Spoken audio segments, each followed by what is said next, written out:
Mm.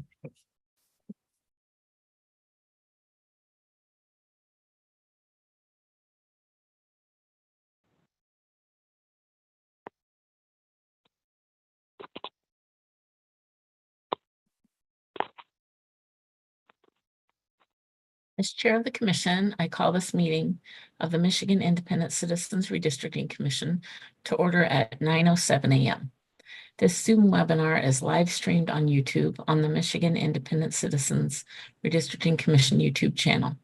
For anyone in the public watching who would prefer to watch via a different platform than they are currently using, please visit our social media at RedistrictingMI. Our live stream today includes closed captioning. Closed captioning, ASL interpretation, Spanish, Arabic, and Bengali translation services will be provided for effective participation in this meeting. Email us at redistricting@michigan.gov for additional viewing options or details on accessing language translation services for this meeting. People with disabilities needing other specific accommodations should also contact redistricting@michigan.gov. This meeting is being recorded and will be available at www.michigan.gov/MICRC for viewing at a later date. This meeting is also being transcribed, and those closed caption transcripts will be made available and posted on michigan.gov/MICRC website, along with written public comment submissions. There is also a public comment portal that may be accessed by visiting michigan.org/MICRC. Members of the media who may have questions before, during, or after this meeting should direct those questions to Edward Woods III, Executive Director for the Commission, at woodse3@michigan.gov or 517-331-6309. For the public watching and the public record, I will turn to the Department of State staff to take note of the commissioners present. Good morning, commissioners. Please say present when I call your name. If you're attending today's meeting remotely, which I hope you are because we all are, please announce during roll that you are attending remotely and let us know where you are attending from by stating the city, township, or county that you are attending from. I will start with Elaine Andrade. Present from Inlay Township, Michigan. Donna Callahan. Present from Mexico. Juanita Curry. Anthony Eade. Good morning, Ms. Reinhardt. Present, virtually attending from Detroit, Michigan. Brittany Kellum. Rhonda Lang. Present, attending remotely from Lake County, Michigan. Steve Lett. Present, attending from Lee County, Florida. Marcus Muldoon. Present from Carlton, Michigan. Cynthia Orton. Present, attending remotely from Battle Creek, Michigan.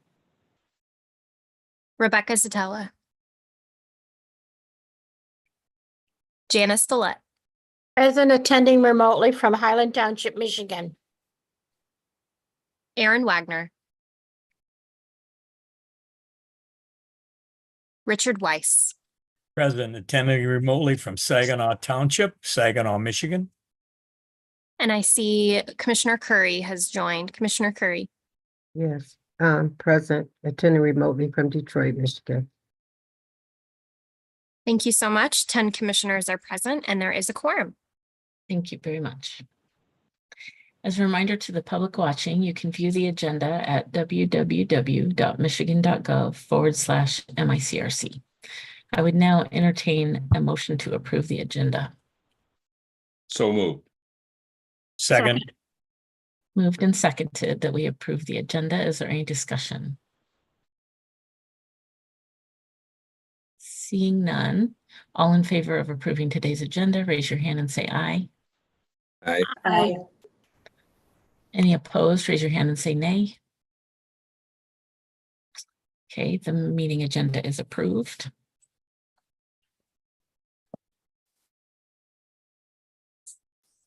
So without objection, we will now begin the public comment portion of our meeting agenda. Executive Director Woods will explain the procedures. Good morning, everyone, and thank you for coming to the MICRC virtual town hall meeting. This is an opportunity where you can interact with the commission in terms of asking questions about redistricting or any questions or in speaking in favor or against a particular map. The commission wants to hear your feedback, wants to engage in a dialogue with you. You will have only 90 seconds. I repeat, 90 seconds. However, if the commission engages in a dialogue with you, the 90-second time limit will no longer apply. Once again, we want to encourage as many people as possible. This is on a first come, first served basis. All you have to do is raise your hand remotely. You will have 90 seconds. I repeat, 90 seconds. However, if the commission engages with you, the 90-second timeline will no longer apply. Once again, thank you so much for joining. Tell your family, your friends, if you're on social media, let them know that we are in this virtual town hall meeting from 9 to 12, 1 to 4, and 5 to 8. Once again, thank you so much for participating in democracy. Madam Chairperson, I'll turn it back to you. Thank you. So on behalf of the commission, I would like to thank everyone for taking time out of their schedule to assist the commission in drawing fair maps with citizen input. And we are going to kind of rotate today. So this first hour, I'm Cynthia Orton. I live in Battle Creek. I currently serve as chair of the commission. And Commissioner Vallette, you can introduce yourself. I'm Janice Vallette. I live in Highland Township. I'm co-chair. The first person that we're going to have speak is James Gallant. Please allow our staff a moment to unmute you.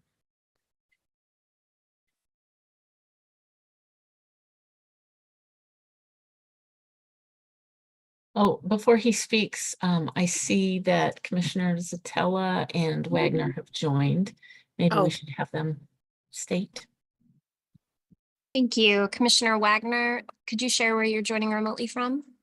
Joining remotely from Eaton Township, Michigan. Thank you and welcome. Commissioner Satella, can you share where you're joining remotely from this morning? Wayne County, Michigan. Thank you and welcome everyone. Okay, we're ready for James Gallant.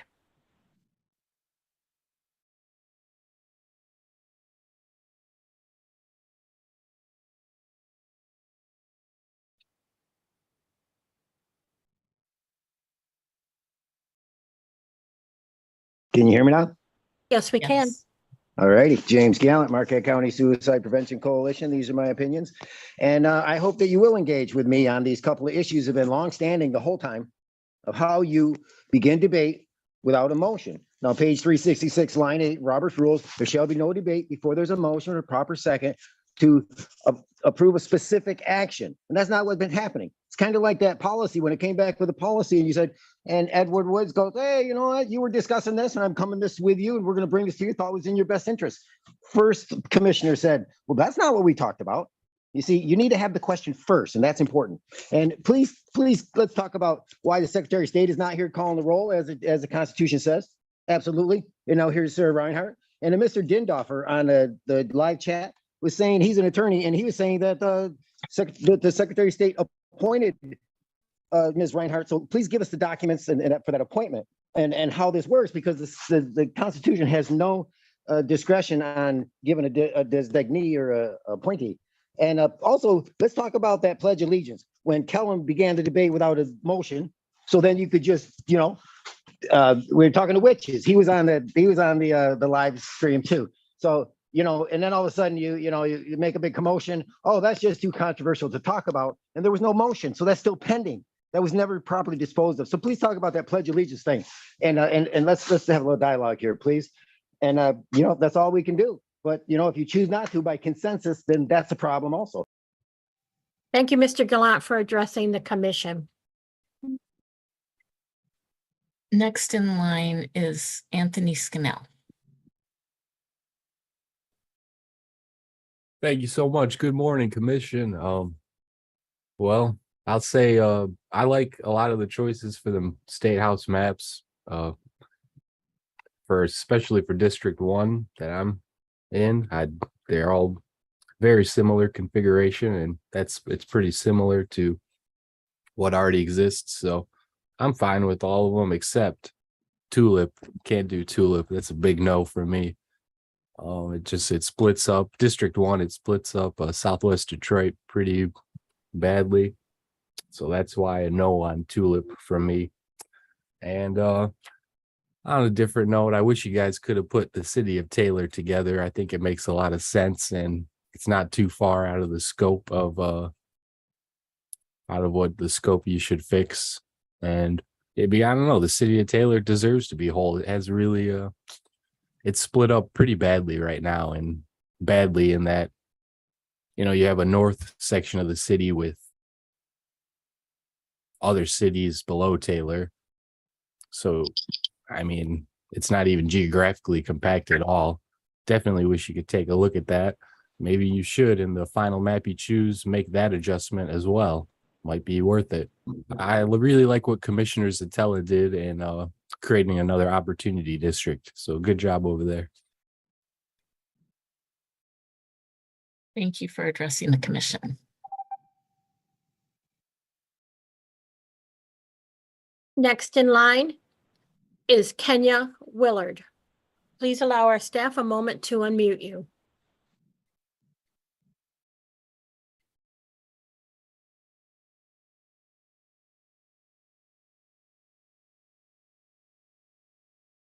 Am I ready? Hi. Hi, good morning. I agree with the Motown sound map. It has a good representation for the Black voters in Metro Detroit. Also, the Motown sound map is the best map for partisan fairness, which allows the voters' decisions in 2018 that they voted for more fair maps.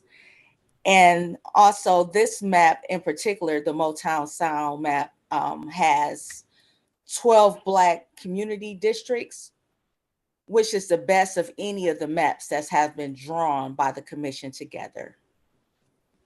Thank you. Thank you, Kendra, for addressing the commission. Next in line is Rory McGillen.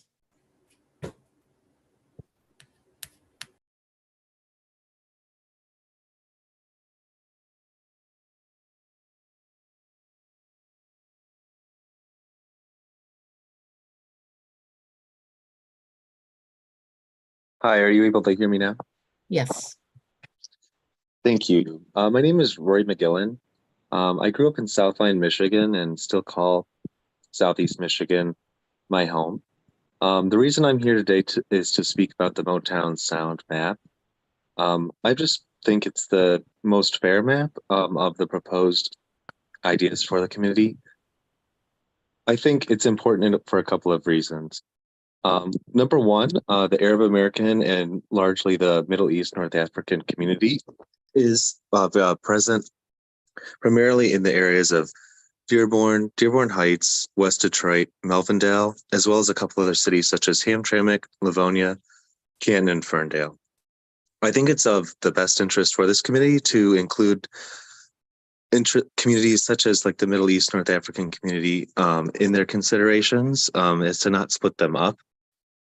One of these reasons is because these communities are already undercounted in the U.S. Census, and it's difficult for these communities to raise their concerns without accurate representation in their government. Thank you for your time. Thank you for addressing the commission. Next in line is Anastasia Manoletos. Hi, can you hear me? Yes, we can. Excellent. So my name is Anastasia Manolatis, and I am a resident of Brownstown and Downriver. I want to thank the Commission for implementing community feedback regarding Downriver communities of interest. especially regarding Flat Rock and Brownstown across so many maps. Now, in earlier testimony, I've asked for the commission to prioritize partisan fairness, and I would like them to do that in their final map selections. A rigorous statistical breakdown demonstrates that Bergamot and Willow egregiously disregard any reasonable interpretation of partisan fairness. By contrast, as many others have mentioned already, the Motown Sound map was the best collaborative map to come out of this process. It is the only fair and balanced map that restores representation to so many historically marginalized communities of interest. I think this is thanks in no small part to the leadership of the part of Commissioner Colum, who could bring the voice of a Detroiter to the mapping of Detroit. And as other members of the public have already stated, Michigan voters in 2018 voted for fair maps and to end partisan gerrymandering. Please consider partisan fairness your top priority, and please select Motown Sound map as the final map. Thank you for the time to address the commission, and please continue the good work you're doing. Thank you, Anastasia, for addressing the commission. Next in line is David Bell.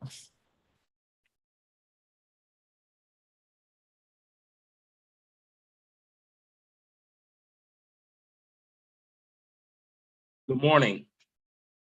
Good morning. Hello, my name is David Bell, proud Detroiter, currently residing in Inkster, Michigan. Born and mostly raised in Detroit, Southwest Detroit, been through all the ups and downs, you know, the good, bads, and the uglies. With that being said, I've been a proud Black voter since 2004. Representation for Black voters in Metro Detroit depends on having maps that are fair and balanced. Voters of color made it clear in 2018, we wanted maps that reflected communities of interest and did not favor one party over another. Now, with that being said, I totally support the Motown Sound map, especially with District 1. You know, it represents a lot of different cultures, a lot of different diversities, different races, you know, with the same interest down there, especially along the water. You know, you got River Rouge, you got parts of downtown Detroit, you got places near Henry Ford Hospital. All these places share interests like pollution concerns, jobs, economy, money, and better ways of life. So I totally support the Motown Sound map. Thank you. Thank you for addressing the commission. Next in line is Trenton Wormley. Please allow our staff a moment to unmute you.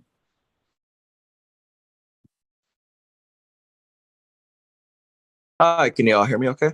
Yes, we can. Perfect. Hi, my name is Trenton Wormley. I must admit that I am truly frustrated with how the commission is claiming to not consider race when they threw out practically every community's map. And now with the maps that have been drawn, most of these stand to put African Americans with less opportunities in these districts than we had in 2012. Bergamot 1 and 2, and Tulip all create a paltry 9 districts when we had 11 in 2012. Mr. Wormley, you kind of cut out, and so I think we didn't hear all the maps that you listed. So if you could say that again. Yes, can you hear me now? I'm sorry, my internet is going out. Okay, I apologize. Bergamot 1 and 2, Water Lily, and Tulip all create a paltry 9 districts when we had 11 back in 2012. This commission was supposed to restore representation to Detroit, and you're threatening to pack them and strip more from them. Stella's map is obviously racist on multiple lines, and Willow's map has barely any diversity or inclusion, especially when you have the wealthy in St. Clair Shores and Grosse Pointe country, practically clubbing up together at the country clubs. Even if you didn't mean that, that's basically what's happening here. So far, the most reasonable and inclusive map is the Motown Sound map, because it is the only map that gives us 12 Black opportunity districts and is the only map that is better than the racist gerrymander of 2012. So I ask that you guys give African Americans a fair shake and give us Motown Sound. And it is also imperative that we have partisan fairness in each and every one of these districts. And with that, I thank you for allowing me to speak. Thank you for addressing the commission. Next in line is Kyle Stefanski.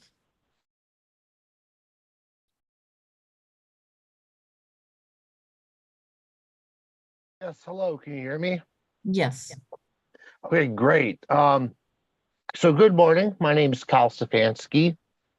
I'm a proud resident of the city of Warren. First off, I want to thank the commission for the work that you all are doing. I know it's not easy work, but it is very important work. So the commission has heard from many of us calling for a district that would cross the 8-mile line. And above all others, you heard Warren and delivered with the Motown Sound map. So the new District 11 would give South Warren and North Detroit the joint representation we have been calling for since before this commission was a twinkle in the voter's eye.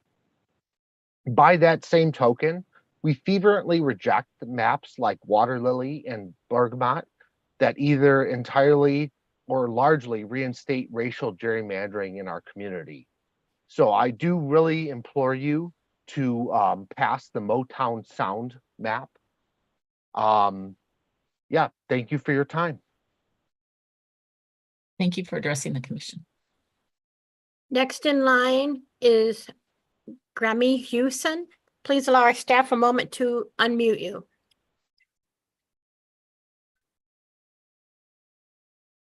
Hello, can everyone hear me? Yes, we can. Perfect. Good morning. My name is Graham Houston, and I'm here today on behalf of Access. I'm requesting that the commission keep the community of interest that I work closely with, which are Arab Americans and people of Middle Eastern and North African descent, or MENA, together. Metro Detroit is home to one of the largest and most diverse Arab American and MENA communities in the US. Our community of interest primarily lives in Dearborn, Dearborn Heights, West Detroit, and Melvindale, as well as other parts of Michigan, such as Hamtramck, Livonia, Canton, and Ferndale. Arab Americans, more broadly MENA communities, are undercounted in the US Census, making the process much more difficult for our community to demonstrate the size and needs of our community. For MENA communities to be considered in the redistricting process, US Census data is the only demographic data source used by the commission. Without a fair count of these communities in the US Census, they are constantly invisible and not factored into the redistricting process. The commission will determine the representation that our community of interest will have for the next 10 years and the generational impacts it will have for our future. Please take the time to redraw the house maps. Thank you for your time. Thank you, Mr. Houston. Next in line is Delaney McDermott. Hello all, can you hear me? Yes. Hi, thank you to the commission for hearing us out. I'd like to introduce myself. My name is Delaney McDermott. I grew up in South Lyon, Michigan, and I now work at Access and with a variety of Arab Americans, and I am Arab American myself. The Arab American and MENA community, as you have heard here, are already a socially and politically marginalized group. And in the past, our communities have been marginalized in the redistricting process as Arab Americans. There are federal programs that have been designed for marginalized groups. However, when the Arab American and MENA community is divided, the commission makes it harder for the community to avail the opportunities afforded by those programs. The Arab American and MENA communities have unique cultural and linguistic barriers to accessing federal programs, and they need strong consideration to be able to close this gap in the coverage. Please consider the Motown Sound map, which provides enough consideration to our community of interest as well as other community of interest that people have mentioned here today. Thank you so much. I yield my time. Thank you for addressing the commission. Next in line is Michaela Cox. Please allow our staff a moment to unmute you. Good morning, commissioners and community members. My name is Michaela Cox, and I have been a Michigan resident my whole life. I live in Metro Detroit in the 13th district in a neighborhood called Woodbridge, and I have worked in Dearborn with the Arab American or MENA community through Access for the past 6 years. On behalf of Access and as a person of Arab descent, I'm commenting today to ensure us a fair democracy and to uplift the representation and voices of the Arab community. I believe is it incredibly critical to keep the Access communities of interest together, which are the Arab Americans in the Middle Eastern and North African communities. As you may have heard, Metro Detroit is home to one of the largest and most diverse Arab American and Middle Eastern North African communities in the United States. Our community of interest primarily live in Dearborn, Dearborn Heights, West Detroit, Melvindale, as well as other parts of Michigan, such as Hamtramck, Sterling Heights, Flint, Livonia, Canton, Ferndale, Ypsilanti, and Ann Arbor. The U.S. Census counts people of Arab ancestry or those of MENA origins within the white race category. The fact is, Arab Americans and MENA individuals have distinct issues and experiences. Without a fair count of our community in the US Census, we are constantly invisible and are not factored into the redistricting process. We must ensure that communities of interest are not divided because of partisan lines, and we urge the commission to make sure our community of interest is counted. Thank you, Michaela, for addressing the commission. Next in line, I apologize if I mispronounce people's names, but next in line is Mari Reimar. Oh, and before she goes, Commissioner Kellum has joined us. Thank you, Madam Chair. Good morning, Sorry. Commissioner Kellum. Can you share where you're joining remotely from this morning? That's what I was going to do. Good morning, and I am attending remotely from Wayne County. Thank you.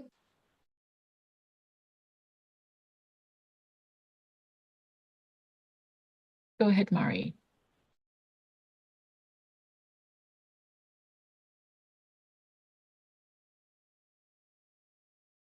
Hello, sorry, I was on mute. Can everyone hear me? Yes. Yes. Okay, cool. Thank you. My name's Mari Reimer, a longtime Michigan resident, 20 years. And I wanted to applaud the care taken to respect the desires of many of the communities of interest that spoke up in 2021. So thank you to the commission for that, especially East Point residents finally getting a fair shake on the Motown Sound map. And so the District 12 Motown Sound, I think it really brings it all together by it pairs neighbors who routinely go to church together. So that's all I have really. And thank you for your time. Thank you for addressing the commission. Next in line is Andre Bryant. Please allow our staff a moment to unmute you.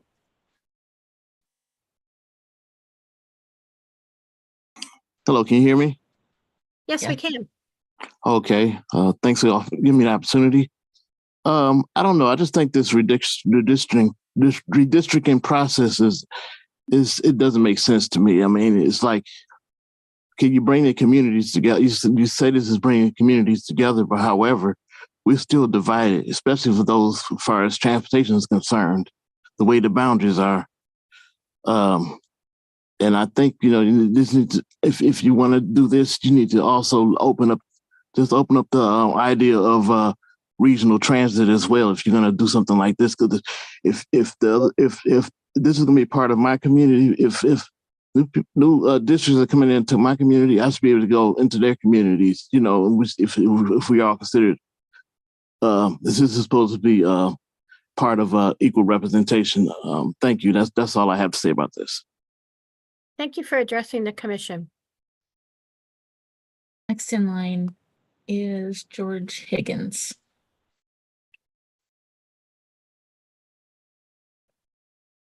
You guys all hear me? Yes. Okay. I'm George Higgins. I'm a Fraser resident. I grew up in Warren. I still spend a lot of time in Warren, going to, you know, city council meetings, coffee hours in the city. I just want to thank all the commissioners for their hard work during the remedy process ordered by the court. I think you guys did a great job creating a lot of options, you know, 10 different maps for yourselves and the public to consider. I think that's great. More options is better.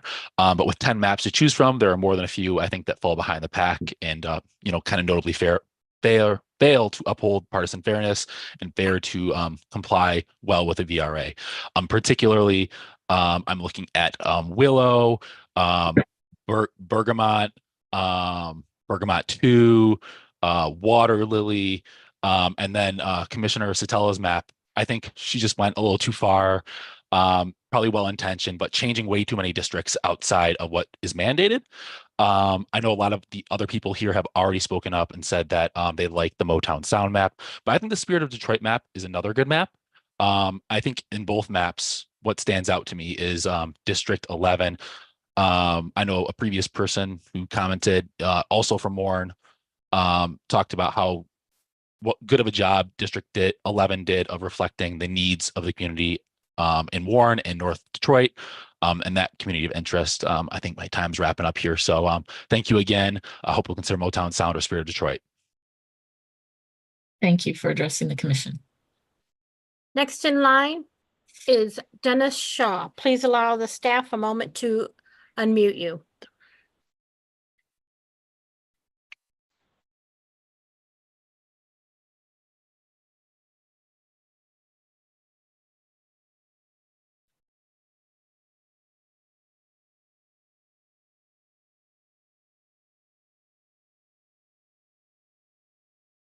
Hello? Yeah, we can hear you. Okay. Yeah, the gentleman that spoke ahead of me, I am in agreement with him that, everybody allowed to come into our city or whatever, but it's so hard for us to go anywhere without being, made to feel very uncomfortable. You know what I'm saying? To even try to go out and participate in opening up a business out there. You know what I'm saying? But everybody comes down to the Motown Sound, the Spirit of Detroit, and they open their business. But the welcome to us to come down and go into their district, we're not welcome, and not by the legislature, by the authorizing of opening up, giving the license. It's just so difficult for us to go African American. I am African American. I've been in Detroit all my life. To go down and try to, patronize their people. Everybody comes here and makes money. You have the, every other Arabs, Chinese, Caucasians, everybody comes to Detroit, you know what I'm saying, and pillages us, you know what I'm saying, and takes advantage of us. But when we try to go out there, they make it so high. The stakes are so high that, you run us right up out of there. You know what I'm saying? We're not even allowed the opportunity.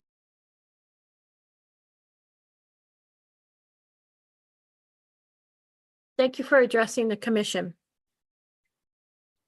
Next in line is Dylan Linklater. Hi, can you hear me? Yes. Hi. So my name's Dylan Linklater, longtime Michigan resident. Thank you as well for everything you guys are doing. But yeah, so I just wanted to express just a couple of my concerns. I get that we're here because race was improperly considered as a, factor in the first round, but I have to ask how the commission is expecting to pass a map like Water Lily that reinstates the 8-mile gerrymander. I think that causes significant concern. And then Commissioner Sedella's map also, I think, goes beyond the scope of the court order. So I just think that we should really go, like many other people here have said, I think we should go with Motown Sound. I think it's the best map for everyone involved. So again, thank you all for everything you're doing, and I hope that we'll consider that map. Thank you for addressing the commission. Next in line is Brenda Hall. Please allow the staff a moment to unmute you.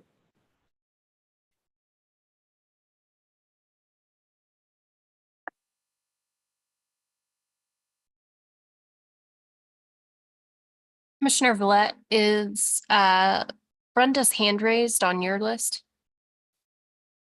I'm sorry, say that name again. Is Brenda's hand raised for you? No, actually, no. No one's hand is raised. Does that mean they don't want to speak? That's right. Yeah. I was just making sure in case it was raised on your screen. Okay, so we're going to start again at the people who requested a second time to talk. Looks like we just had someone else raise their hand. Okay. Okay, and that would be Tracy. Tracy, please allow staff a moment to unmute you.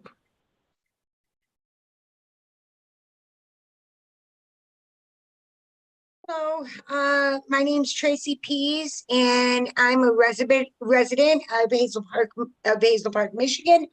And I have to say that I really do like the Motown Sound map. It shows the kind of it's right with the representation of voters.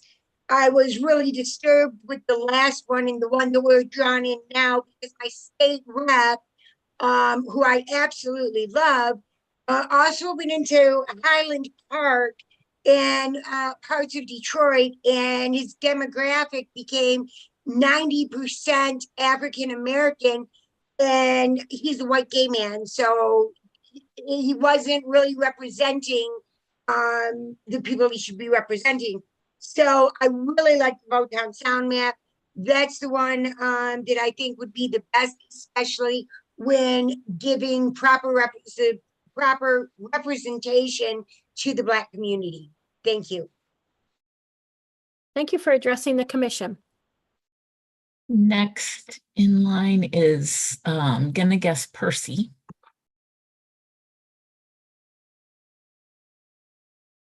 Okay, can you hear me? Yes. Okay, great. Yes, thank you for letting me speak, and definitely I'm gonna ask for the Motown Sound map. I even like the name of it. So it's giving individuals. My concern has always been giving individuals who live south of 8 Mile a voting strength so they can represent the area that they're living in and get the resources that they need for their community. They need a voice from that area that's south of 8 Mile and north of the river to have a voice so they can get the representation that they need. So I'm for the Motown Sound map, and please strongly consider putting that map in play. Thank you for addressing the commission.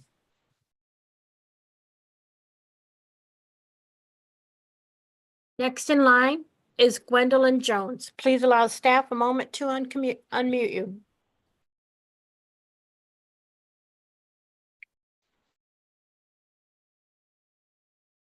Can you hear me? Yes, Yes. we can. Okay, thank you. I want to also call in support of the Motown Sound Map. It appears that it is the best map to represent, you know, our diverse cultures in Detroit and our surrounding neighborhoods and suburbs. So I'm just urging the independent redistricting council, you know, you guys to select the Motown Sound map. And I agree also with Dennis Shaw, who was speaking about the difficulty of African Americans doing business, you know, in other surrounding, you know, suburbs and neighborhood. We welcome everyone here, but we don't feel that same welcome when we go out and try to expand our business. And that's what we're trying to do in Detroit. We're trying to offer more opportunities for African Americans in Detroit. And we need to be able to extend that, not just in Detroit. So I hope that whoever's listening will also take that in consideration and try to, you know, help us as far as doing business in our surrounding areas to make it more Detroit friendly. Thank you. Thank you, Gwendolyn, for addressing the commission. So just as a quick reminder, if you have a public comment, you can raise your virtual hand and then you'll have 90 seconds to address the commission. Next in line is James Gallant for a second time. Can you hear me? Yes. All righty, James Gallant again, and these are my opinions. And please engage with me in this request. And this is on behalf of all the people, you know, the state and our nation. This is Robert's Rules of Order is the fundamental principles of parliamentary law in America. And we know that when Commissioner Lett was the chair for 4 months, the first 4 months, he institutionalized Marxism by consensus. No special rules to implement all of these practices. And Commissioner, your attorney Pestula wrote in the transcripts in January 2021 that she wrote the proposed rules of procedure based on your established practices and what you all said at the meetings you wanted, and you did that by consensus. And then she just wrote it and then you just did it. Well, this is exactly the practice that they did in California. I participated in California Commission, and that's what they did, the exact same thing. And then they just sidestepped Robert's Rules of Order. And then Arizona did the same thing. Oh, we followed California. Yeah, they sidestepped Robert's rules. So did Arizona, now Michigan. And now I believe that Edward Wood said that Colorado is approved the rules of procedure of this commission verbatim. I repeat, verbatim. Well, how can they do that when they have a different constitution and they're supposed to write that? No, this is the institutionalizing Marxism in America. You're doing it by consensus. You're suspending the rules by consensus and just doing what you want. Madam Chair, this is, I'm thoroughly disappointed in your performance here, because it's kind of like you're asking them what you're supposed to be doing, and then you just go, oh, okay. Like Commissioner. Thank you for addressing the commission. Next in line is Anthony Scannell. Please allow the staff a moment to unmute you.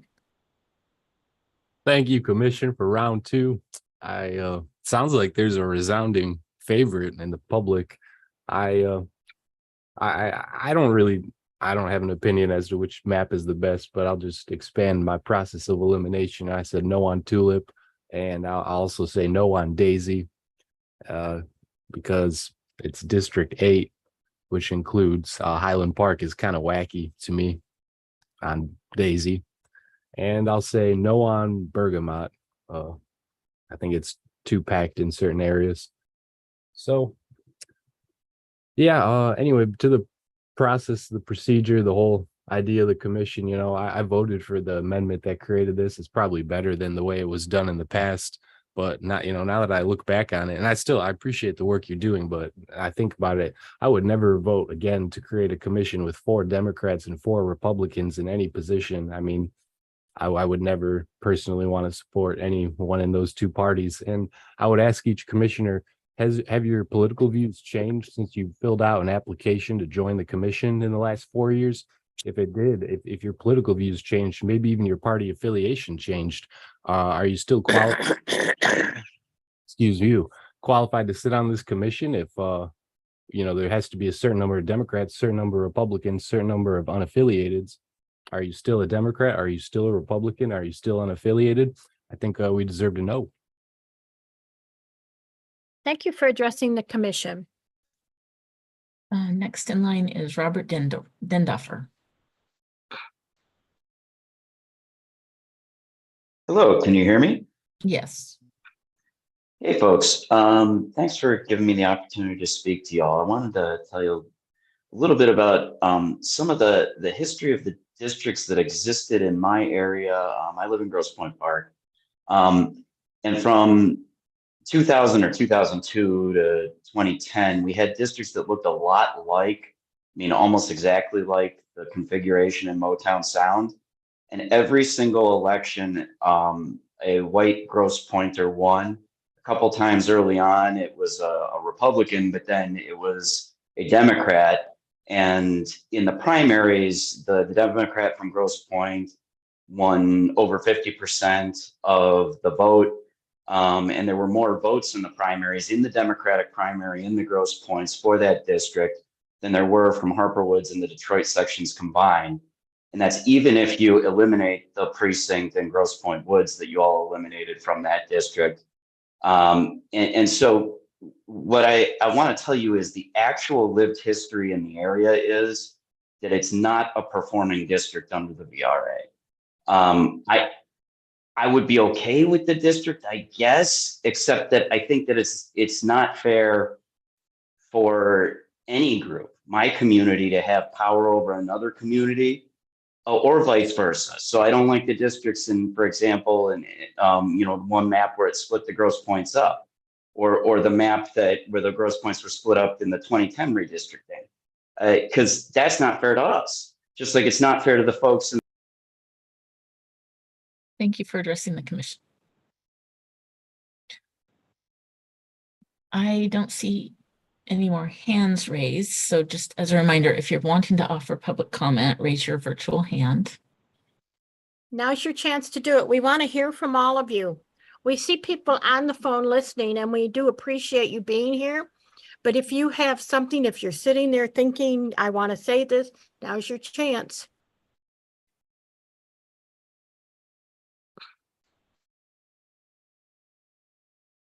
Okay, we have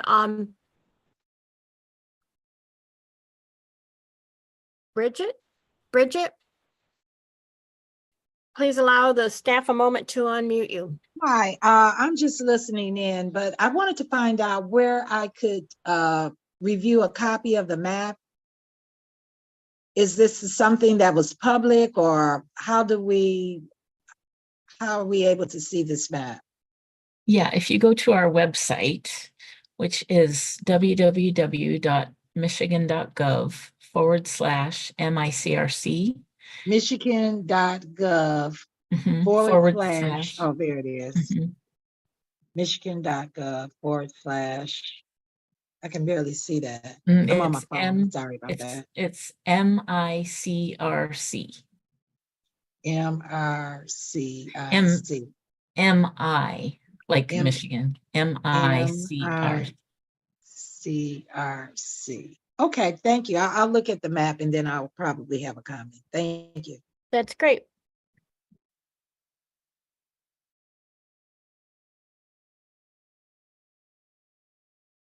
Okay, so next, find my list. I don't think we've heard from George Higgins, have we? I believe so. Okay. Then I guess we should start over, or let's do George Higgins. Yeah, George Higgins is first on the list, so go ahead. Hi, can you all hear me? Yes. Okay, sorry, I raised my hand because I thought you guys were already on the second round of comment because we heard from James Callant twice. Yes. And want to thank you again for your work. And I want to go back to talking about the District 11 configuration that's present in some of these districts in Warren. Just, to speak more about why I think that's a good configuration across multiple maps. I think the way District 11, particularly in spirit of Detroit, also Motown Sound, that configuration is really good. Crossing 8 Mile, but not doing it in a way where you're just trying to hit a certain racial percentage, right? Where we got in trouble last time. This actually unites a community of interest. And you guys have done it in a very race blind way, which is what the court ordered. So I think we're all very thankful that District 11 looks really good. You can go to Warren all the time and you can hear people talk about the dichotomy between North and South Warren, people who are living north of 696 and people who are living south of 696. So I think you guys have done a good job taking that into consideration. Warren in all these maps and especially the good ones, it's a very large city and it's getting split many times in many different ways: northwest, southeast, south, central. And I think that's really a good thing because municipal boundaries are not that important, not as important as compactness or partisan fairness. And in Motown Sound, I believe St. Clair Shores is getting split in multiple ways. I think that's fair. If Warren is going to be split in multiple ways, other cities can be too. Again, most important is partisan fairness and compactness, geographic compactness, not municipal and county boundaries. Thank you again for your work. Thank you for addressing the commission. Okay, next in line is Robert Dindoffer. Please allow staff a moment to unmute you. Hey, folks, can you hear me? Yes, we can. Hey, thanks a lot. I appreciate it. So my point was that, look, I want you all hopefully to have your maps pass and pass muster with the court. I understand you all may disagree with the court's decision. I don't agree with everything in it either. But ultimately, the court's going to have to make a choice of whether they're going to allow a special master to draw our maps or whether our citizen-led system is going to withstand this test. And I think that if you look at the communities of interest in the area, I think the clearest community of interest is that the suburbs of the Grosse Pointes and St. Clair Shores belong together. I think everybody appreciates that they are more similar to each other, and that there are other communities that have some similarities that in a bigger district could be included.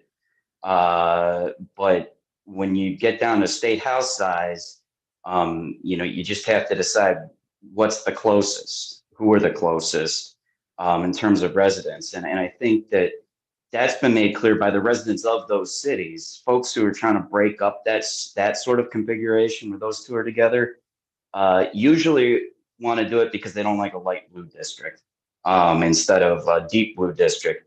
I don't think that Thank you for addressing the commission.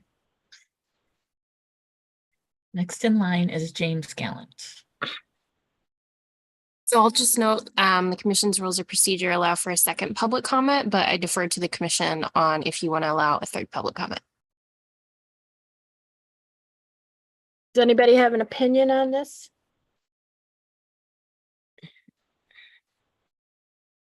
I think that we should not allow more than 2 public comments. I agree. Okay.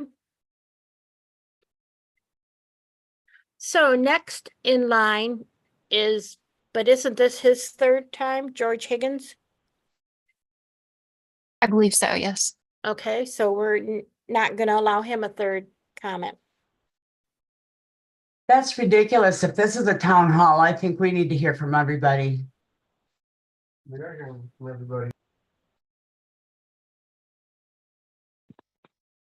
I think if we don't have people waiting, there's nothing wrong with letting people go a third time until somebody who hasn't had a chance raises their hand. We're here until 8 p.m.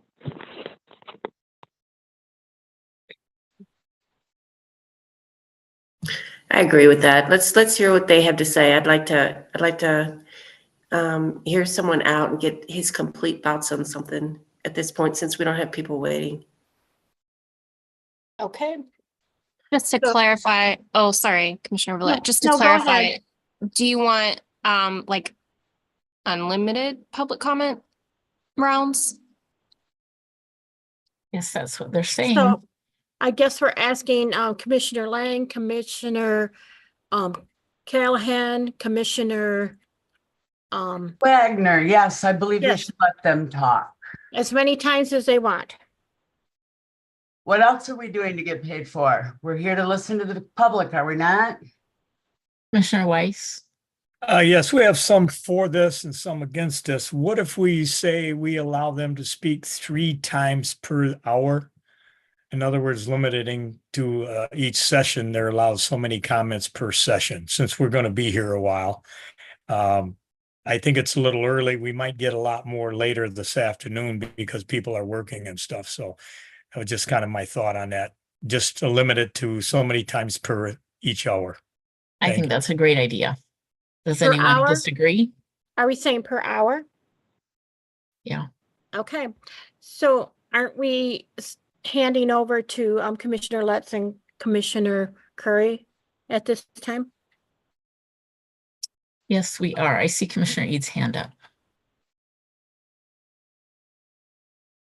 No, I thought it was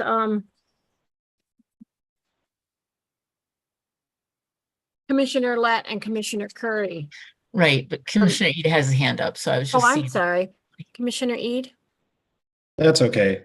Thank you, Janice. So what do y'all think we should do? Because our rules say 2. So, we can change them to 3 if we want, but let's just get clarification and get it on record what we're actually doing. We should probably take a vote. Well, I actually think that the commissioners who want to allow another time are saying at town halls. I don't think they're carrying that over to a regular meeting. Are you? Yeah, I'm thinking of this as a town hall. We're going to be on here until 8 p.m. tonight to listen to anything a citizen has to say. And so instead of cutting a citizen off if there's no one waiting in line behind them and just sitting here in silence and staring at the screen, I think we should listen to what the person who's in front of us has to say. Commissioner Curry. Agreed. Why don't we Commissioner just, Curry wants to speak. why don't we allow them to have more minutes instead of more? If we're gonna let them speak 2 or 3 times, let them speak maybe 5 minutes or 3 minutes instead of having them speak as long as they want. Just give them more minutes so they can finish their thoughts out. That's my comment. So it seems like to me a reasonable compromise was what Richard proposed. Three times in an hour is almost 5 minutes. that doesn't discourage others who may be watching from raising their hands and getting in. It also doesn't necessarily encourage someone from simply reiterating the same thing over and over and over and over and over again. So I would certainly be in support of 3 times an hour. That gives all of those people who want to continue speaking an opportunity to do so. If they wait around for another hour, they get another 3 times. So. Commissioner Weiss? Yeah, the only thing I might add to that is that anybody that hasn't spoken before would obviously take precedent over the other individuals. Just want to make that clear. Thank you. Do you want to make a motion to that effect? I don't know, is it Make that motion. necessary? I mean, I can if you'd like. I would make that motion that we limit it to 3 times per hour, and individuals that have not spoken have first precedent over the other individuals first. Second. So we have a motion and a second. Is there any discussion? Seeing none, all in favor of that motion, raise your hand and say aye. Aye. Any opposed, raise your hand and say nay. Nay. Okay, the ayes prevail and the motion is adopted. So public commenters will have a chance to offer public comment 3 separate times for 90 seconds each hour when we start again. And now we will turn this coming hour over to Commissioners Lett and Curry. Thank you, Commissioner Orton and Commissioner Vallette, for hosting our first hour. My name is Stephen Lett. I'm one of the commissioners on the commission. And so that Anthony Spinell isn't concerned with me, I have not changed my independent status and I still qualify to be a commissioner. Juanita, give us an introduction, please. Yes, my name is Juanita Curry. I am a commissioner, and I'm also still a Democrat, and I haven't changed my status. And I welcome any comments.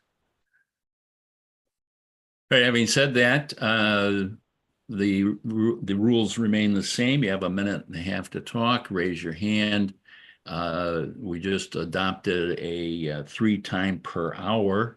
It's a new hour, so you get 3 times if you've been here before. I'm seeing no new names, so Robert Denhofer is first up. As soon as you're unmuted, you can keep talking. Thank you. Can you hear me? Yes, we can hear you. Oh, thank you. So to try to, I guess, kind of finish and sort of synthesize my thoughts, the district configuration in my area in the Grosse Pointe, East Side of Detroit, Harper Woods that existed in the 2000 redistricting, which is similar to the Motown Sound configuration, was not fair to the people in the city of Detroit. And I don't want to use that necessarily as a proxy for race one way or another, but I know it wasn't fair to the people in the city of Detroit in the area. It never was. And I understand why in the 2010 redistricting, the Grosse Pointes were split up but that wasn't fair to the folks in Grosse Pointe.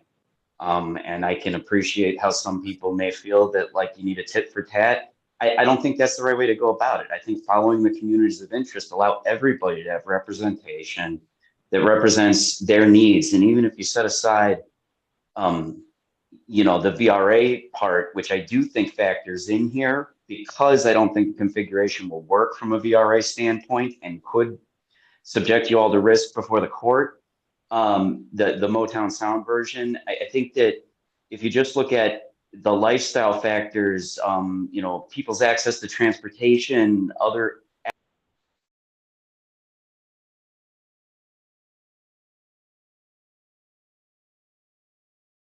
All right, since we don't have anybody else new at the time, James Gallant is once again up. Can you hear me? Yes, we can All hear righty. you. All righty, James Gallant, Marquette County Suicide Prevention Coalition, and these are my opinions again. And, you know, so let's just point out, so we can just kind of spread this out a little bit, that we just saw the specter known as communism. It's a ghost. You folks are, when you should have done, just suspend the rules. Suspend the rule, and we're going to just do this little different thing right now. We can do that.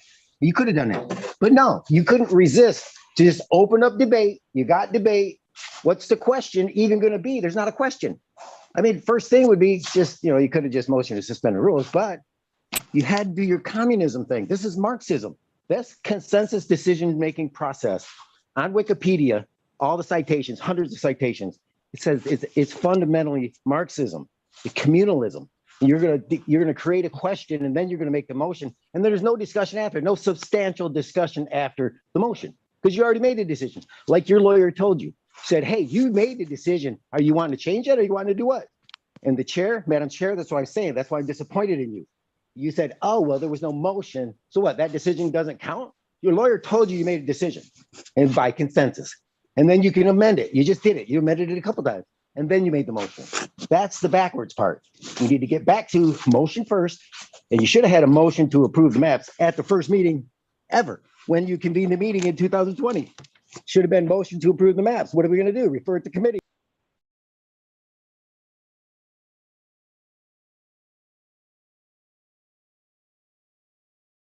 Right. The next up for an additional comment is George Higgins. Hi, guessing you can all hear me? Yes. All right, I'll be quick.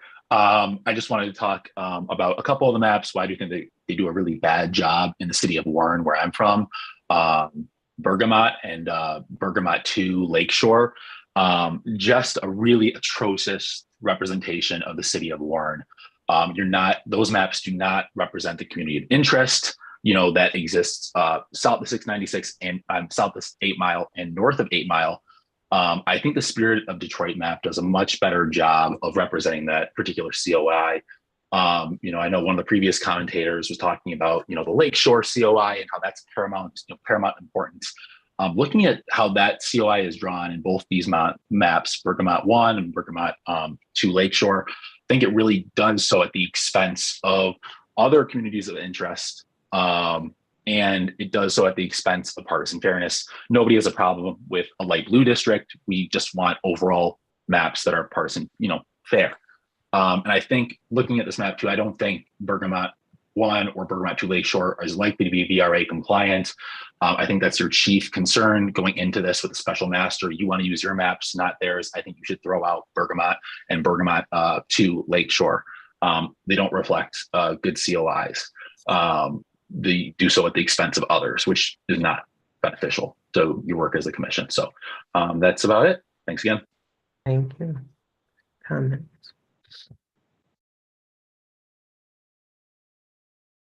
Thank you. I have nothing new other than Mr. Gallant. Mr. Gallant, you're up for your second comment this hour. Okay, can you hear me? Yes. All righty, James Gallant, this is me again. These are my opinions. And, you know, I guess about the maps, I just want to say, I guess I should make a comment about the maps, is that they did the same thing in California. And they had articles all about it after, like ProPublica, they had this big article about how people were just, they were just up there saying whatever. You had sent people, you got a bunch of, remember when you got a bunch of the same comments from a bunch of people, because groups do that. And people, you know, this is a political. This is like, the guy says, well, they're political. Yeah, it's all political. And so they were scammed in California. I think, you know, people here, they say things to try to get it past the finish line. And you know, this is pretty rough, this, you know, community of interest thing. But we should go back to, and I'd ask you, Commissioner Lett, to address the part about the Pledge of Allegiance. Remember when Commissioner Clark had that legitimately voted to put on the agenda? I'm going to say Pledge of Allegiance at meetings. and then I believe Kellum was the chair and determined that it was too controversial even to make a motion, was too controversial and moved on and stopped the debate and bullied everybody and stopped debate, and they didn't let them vote and say, hey, are we going to do it or not? So I'd ask you to please go back to that. See, but you're going to hear it over and over and over until you actually address the issue. You can do right now, because we're at town hall. We could go back and forth right now over these issues, but you're not gonna. But I guess we'll have to take that to court. Would be the case in controversy. Will be, did you follow the rules right from the beginning? The first meeting, Secretary of State didn't follow Robert's rules when you were elected chair. Okay, she didn't do it. She just said, "Oh, what do you want to do? Anybody want to do something?" Yeah.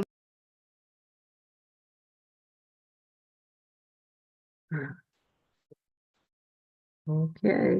Next up will be Anthony Scannell for his first time on this hour. Thank you, Commission, for the opportunities to speak so very much. I'm happy to hear that Commissioner, that you're facilitating, that you're still independent. That's fantastic. And independence, you know, if an independent votes for a Republican or a Democrat or supports a Republican or a Democrat who's a friend, I don't know, that would make me question whether or not they're an independent. But I'm not saying that's the case here. But that's fine. You know, this commission, it can't fix everything. It's just supposed to fix the maps. But, you know, as you hear, we have a lot of problems in our state and our region, lack of cooperation and, you know, infrastructure, all kinds of things that aren't really going the way they should. And you could extend that out to our country. I mean, our president, doesn't even know where he is. And the top runner up is a game show host. I mean, we're really in a sad state as a country. There's a lot more problems to fix than just the mapping. I mean, let's say if you want to run as a candidate in one of the districts you're going to draw, if you want to run as a Democrat or Republican, you only have to get 1,000 signatures, let's say. I think for a congressional district, 1,000. But if you want to run as an independent or any other party, you need like 3,000. So totally unfair, totally arbitrary. I mean, there are reasons for it, and there were reasons for it at the time to limit ballot access, but it doesn't seem like it's serving our purpose any longer. So yeah, there are a lot of problems just beyond the scope of what you guys can fix. So as long as you do your best job, that's fine. Thank you.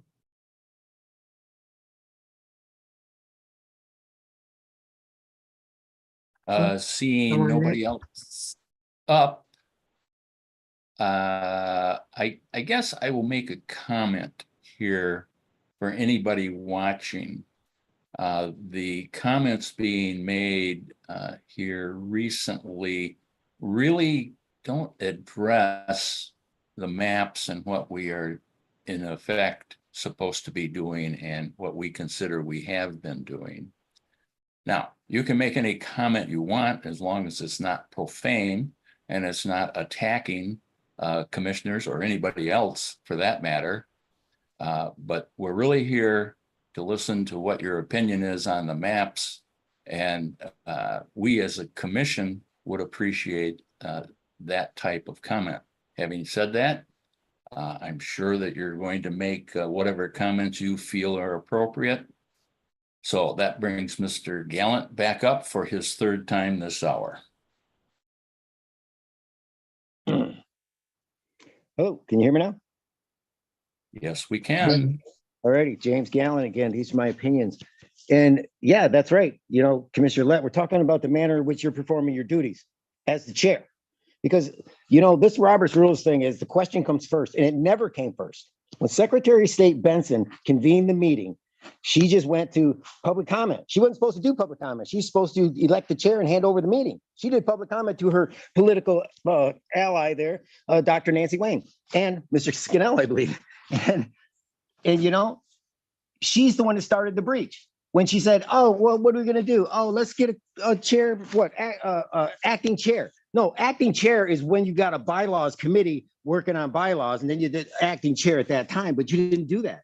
And you put that on the agenda for 4 months. We're going to look into rules of procedure. Didn't come up till 4 months later until you set the practice. You never had the question first. And as the acting chair, you just started right into it and doing this consensus thing. And now everybody thinks, oh, let's just do this because it's the way we do it. We've always done it this way. Well, yeah, you've been breaching the rules the whole time. And this is the problem when Mike Brady said, you must follow Robert's Rules of Order. motion first, second, discussion, vote. He said that specifically it's on the transcripts. Please, let's go through the first 4 months. And then you just said, hey, we're going to create the rule of procedure based on your established practice, which is Marxism. That's just, this consensus decision-making process is Marxism just rebranded. Oh, this is real cool. Thank you for your comments.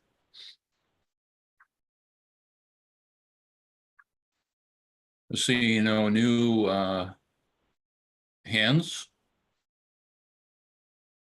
Robert Denhofer is up again. Hey, folks, can you hear me? We can hear you.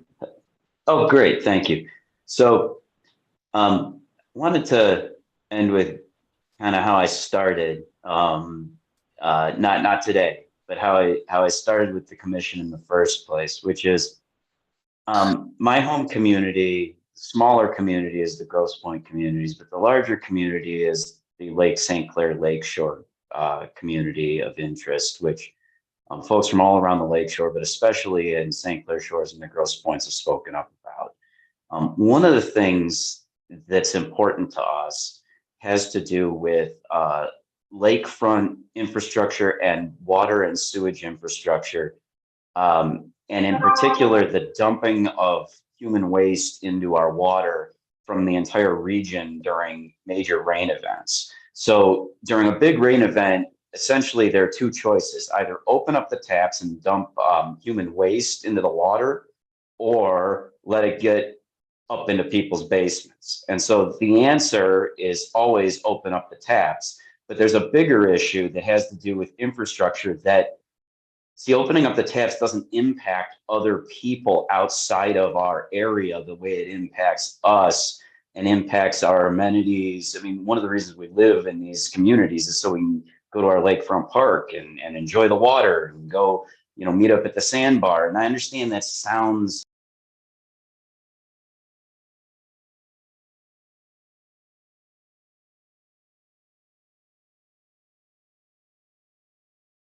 Okay, who's next, Steve? We have George Higgins up for another turn. Mr. Higgins. Can you hear me now? We can hear you. Awesome. Just talking again about that, the lakefront district that's in Bergamot to Lakeshore. I know the previous commentator really likes it. Unfortunately, I think before we've heard people even say, talking about that COI, oh, we need that COI because it's a lifestyle thing. And look at the lifestyle of people in those areas compared to surrounding areas. We don't have the same lifestyle as people in Harbor Woods or East Point or Detroit. And then they particularly go to, I've heard them in the YouTube comments and on here, they've said, oh, it's because look at how many people in Grosse Pointe and St. Clair Shores own homes versus people in Harbor Woods are renters. And if you know anything about the history of redlining in this country, racial disparities in this country with generational wealth, talking about lifestyle and talking about home ownership versus renting, they're talking about race without talking about race. And I think that's something you guys should push back on as commissioners. I'm happy that a lot of the maps you have proposed include Harbor Woods in with the Grosse Pointes. They have a really strong historical links between those two communities. Parts of Harbor Woods have Grosse Pointe schools. So going with these Lakeshore COI district, I think it really is, I don't think he means to do it in that sort of way, but that's the effect it would have. It has a effect that is, would exacerbate racial inequality in this country and the commission. And thank you for your time. Thank you for your comment, Mr. Higgins. Hey, it looks like we have the next in line would be Anthony Scannell for another turn this hour.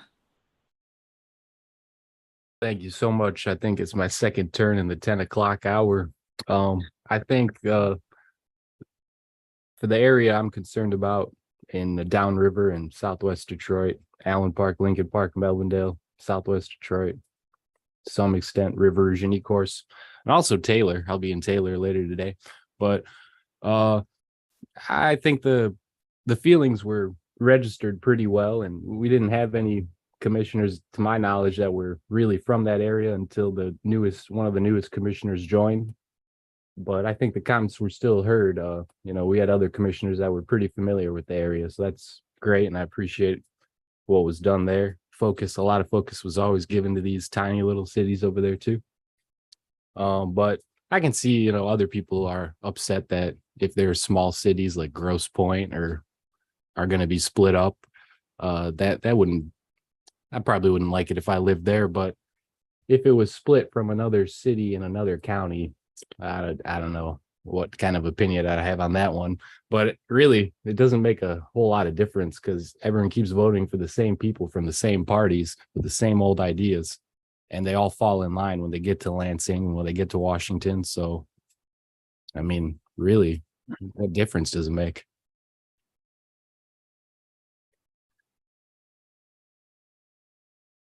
Okay, thank you for your comment. It's like we are back to Robert Dendorfer. Mr. Dendorfer.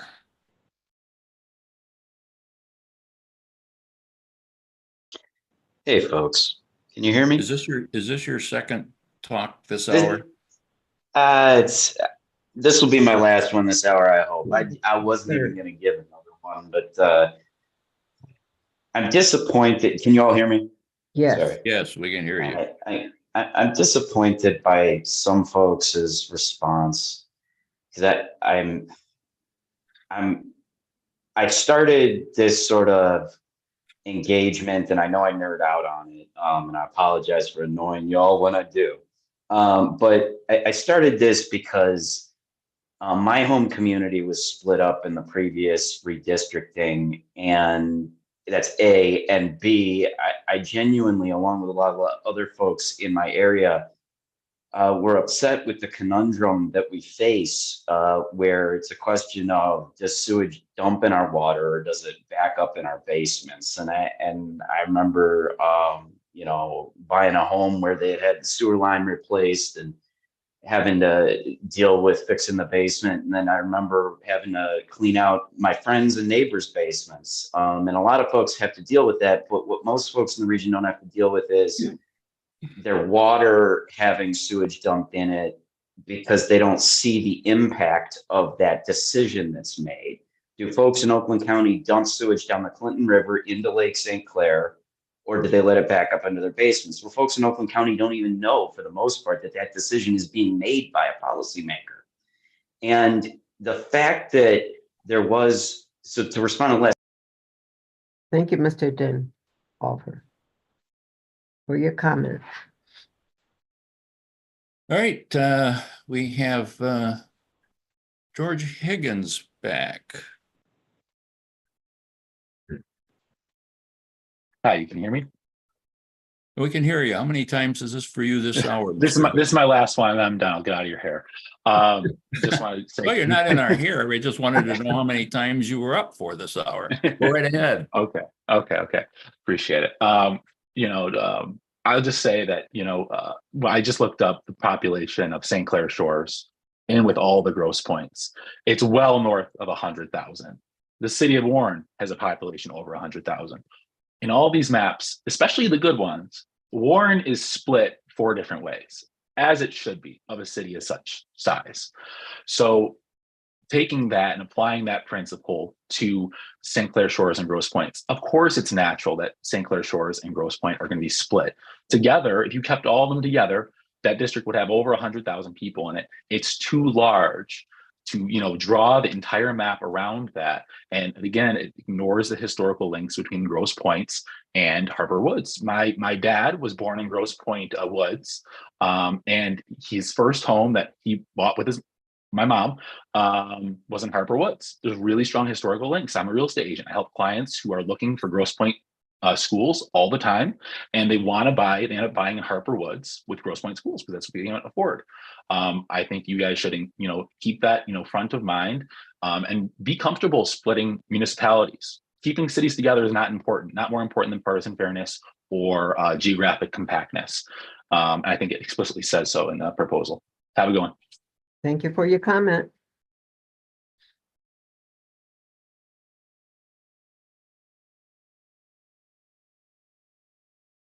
Okay, we don't have any new hands, and Mr. Gallant has taken advantage of his 3 opportunities to comment. So I'm going to turn it back over to Cynthia Orton and ask for a 15-minute break. Maybe some new people will show up during that time. Sounds good. It's a great idea. I would say maybe let's come back at the top of the hour. What, at 11? At 11 o'clock. Does anyone object to that? No, I don't object to that. Okay, hopefully some new public comments will join us at that time. So we will take a break until 11 a.m. A reminder to commissioners that when you step away from your laptop during the break, to make sure that your Zoom is muted and that your video is off. Thank you. Thank you.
Okay, it looks like we're back from break. So this hour is Commissioner Weiss and Commissioner Andrade.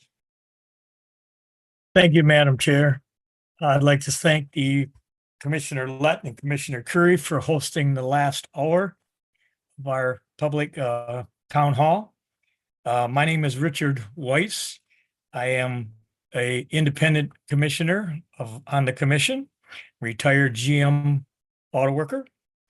And I now do handyman work, which most of you know, public doesn't, but that. Commissioner Andrade, would you like to introduce yourself? Yes, I am one of the new commissioners. I am from Imlay Township. I am the Democratic commissioner, and I am a retired research assistant from Wayne State University. Thank you. All right, on behalf of the commission, we would like to thank you for taking time out of your schedule to assist the commission in drawing fair maps with citizen input. So I guess we'll move on. Our first commenter is Mr. Gallant. Would you please state to the commission, please, and give our staff a moment to unmute you? Can you hear me? Yes, I can. Thank you. All righty. Thank you, James Gallant. These are my opinions. Well, Commissioner Weiss, I would ask you to please entertain a point of order and engage with what I've been talking about to you for a couple of years now. And it's about the motions first and having the question, and people are just confused, and then you just kind of make it up, giggle through stuff. But I'd ask you to revisit the part about the Pledge of Allegiance, because that was Commissioner Clark, and he was serious and he was honest about that, and you voted on that. But there was never a motion to actually vote on were you going to do the Pledge of Allegiance or not. And that's what I'm talking about, how it gets out of off the rails and into the weeds. You know, if you're not under, you have no order, no semblance of order. You know, Juanita was so confused, didn't even want to participate. You know, hey, here you go. You're just going to change my maps back. I'm not going to do that. I'm just going to not do it. Didn't want to, because that was the unilaterally changing the maps.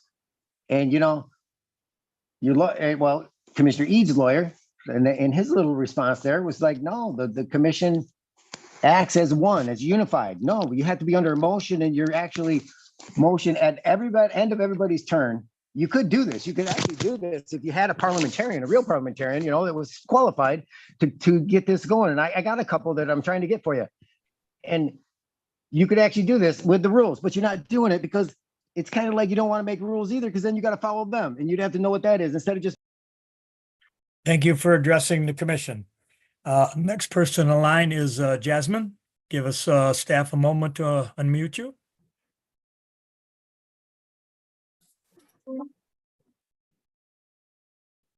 Folks, I'll be very quick. My name is Jasmine. I'm from Dearborn. I'm Arab American, and I just want to express that I'm happy to see Dearborn as one district, and I'm especially excited to see maps that unite community without sacrificing representation for Black voters.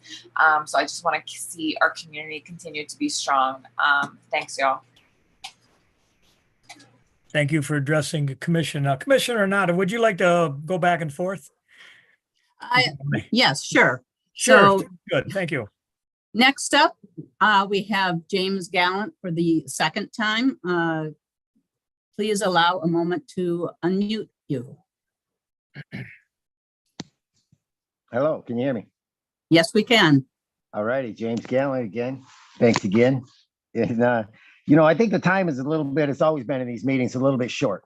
Should be at least a couple minutes, 3 minutes. Somebody can get a couple of sentences out and make a little sense of what they're talking about, instead of this tiny little blurbs you've always been doing. And you know, as the newest member, I'd ask you, Elaine, let's revisit the transcripts from the first 4 months and actually revisit them and what they talked about.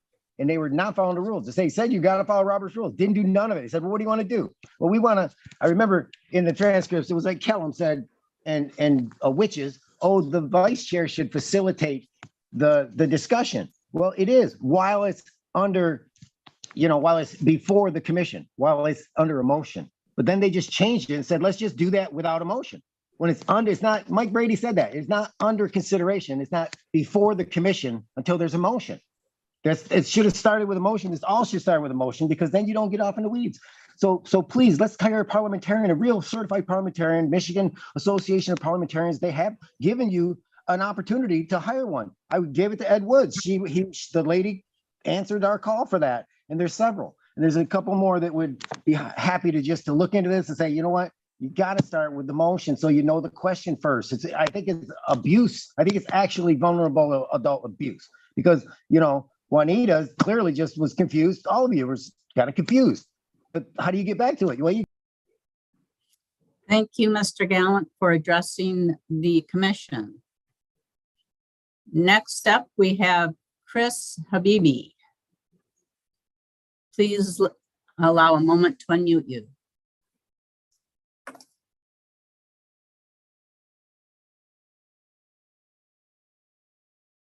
Hi, can you hear me? Yes, we can. Fantastic. Thank you so much. So my name is Chris Habibi. I'm from Dearborn and an Arab American. I wanted to thank everybody for your efforts on this process. I know that it's long and it's difficult, but I did want to make the point that it's really important to keep Dearborn as one district. And I do appreciate the maps that have Dearborn as mostly in one district. We know that the greater Dearborn area is home to the most concentrated population of Arab Americans in the United States, and ensuring that they're able to elect representatives that reflect them and their interests is essential to this commission's mission. So again, I'm glad to see that maps that empower Black voters are not also fragmenting Arab American voters. There are many of the draft maps that have Dearborn as one district, and so I'm encouraging you all to adopt one of those to be the final map. Spirit of Detroit is a great map. So is the Satella version 4. And I also wanted to note that I think Melvindale will benefit from being in with Allen Park and the Downriver community since they share districts. The Dearborn community is unique and it's important to keep it cohesive. Thank you. Okay, thank you for addressing the commission. Our next speaker is Mr. Gallant. This is your third time, sir. Please go ahead. Okay, can you hear me? Yes, I can. Thank you. Okay. And yeah, you know, I guess Mr. Weiss, don't you hear me? My name's Gallant. I mean, why do you mispronounce my name? Several of you do that. I apologize, sir. I don't know if that's on purpose, so that it's like a cat call, say, no, we're not working with that guy. I get that all the time. And I just only said it about 100 times to you. And so I'd ask you to please clarify about who is the parliamentarian, because Sarah spoke up and said that Mike Brady was parliamentarian, and then, oh no, he's not there, so she succeeds him. But the policy right now, and I believe it's 4.36, it says that the legal counsel may serve as the parliamentarian. But that means that nobody else may serve. He's the only one that may serve. Or if you hire a real parliamentarian, you can hire employees, but you can't do anybody right now other than legal counsel. And he was sitting there. Where's Mr. Fink? You know, he's the parliamentarian. Hey, point of order. You know what I mean? And what you're kind of doing is you're suspending the rules by consensus. And that's what they talk about in the Communist Manifesto. It's the specter. It's like a ghost, comes and goes. And you just, oh yeah, we just went through that. And then, oh, make a motion at the end after you make the decision with a couple of amendments. And you create the question first. You negotiated it backwards. This has all been backwards right from the beginning. And I don't know if I think it's the part of the Democratic Party, and I would ask Elaine to talk to that. I mean, you're Democrat. I mean, what does it mean to affiliate? I mean, are you a voting member of the Democratic Party? And how about you? Thank you for addressing the commission. At the moment, I do not see any more hands.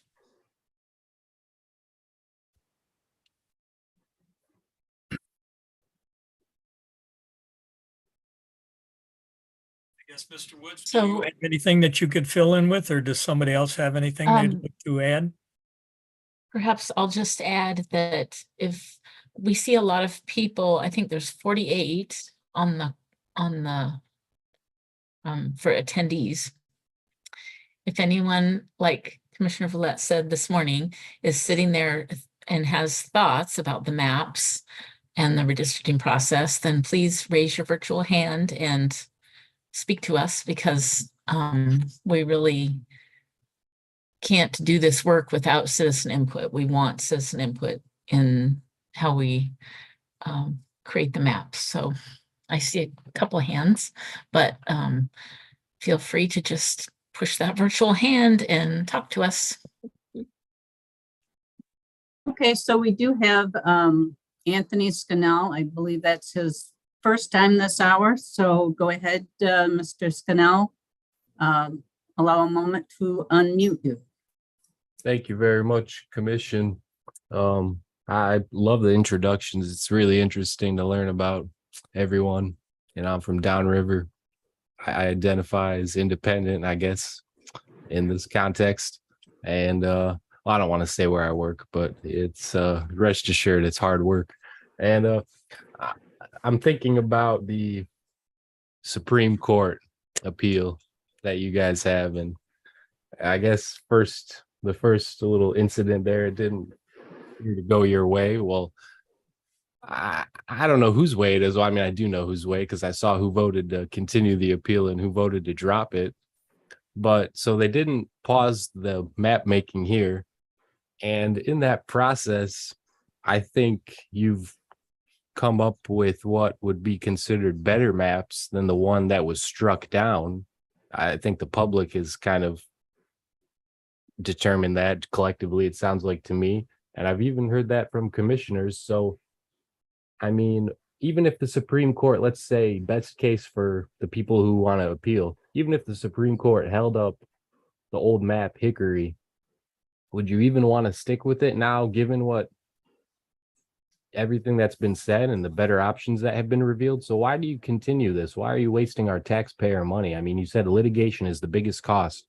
Why are you wasting our money on a doomed Supreme Court thing that you know is going to produce a bad outcome, even if you win? Thank you for your comments. Next, we have Alexander Hayter. Please go ahead, Mr. Hayter. Hello, commissioners. Thank you for taking the time to do what you're doing. I want to thank you for all your efforts in this process. It's been long and difficult, I'm sure. Again, my name is Alexander Haidar. I'm from Dearborn, and as an Arab American, and as being from Dearborn, which is the home to the most concentrated population of Arab Americans in the United States, ensuring that we are able to elect representatives who represent us and our interests is essential to the commission's mission. And we understand that this commission was started out of a desire to empower Black voters, but I believe that there is a way to empower Black voters without also fragmenting Arab American voters. I have looked over some of the proposed maps, and so far, I think the Spirit of Detroit and the CELTA version 4 have been the most promising maps in terms of keeping the Arab American community unified and keeping our voting power together. In addition, the districts of Melvindale and Allen Park, which should be combined. And I'd just like to end with that, again, as the Dearborn being the home to the largest population of Arab Americans, it's important to keep our voices united and heard. Thank you, Mr. Hayter.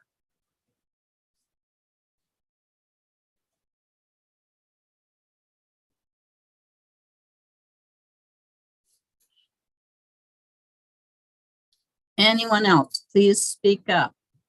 Oh, there we go. Craig Ferrand, please allow a moment for us to unmute you.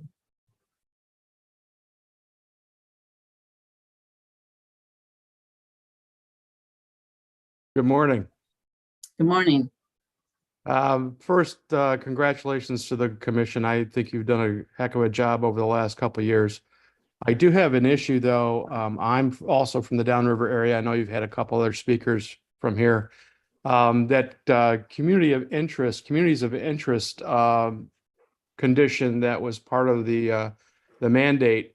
Being a downriver, what we call downriver rat, I was born and raised in River Rouge, grew up in Allen Park, live in Brownstown, have relatives in Southgate. friends and family all throughout the downriver area. And for us, that's a multi-generational community of interest. And as much as Dearborn likes to have its own identity, which I totally agree with, the downriver area does too. And to see it being linked with Monroe County is really quite absurd. And we certainly a lot of us strongly feel that Detroit has every right to have its population well represented. It's the stretching into the downriver area. It's like, let's grab a couple towns here and grab a couple towns there and throw them in someplace else that just doesn't make sense. I've looked at all the maps and all the maps do the same thing. So it's not like I have one preference over another. It's just, I want to make clear that the downriver area by its very nature is unique. It's multiracial, multi-ethnic with multi-generational history. And I just think that it's extra care. Okay, thank you for that.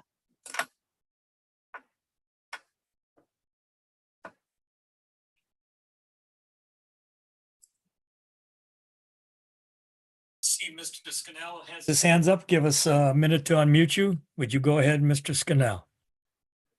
Thank you so much. Second comment, 11 o'clock hour. I totally agree with the last guy who just spoke. He's totally right about downriver. And I think when he's saying it stretches into Monroe County, and we're talking about the state house, I think it's talking about that Taylor district, those two Taylor districts. And that's something that really deserves to be looked at. And I don't know, I think when you ran it through your partisan fairness, I don't know, maybe you looked too quickly. Maybe the machine, the algorithm isn't taking something into account, because everyone knows if you put Taylor whole, it's going to be maybe more of a toss-up district than either of the two that currently exist. So I think it improves partisan fairness. I don't think a thorough analysis was taken to look at the partisan fairness when you put Taylor whole. It's not totally outside the scope. It's close to adjacent. You're changing the district with Allen Park. That's adjacent to Taylor. So the effects, they're all downstream. I think it's worth it. It'd be better. And please drop the Supreme Court of the United States appeal. Thank you, Mr. Scannelli.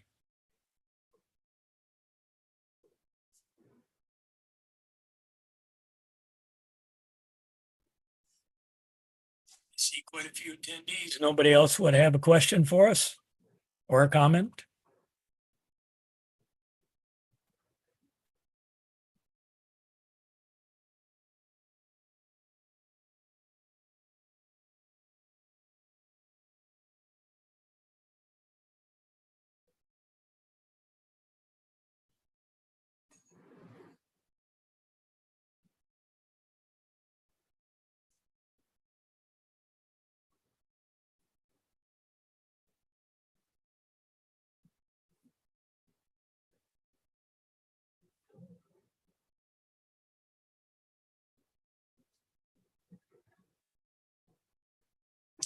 There we go. Go ahead. We got David Allen up next. Please give us a moment to unmute you. Okay, can you hear me? Yes, we can. Okay, I've been watching you guys for several years, and I just had a thought about how you're the difficult task you have of trying to choose between the maps.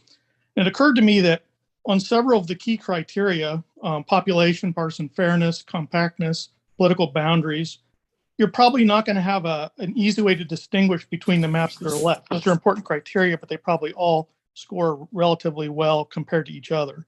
So I think it would be useful to focus on the criteria that are going to be able to distinguish between the maps. And it'd be useful to have a single spreadsheet that compared all these. So that would be how many districts are changed, so fewer is better. How many VRA districts did you end up with? More is better. How much emphasis was there on the COIs? And then which COIs were emphasized or compromised in those maps? I think that at the end of the day, you're going to have one key issue, which is likely going to divide the commission, and that is whether to go with the good number of districts that made VRA and few that were changed on the one hand, versus how much emphasis on COIs. So I think it'd be useful to have a single spreadsheet that kind of puts all this information together when you get to your final deliberations. Thank you. Thank you for that. That's an interesting concept and probably would be very helpful.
Madam Chairperson, we do have a couple items that we can review if the commission is so inclined. I know we need to get a bill paid for expert expense, and we need to present a couple of things or get feedback. So whatever the will of the commission may be at this time, we can check some of those items off.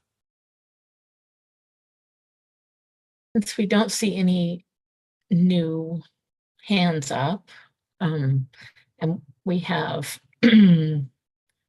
almost 40 minutes left in this hour. Does anyone object to us taking care of some business while we're waiting to see if hands come up?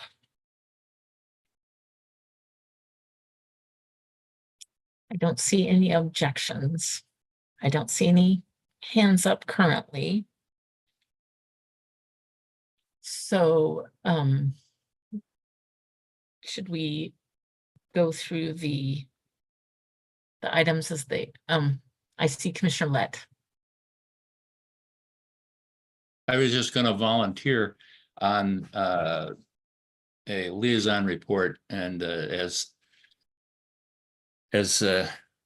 Woods has said, there is one bill has been presented, and I could talk to that, and if anybody had any questions, I could certainly try to answer those. But you can start wherever you want. I'm just kind of volunteering.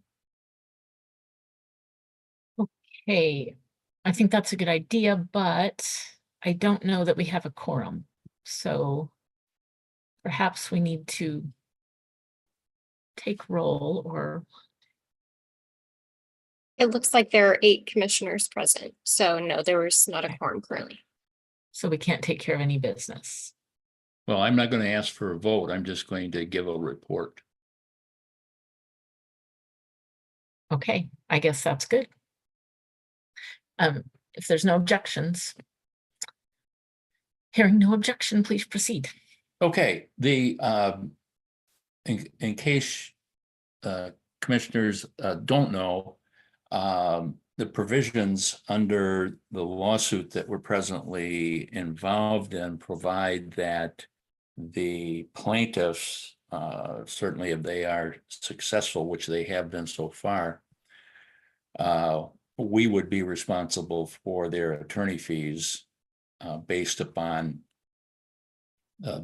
their submission of those, and we're not at that point. However, we are at the point that we took some depositions of their experts, and under the federal rules of civil procedure, when we do that, then we are responsible for paying for the time that the plaintiff's expert spent in deposition that we scheduled. So those have been presented, and Nate Fink has contacted Edward as well as myself. He has talked with the plaintiff's attorney, and the ultimate amount is somewhat less than 8,000 for a couple of, I think it was 2 of their experts. I see Nate has his hand up. If you would take his Mr. Fink? there you go. I think that's where we're at, Nate, and if you might want to correct anything that I said was That wrong. was right. I think One thing I did want to say, Commissioner Lett, thank you, and good morning, everybody. Commissioner Lett, you said that the commission would be responsible for the plaintiff's attorney's fees in the AG case. I would just say that that's still a matter to be determined by the court. We anticipate they will make a claim for that at some point, and there is law on that issue in these types of cases. But I don't think that we're in a position to say that they certainly will be that the commission will be responsible for any particular amount. That is an issue to be litigated. They will certainly make a claim, and it is very possible that the commission would be responsible for the attorney's fee. But I didn't want to, obviously this is a public record, and not ready to stipulate any particular amount that the plaintiffs may be entitled to at this time. As it relates, I didn't mean to. I see where you're going, and yeah, I think that my comments probably led to that conclusion, but that's not the conclusion that I wanted to present. Right. Certainly, yeah, I just any claim for fees would have to be presented to and approved by the court, subject to our objections. Right. Yes, exactly. And that's a separate issue. The issue that Commissioner Lett absolutely correctly described this other issue, which is just related to a discovery expense that's is not in any way tied to the plaintiff's success or lack thereof, either way in the case. Under the federal rules of civil procedure, when one party takes the deposition of another party's expert, the party taking the deposition, the other side, is responsible for certain expenses for that expert's time. And so that's what this is. So the commission will pay that amount. And I don't think it's that the commission needs to take any action on that. I'm looking at the screen trying to count if you have quorum right now, but I don't think you need that. I'm not asking the commission to vote on it. I think it's just part of a litigation expense, just like, paying attorney fees and the like for your own attorneys. But we just wanted to inform the commission of that before the check is issued. So that was it. What was the amount that you ended up negotiating? Yeah, the total amount is $7,760, which is split almost equally between the 2 experts whose depositions were taken by the legal team back last year. Well before the trial. We had a bit of a negotiation on that issue, and that amount is a bit less than the plaintiffs had originally demanded. And so that is an amount that the commission should pay. So that's it. Thank you. Anybody have any questions on this particular item? It's not something that I know a lot of people are necessarily familiar with, unless you're an attorney in civil practice or practicing in litigation. And it might seem unusual that we have to pay for their experts, but we're the ones that wanted to get them on the record, and that's the way it works. It'd work in reverse. If they took our experts' depositions, they would have to pay our experts. If there are no questions, that's all I've got. Thank you. Okay, thank you. I see we do have a hand up. I don't know how many, I think he's spoken twice this hour, but I'm not sure, but go ahead, Commissioner Andrada and Weiss. Yes, this will be Anthony Scannell's last time for this hour. So go ahead, Mr. Scannell.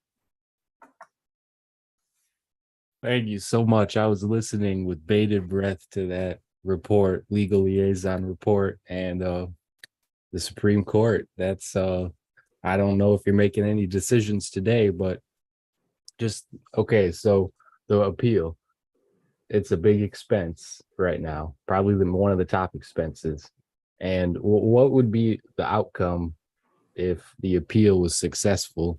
The outcome is that we would still have the Hickory map, the old Hickory map. And it seems like a lot of people, even commissioners, have expressed their opinion that they thought it was done under a faulty method, or that it's just not a good map and that you've created better options since. So if you continue this appeal, and let's say crazy best case scenario, you won, would any of you even want to stick with the Hickory map after all the good work you've done in the past few weeks?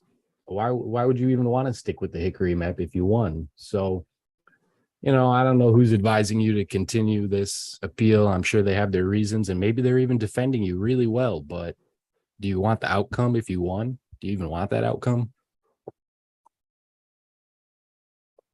Let me add a comment here, Mr. Scannell.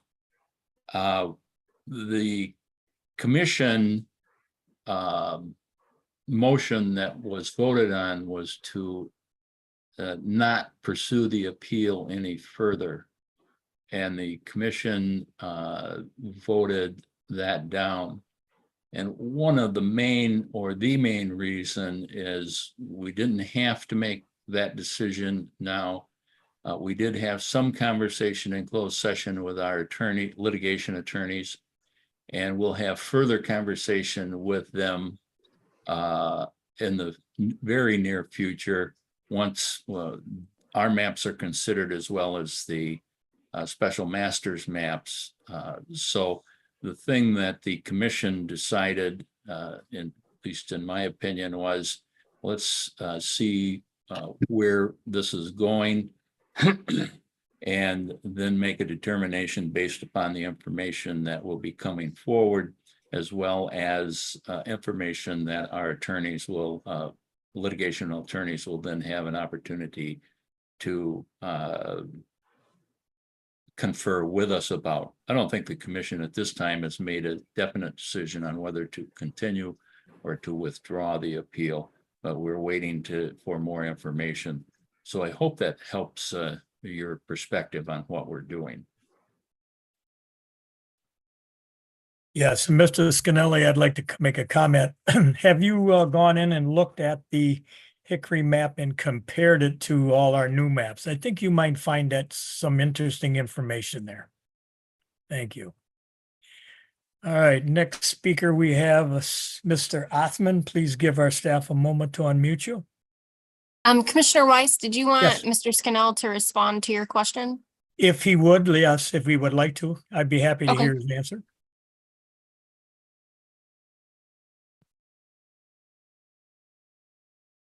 Mr. Scannell, you're unmuted and free to address the commission or respond if you would like to.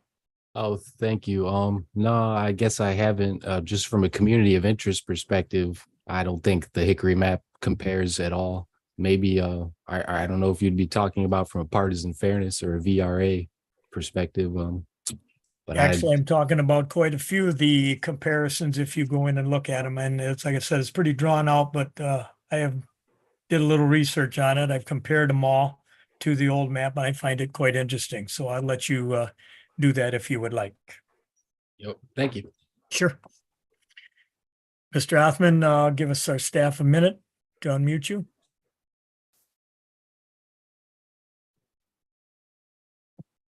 Hello, my name is Sammy Othman. I'm from Melvindale. I grew up in this town, and I really appreciate it.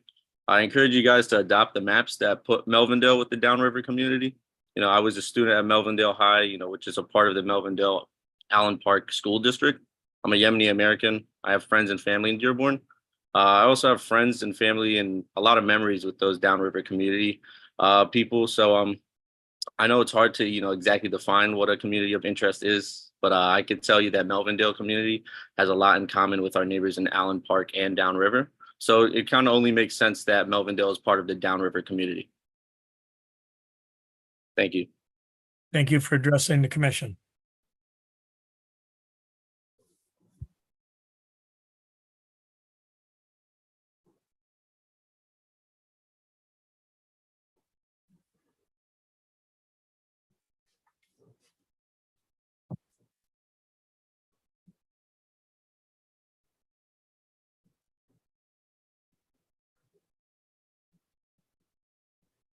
I guess Commissioner Orton, if we have anything else that we can talk about or do that doesn't violate any rules. Okay, thank you. I think perhaps we do have a quorum again. Yes. So should we go on with just unfinished business that's on the agenda? Director Woods, do you have something else that we could take care of that would be better at this time? Sure. We just have an update from the last meeting regarding our rules and procedure that we can just share with the commission so that everybody can see it, and that vote will take place at one of our upcoming meetings. So there's really no need to vote today, but it's just sharing the change that was made. And I can put that on the screen.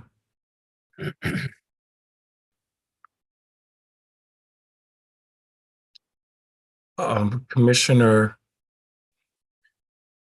Lang wanted to make the change and the commission agreed with regards to the rescheduling of meetings and notice. We had 5 hours before, and in this version, you will see 12 hours.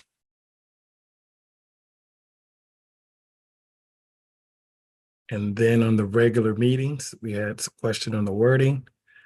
And it says the commission shall meet in a regular session, which shall be held no less frequently than one meeting per month unless otherwise determined by a majority vote members present before maps are approved.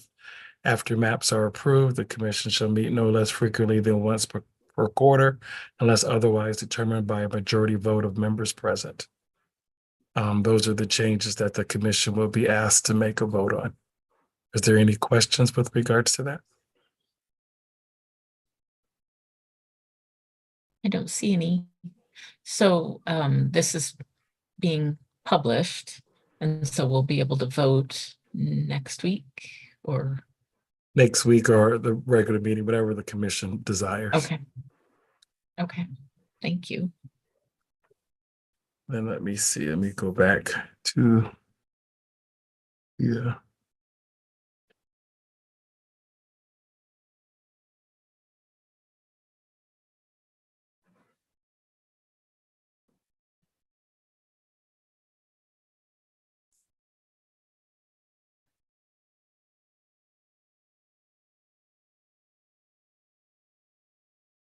We were asking some feedback for the mapping process and procedures. So I don't know if anyone had a chance to take a look at them.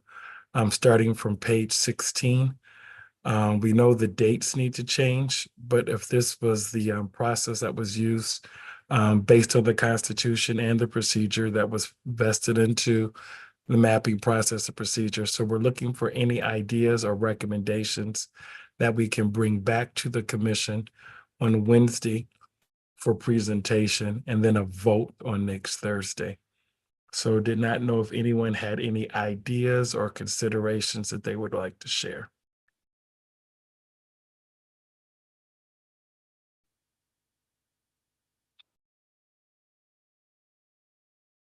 I don't see anything right now. When do those any comments need to be made to you? It would be nice to have them all by Friday. Monday's a holiday. And so if we could have those by tomorrow, that would be great. So we can give, you a chance to take a look at them for consideration. Okay.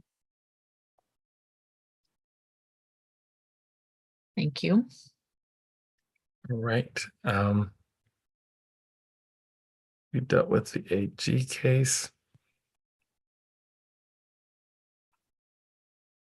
The next thing we can deal with would be the budget. Okay.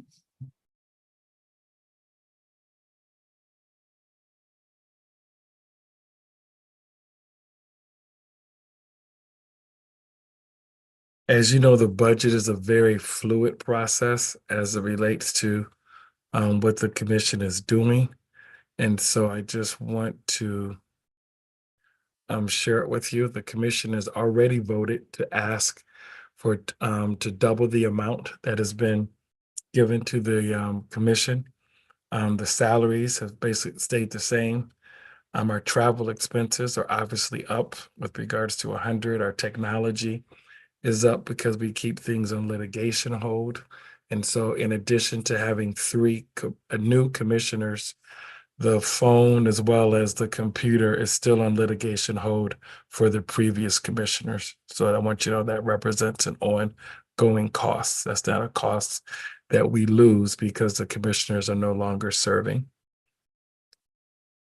We have meeting expenses.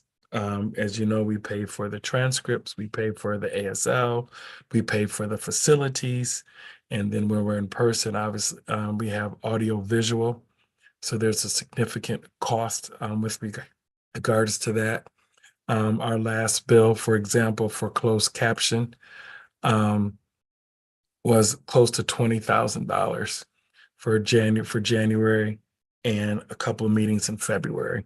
So I just want you to know that that we are incurring costs for the whole entire year. Our consultants, our litigation counsel, our local counsel, our special masters, that's an estimate that we have that the court is requiring us to pay. Our line drawing, our voters' rights. Previously, we had federal compliance consulting, and now we have attorney E. Mark Braden. And so that represents that cost. Our public relations are the contracts. We issued out $49,999.99 for this past go around. And we'll need to do the same for the Senate, which gives you 100. We have legal fees. This was any potential legal fees. This one in particular was a result of the notice to vacate. That's a budgeted amount. It's not an actual and an estimate. So I don't want you to think that's what we're giving away. That's just not the case. Professional services refers to Insights 3, which helps us with our finance. Advertising is the paid media. This is not what goes to the consultants, but it's the paid media for like Comcast, for text messaging, social media advertising, radio, newspaper, everything to kind of get the word out with regards to what the commission is doing. And then our office supplies, $22,400. This is postage, copies, toner. It also includes posters. For example, at the meeting next week, we will have posters of each of the maps that people can see in the back. They'll be 4x3. If we need to get easels, the easels we have might not be strong enough to handle the poster. So this is all the things that comes out of office supplies, just to provide some context. Like I said, the budget is fluid. So as things come, we might need to make changes like we have in previous years. But this is where we are as relates to our expenses. And so it's just like a motion to adopt the fiscal year 24 updated budget and a vote for approval. Okay. I move we adopt the budget. Second. Okay, so it's moved and seconded that we adopt this budget. Is there any discussion? Questions for Director Woods? Okay, let me just make sure we have a quorum. It looks like we do. So all in favor of adopting this budget, raise your hand and say aye. Aye. Any opposed, raise your hand and say nay. Okay, the ayes prevail and the budget is adopted. Thank you, Director Woods. Thank you, Madam Chairperson. I'm seeing that we have no hands. If the commission would like to go ahead and take an extended lunch, I think that would be appropriate at this time. And we do have one and resume at 1 o'clock. But hold on, we do have one person who raised their hand. Commissioner Weiss or Andrada? Okay, we have Richard Mikowski. Please go ahead.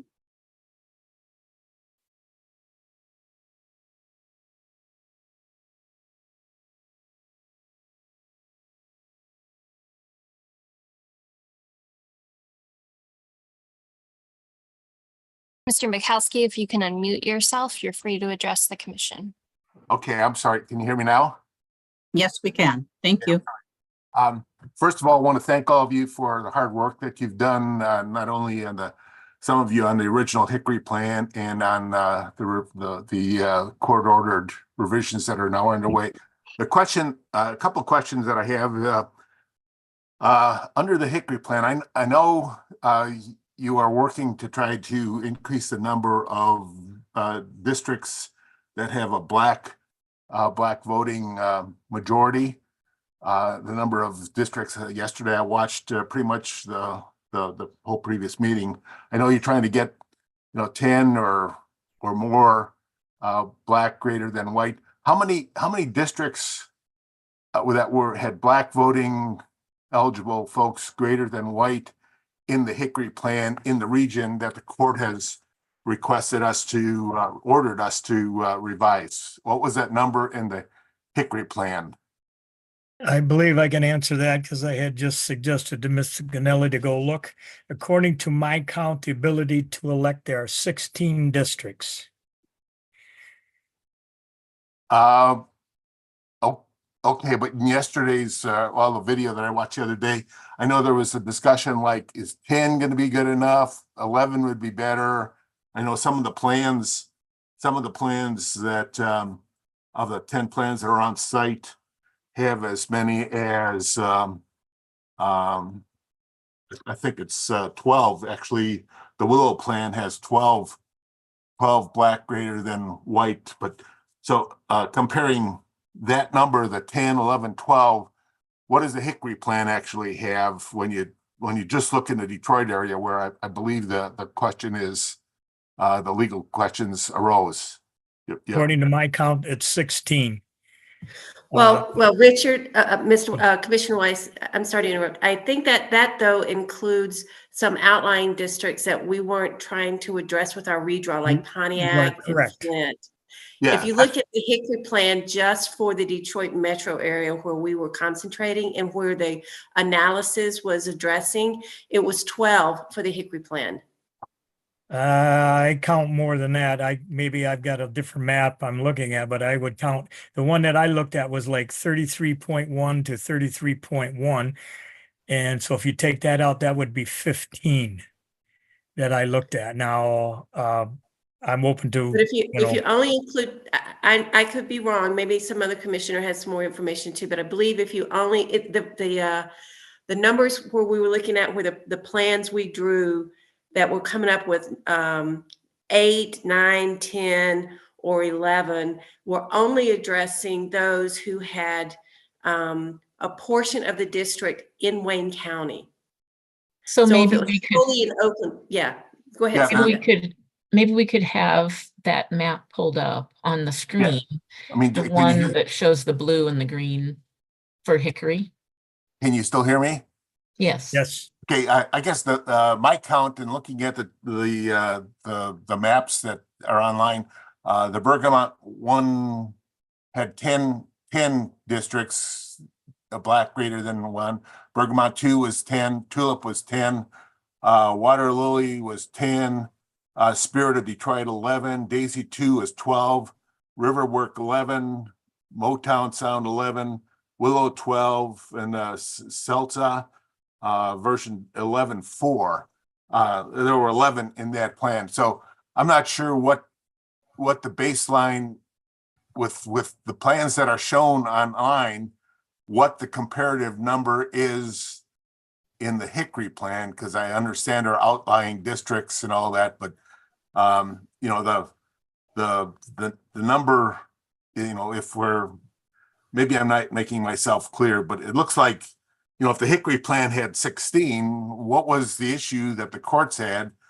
Because we're now looking at maybe 10 to 12 districts in the different plans that are under consideration. Do you understand the question? If I can explain my understanding of it, we're talking about two different things. You're talking about VRA districts, and the court did not rule that we did not follow the VRA. It ruled that we considered race too much when we were drawing the plans. So we're not comparing how many VRA districts are in the Hickory plan to how many VRA districts are in the plans we redrew. What's being considered is that we had to do it not looking at race the second time. Does anyone else want to clarify more, or does that make sense? No, that's correct, Cynthia. You're absolutely right. They've ruled on the 14th Amendment Equal Protection Clause. They declined to rule on the VRA violations, if there were any. They didn't rule on that. How, to address your question, Mr. Michalski, is that correct? Michalski? That's good. I'm sorry if I mispronounced that, is when we had our analysts do the VRA analysis, they concentrated and only ran it initially on the districts that were wholly or in part in Wayne County. So if you're asking what was the scope of that analysis, that was the initial scope. And the numbers that came out of that analysis is where we had maps that came in with 11, 10, 9, and 8 opportunity districts. And that only counted districts that were wholly or partially in Wayne County. So for example, a district like Pontiac, or that encompassed Flint, that might be a Black opportunity district, but is not touching Wayne County or any part of it in Wayne County, was not included in that count. I believe, and I could be wrong, if someone else on the commission could back me up on that, I think because I asked that question, I was very curious about it.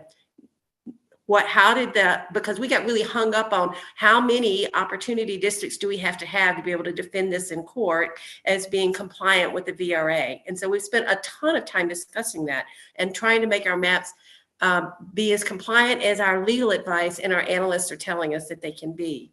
And I asked the question, well, what about the Hickory map? And when they ran the analysis on that, I'm pretty sure that number came back with 12 in the Detroit area. Not counting the outlying counties, but only in Detroit area, where that was one more district than our best race-blind map came up with. The best we came up with drawing race-blind was the DAISY plan. There were some other maps that were drawn from, that were contributed that we ran some analysis on, but our understanding is they were drawn with a lot of racial consideration in putting the districts together, and they scored around 11. So still one less than the Hickory plan. Our best maps that we get the best feedback on, that everyone seems to be in favor of, at least the public comment we've heard today and previously, and looking through the public comments like this, the Motown Sound map scored a 10, if I'm not mistaken. It was borderline to an 11, but it was like 10 and a half. Does any other commissioner recall those statistics as well, or am I off? Well, I counted the map yesterday, and the Motown Sound appeared to have 11 districts. 11 districts that were they're Black greater than white. It was 1, 4. Those districts 1, 4, 5, 7, 8, 9, 11, 16, 17, and 18. So there were 11. Anyway, so what is the metric? What is the metric that that's satisfied? If it's not the number of districts, what is the actual measurement that's required in order to be compliant from the VRA? And that's the magic question. But yeah, we wish we all knew the answer to that. We don't. We have expert legal advice and analysts guiding us with their opinions on what would fit the bill, but it's not an objective question that we can, know definitively yes or no if this map meets it or not. So I don't know that we will definitely know that until a judge in a court of law looks at it and says, yes, this map is good. but And it's not, yeah, it's not clear. What's the quantifiable metric that was used to determine the Hickory plan non-compliant? I guess that's the fundamental question, you know, I mean, how? So let me say, it wasn't determined to be non-compliant with VRA, if that's what you're talking about, but Commissioner Eid wants to say something. Yeah, I'll jump in, try to clear up a couple of things. The Motown Sound map currently has 11 VRA districts if you only count the Metro Detroit. If you only count Detroit, 12 if you count that District 18 being in Oakland County. That's what they said last week to us. Two, this might clear up Richard's confusion, and it's an understandable confusion because I think all of us are confused about this. It might not be a good idea to compare the number of VRA districts and what we're doing now to what was in the Hickory map, because these maps were drawn in a fundamentally different way. For Hickory, we tried to maximize the number of VRA districts, and to do that, among other things, we used race. This time in our first draw around, we didn't use race at all.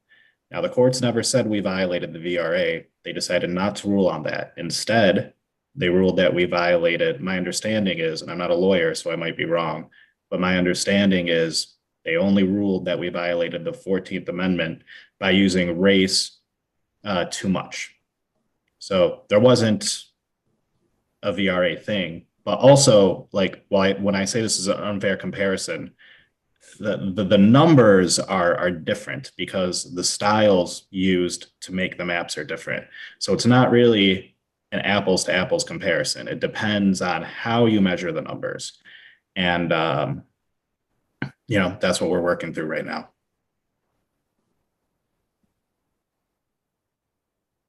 Did that answer his question? I hope so. I think he dropped off. He's not showing up anymore anyway.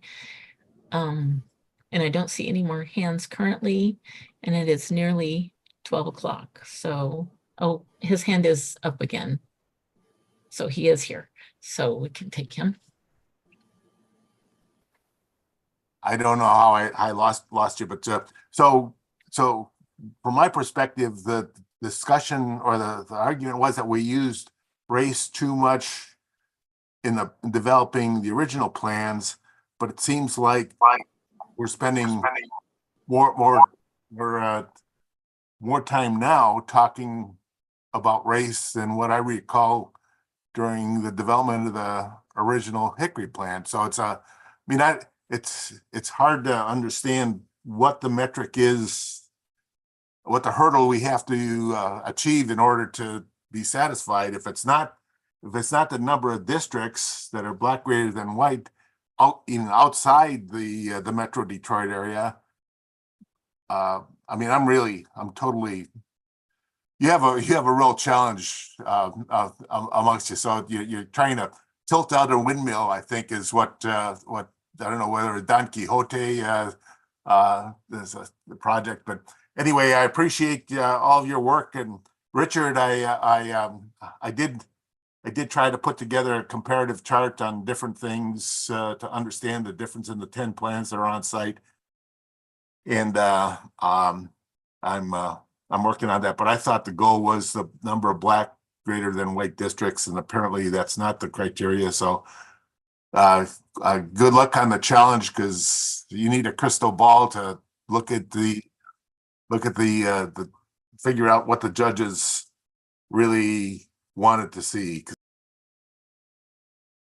I think many of us have the same apprehensions that you're speaking of, Richard. Did he say if he had a preference on the 10 plans? I might have missed that.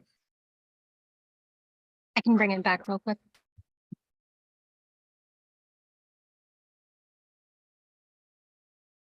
I guess I did. And looking at the the plans, let me look at here quickly here. One of the criteria that I looked at was how many districts, even inside the metro area or bordering the border, the metro area, increase the, I'll say, are more competitive in terms of the Democratic to Republican vote. I mean, that's a controversial issue. But you know, from my perspective, I mean, I'm looking at here, the Spirit of Detroit looked good in the Motown, was that Motown Sound, whatever that, yeah. Motown Sound was the other one. Spirit of Detroit. Yeah, and Daisy 2 was not bad either. So anyway, that's my input. Good luck to you, and thanks for all your hard work, and I appreciate your hard work.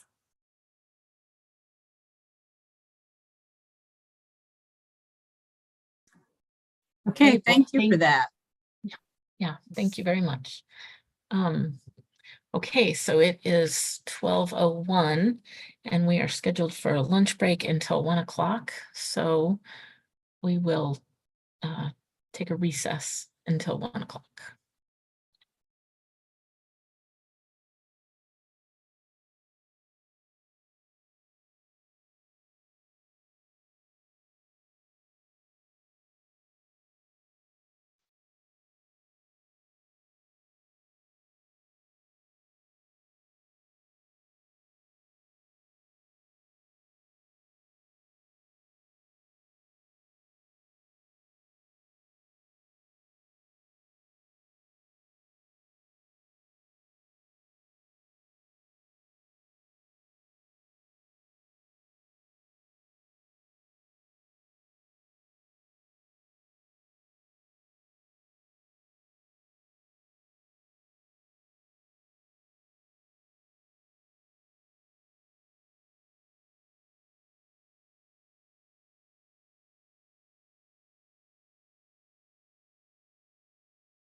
Hi, everybody.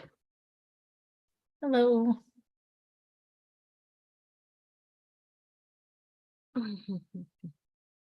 I call this meeting of the Michigan Independent Citizens Redistricting Commission back to order at 1:00 p.m. Will the secretary please call roll? Absolutely, Madam Chair. Commissioners, please stay present when I call your name. And if your location has changed since we called roll this morning, please let us know where you are attending remotely from. I will call on commissioners in alphabetical order, starting with Elaine Andrade. Present.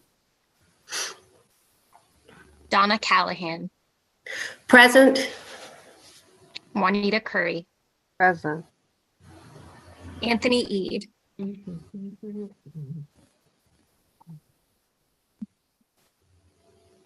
Brittany Kellum. Rhonda Lang.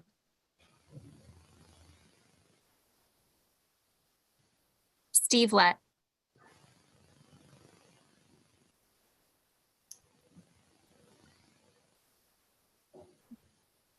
Commissioner Lett, are you present?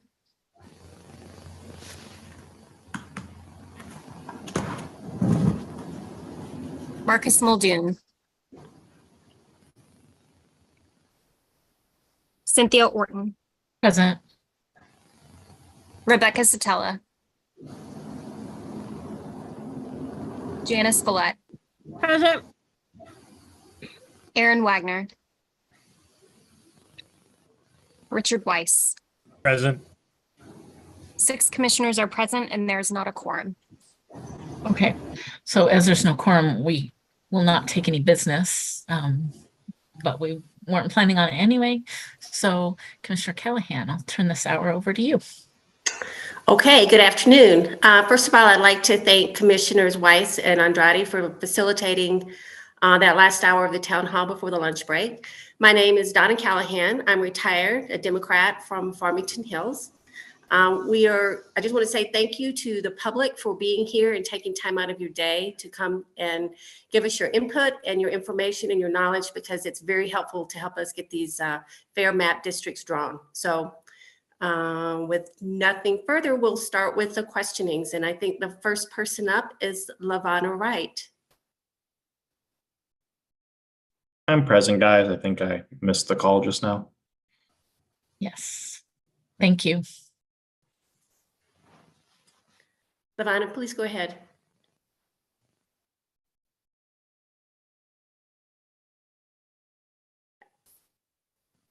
LaVonna, I think you're still on mute. There you go. Oh, am I off? Am I off mute? Yes.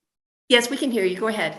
I don't really know what this is about. What's going on? Because I don't know what this is about. I just called to join, but I don't know what this is really about. This is about the redistricting and the map drawing for the elections. Public comment or input on the maps that we've created thus far. Oh, okay. Is it by DTE or what? No, this would be for your representatives for Congress and for State House. Oh, State House. Oh, maybe I'll need to be on this. Maybe it's not for me. Okay, thank you. All right, bye-bye. Just want to note that Commissioner Lett has also joined now. Okay, next up is James Gallant. Hi, James.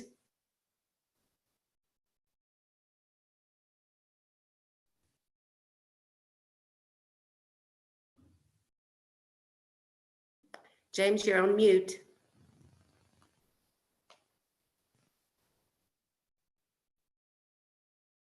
Hello? Hello, we can hear you. All righty. It's James Gallen again, Yeah. and these are my opinions. And welcome, Commissioner Callahan. I would hope that I guess you facilitating here, you could maybe get the Mr. Fink, since he's on, to clarify a few of these questions that I've been bringing up about process and the rules of procedure and whatnot, being new and all. And I guess first would be, you say you're a Democrat, so you're like a voting member of the Democratic Party, or do we have voting members of the Republican Party? We never really straight that out. And but first of all, it was asked that the secretary would call the roll, and then Sarah Reinhardt answered and then called the roll, determined that there was not a quorum, except for in the Constitution, it says the Secretary of State will do that. Secretary of State is an elected official. And when it's not Secretary Benson, it'll be somebody else. It's not Sarah Reinhardt. It's not the other lady that does the roll call. I'm not sure how that happened. And is there like a document that was appointed to fill in for the secretary? Because, this is how this was supposed to work.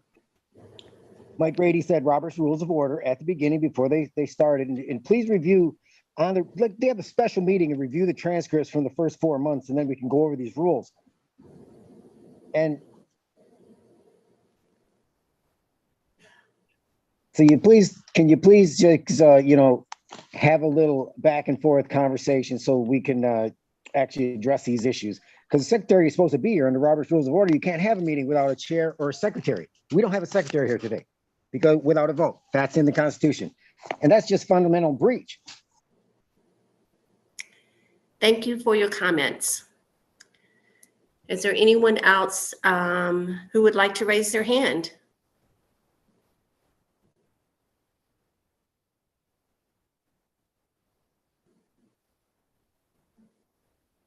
All righty, then James Gallant, you get Gallant, you get round two. Please go ahead. Can you hear me now? I can hear you. Thank you. All right, James Gallen again. That's just one of the questions that we have, and that's a fundamental thing because the secretary is most important. That's the keeper of the records. And where are we at on all this?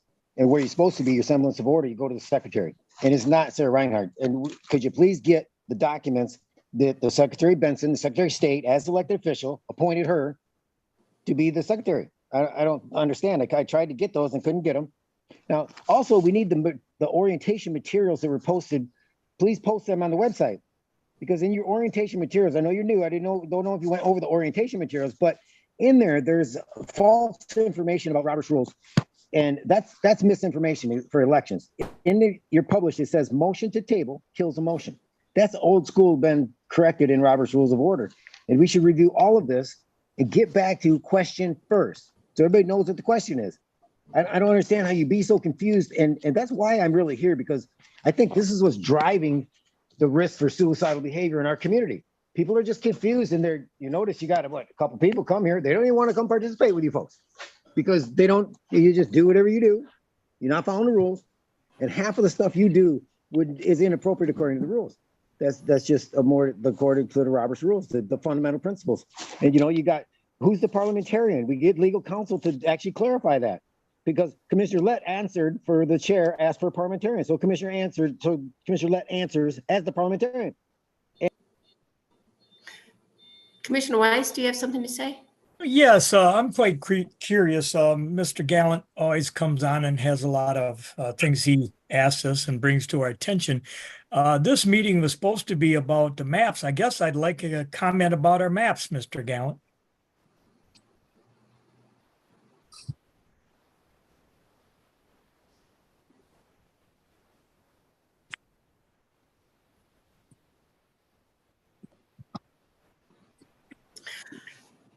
Okay, I don't see him on any longer.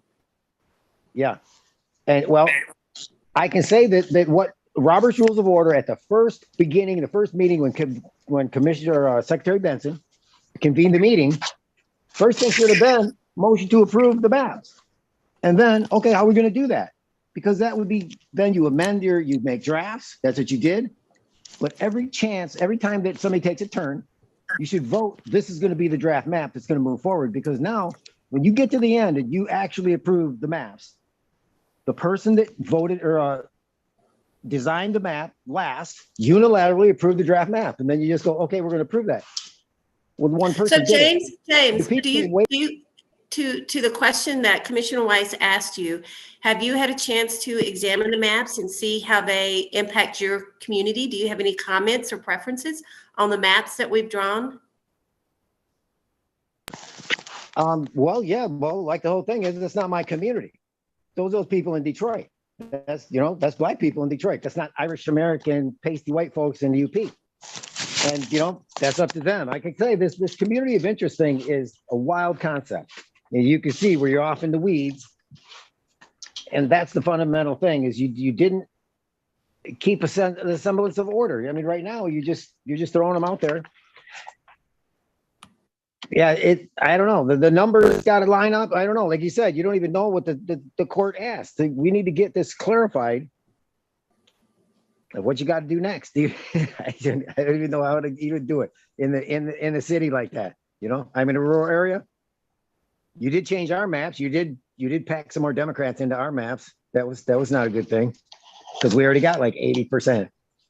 And you know, we don't get a chance. We don't stand a chance up here. And actually, they do the same thing at our county commissions and everything that you're doing right there. The backwards Marxism that you start with the consensus building and we're in decision later, and then you make the decision, and then you answer it, and then you make the motion to answer it. We do that. Our county commission does it. Our city commission does it. That's like it's a contradicting the state of being. You're contradicting the rules that are here. You're just doing it the opposite. By consensus, you got sidebar rules that you've agreed to that, you know, the chair's asking for suggestions when she's supposed to be maintaining order. Every agenda item is supposed to be, will entertain a motion to approve. Thank you for your comments. Commissioner Lett? Never mind. Okay, I don't see anyone else with their hand up. Is there anyone else in attendance who would like to provide their input? We would love to hear from you. While we're waiting for a hand up, I will just note that Commissioner Muldoon and Zatella have joined the meeting.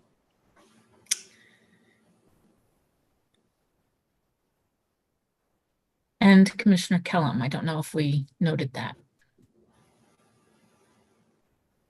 Thank you.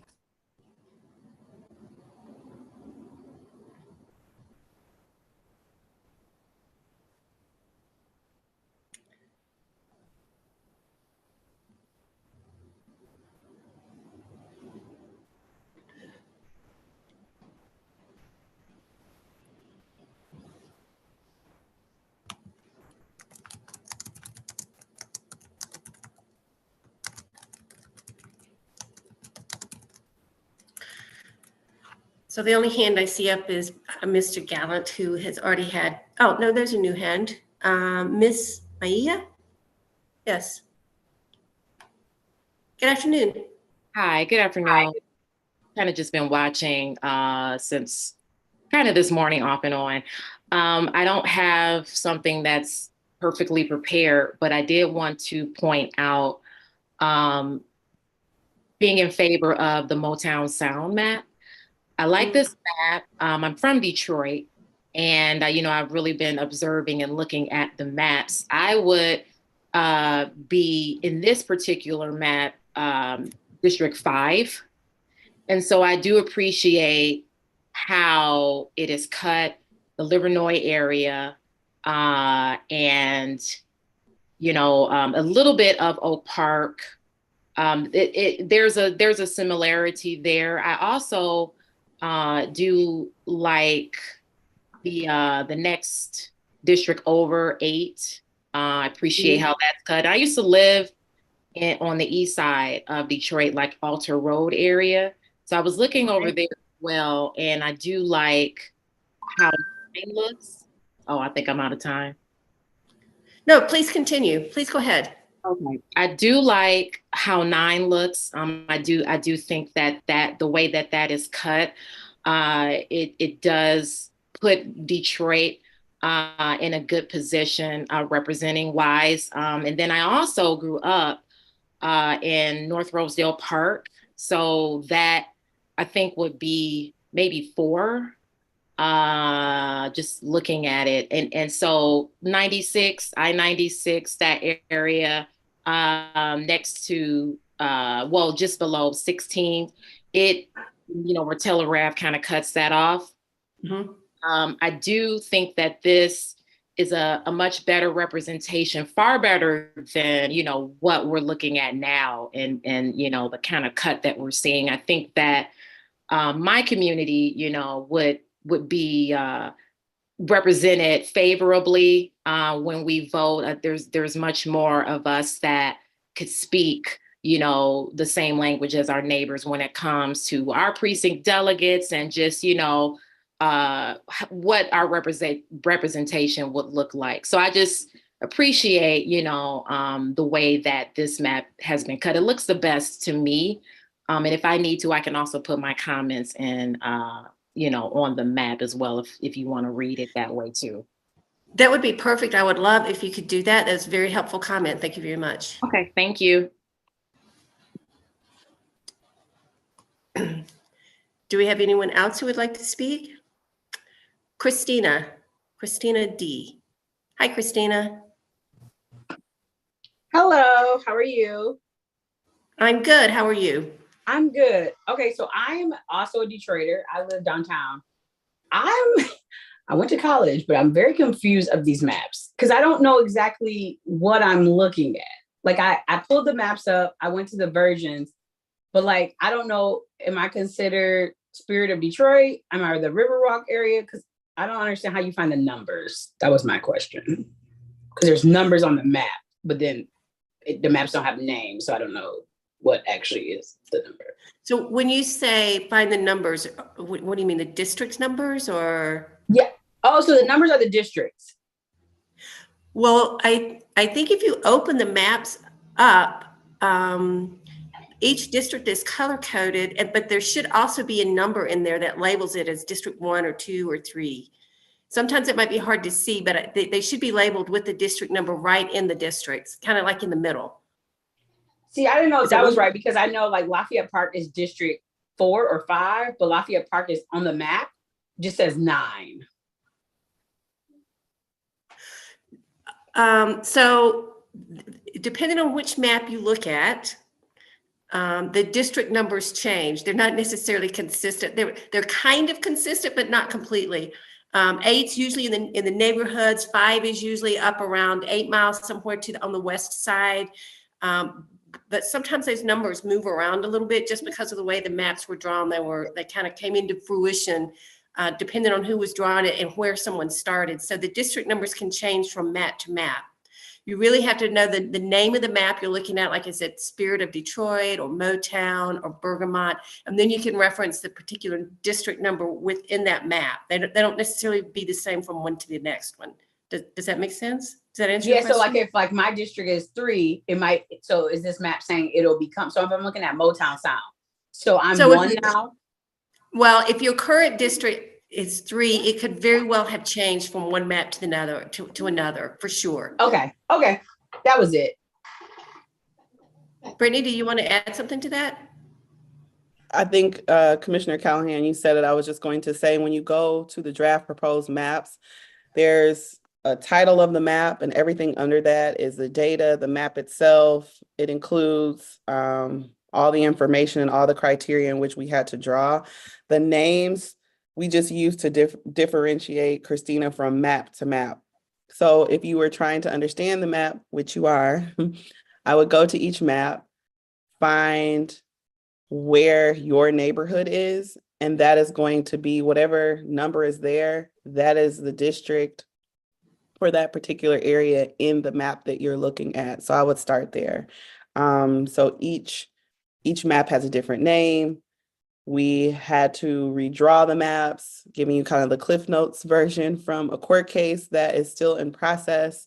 And from this, we're smack dab in the middle of the redrawing process where we're looking for citizens like you to continue to contribute very specific things. So understanding the maps are very important. Yeah, I worry because I went to Michigan and everything, and I'm like, what kind of brain power I'm supposed to? That's Even confusing. looking at the map, I'm like, I can't even see streets, and that might just be too because I'm, not the best with street. But I'm like looking at so I'm at Motown and Spirit of Detroit. I'm sorry, and I'm looking at a 1 and a 9, but because I don't actually know what, it's not even closer so far. But I can figure that out now that I know that. It's not Detroit's direct district. It's the district in which you create the map. So I didn't know that. So Yes. So, and I would zoom in because then you can see the detail in the given district that you're looking at. Okay. The maps don't let me zoom anything on my Apple, but I will check. It just is the map. It doesn't let me move into it or anything. There's no key points to change what I'm looking at. That's weird because there's supposed to be a toggle feature. Make sure you're in the link that's draft proposed maps. Yeah, I went to draft proposed maps and then I went to the state house map too, not congressional. We're not doing congressional. We're doing the House. And then after that, we have to do the Senate maps. Mine just says proposed maps. And then it says Spirit Detroit map population VRA. I just tapped the map population. The underneath the first drop is map. I just tapped that, but it's not integrated. Ha! I lied to you. Please, no, take it away. Just ignore everything I was said. gonna. I see it. Let's get this up on screen so we can show what we're looking at. Good. And maybe I got it. No lie. Maybe that would, even though Christina gets it now, maybe it would still be helpful if someone can put up their screen and show from going our website what to click on for draft proposed maps and the different features. That's a great idea. Who Give me a quick second and I'll do Okay. it for you. All right. Thank you. We can still take questions and comments while we're waiting for that. I don't see any new hands right now. Brittany, thank you for making that explanation a little clearer. Okay. Are you ready, Commissioner Callahan? Yes, go ahead. Thank you. This is the website, Michigan, MICRC, www.michigan.gov/MICRC. And when you get to the home page, you want to click on 2024 Draft Proposed Maps. 2024 Draft Proposed Maps. And then you will see each map that is listed. I believe Christina D was asking about the Motown sound. And what you want to do is click on the comments. That's the map that Commissioner Kellum was referencing. So if you want to zoom in, you want to click on the comments of each map and it will take you to the map. And I would encourage you to type your address so you can see which district you're in each particular map. After you type in your address, it will show you what district you're in. And then you can zoom out, as Commissioner Kellum was referencing, to see the districts that you're in. And the further you zoom out, you can not only just see the neighborhoods, but you can also see the streets as well. So just wanted to share that with the public. Thank you.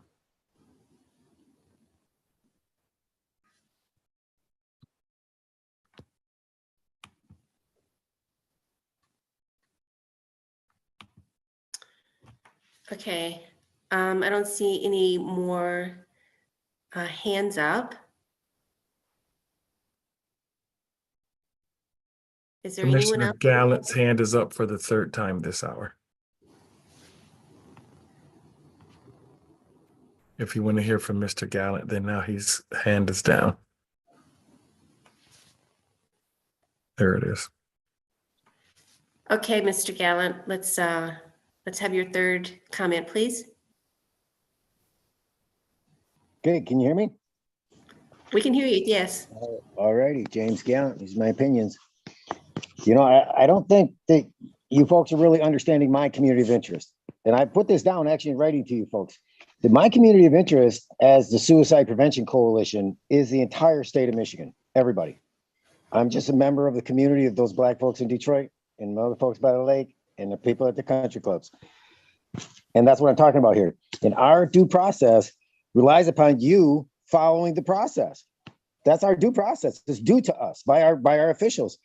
And so I'd ask you to please consider, and now that we have Commissioner Kellum here, if you would just talk for a moment about what happened to the Pledge of Allegiance issue that day. See, that is what I'm saying. There would be a completely different outcome here if you had done the Pledge of Allegiance every day at all the meetings. And you just kind of, that's a little too controversial. Everybody started getting sparked up. Commissioner Witches was storming off. Everything was confused, but there was no motion at the beginning. The chair is supposed to, the next agenda item will entertain a motion to approve the next item. And it would have been citation of the Pledge of Allegiance. And I think that Commissioner Clark deserves that in his life, to have that addressed. It's still not disposed of. So please, could you, who's the chair anymore? Okay, Commissioner Orton, could you just go back and get that up here so that you could then address that and these people get to vote? This is denying the people the right. Thank you for your comments, Mr. Gallant. Is there anyone else who would like to speak? Anyone? Just raise your hand and you'll have your opportunity. Commissioner Weiss has his hand. Yes, address Mr. Gallant's question about the Pledge of Allegiance. I believe that was voted on at the time. I could be wrong, but I'm trying to remember exactly, but I believe it was voted on and it was turned down not to do that. Thank you.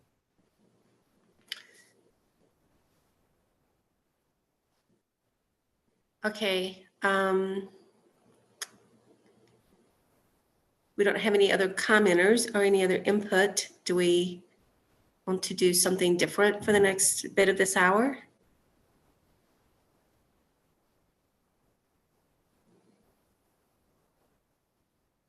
I think we have taken care of some business earlier. Director Woods, do you have anything further that we could take care of? I do see Christina has her hand up. Yeah. Hi, Christina. Hello again. Okay. Yes. Well, I have a question because I'm intrigued now about this. So I learned about this about a week ago, and now I'm investigating, like, at the point of like sleepless nights. So what exactly is? So I know the purpose of like these new maps are to obviously help the people who, which like me, live in the city.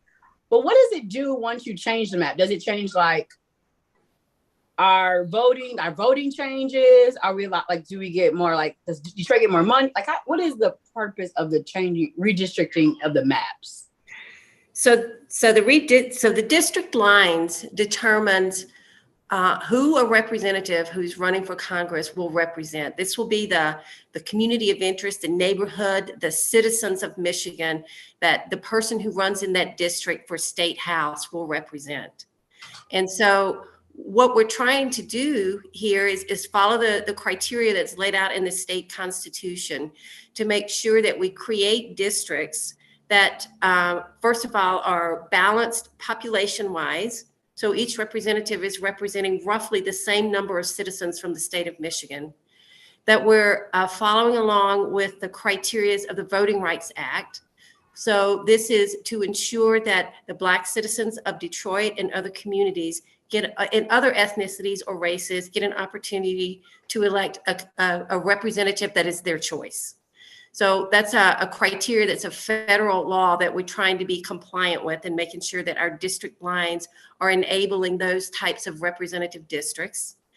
We're also trying to be very cognizant of the people that we put together, that they have common interests, whether it be financial or neighborhood or cultural or historical, or maybe they share a common water table or whatever their binding cultural items are that bind them together, to people that care about the same kinds of things. We're trying to group them together in a community of interest. And we're trying to pay attention to things like county lines and townships and neighborhoods.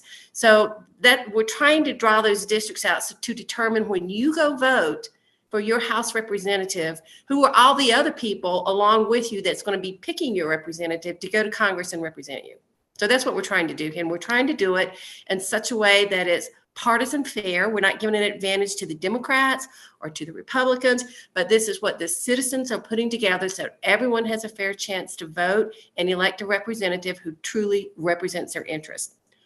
Right now, we're redrawing some maps that the court said were problematic from our first attempt at doing this, and we're redrawing a map for the State House of Representatives. And in a little bit from a few weeks from now, we'll try this same exercise for the State Senate. But right now, we're just trying to figure out how to draw the district lines for your state representatives. So that's what we're trying to do. And we're looking for input from the community, from you, so that we can be sure that we understand what your concerns are, what your communities of interest are, and what you think about the map. Is it giving you a fair shot at electing who you want to represent you? Thank you. Yes. Yep. Yes. Okay. Because I wasn't sure. I thought I was, but then the one gentleman who keeps coming on, like kind of confused me. So that's what I thought, but then. You're right. Yeah. Okay. Okay. I was like, wait, is it up north? I'm so confused. Okay. Thank you so much again. Yep. You're welcome. Anytime. I see Richard Michalski. Hi, Richard. Hi, hello again. Twice in one day. Appreciate your giving me the opportunity to do this. I was asked earlier which of the plans I favored. I went back and looked at all the criteria that I was wanted to make my assessment on, and my recommendation for you to consider seriously is the Willow plan, and I'll tell you the reasons why. The Willow plan appears to have 12 districts, black greater than white, in the plan. That's criteria number one. It's higher than most of the other plans under consideration in the region of the Detroit metropolitan area. The second reason is from a political Democrat-Republican standpoint, it has that plan. When you look at the districts in question, three of the districts become extremely competitive in terms of Republican versus Democratic, which is different than many of the other plans. I mean, that's higher, so there's higher competitiveness, Democrat Republican, in that plan than most of the other plans. The third criteria, and it's a visual one because I haven't figured out on the website how to determine the gerrymandering, the linear and the shape factor stuff.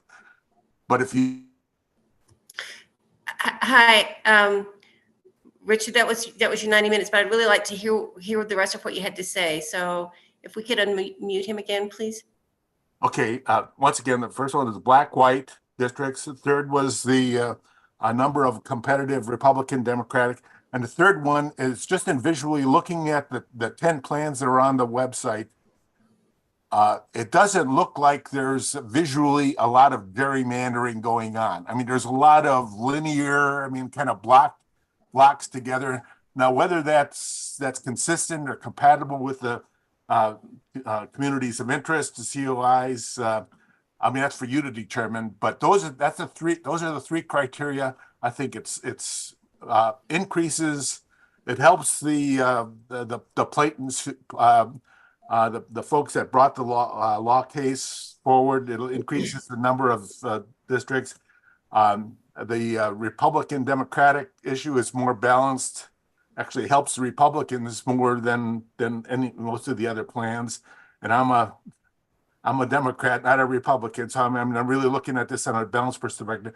And then the third point is the gerrymandering. So anyway, those are the 3 points. I strongly recommend that. I think it's a win-win-win for the folks interested and involved. Appreciate your time. Great. Thanks. That was the Willow map. Thank you. Thank you for your participation. Ms. Maya, you have your hand up again. Yes, thank you. I had a question. How are you all receiving comments and everything, are you getting what you're needing from the city as far as Detroit goes, opinions and ideas and specific points? I'm just wondering at this point, is it helpful, the feedback that you're receiving from the city so far? So we get comment from and public input from multiple sources, whether it's the public comments that begin each one of our meetings. We've had a few town halls that are like this one that go on for a much longer period of time, and people are invited to come in and dialogue and ask questions and provide their comments. You can go onto the portal and provide comments there, both on the maps or just in general on the portal. I will say that we get a lot of comments. But the best comments that we have and the ones that we keep wanting to seek out over and over and over are the ones that are very specific to you as an individual and how the map is impacting you. It helps us when we're trying to draw a district. It doesn't help us if someone comes on and says, you need to be fair and work hard, because we're trying to be fair and we are working hard. But Right. it's really helpful if somebody comes on and says, this neighborhood belongs with that neighborhood. They have strong ties. The churches ties them together. They have a neighborhood block party every year, or they share a school district or a playground or something. So that's the reason that's important to this, that we need to try and draw that together. Name the street, name the block, name the school, so that we can locate that on a map and we can really focus in on it and take the most out of the input that you're giving us, rather than something general. But we're always looking for more input, and we're going to go through this whole process again very soon with the state Senate map. So again, more input, and the more specific you can make it, the better. Okay, because it was just important for me to know when I go back to church and different folks and organizations, neighbors, that I kind of inform them and let them know that we do want fair, equitable maps and things like that, but specifically look at their areas and kind of pinpoint what they do like about it and what they don't like about it, because I know that is probably far more helpful for you all. So I just wanted to make sure. Yeah, Brittany. Yes. So that's basically what I was going to say.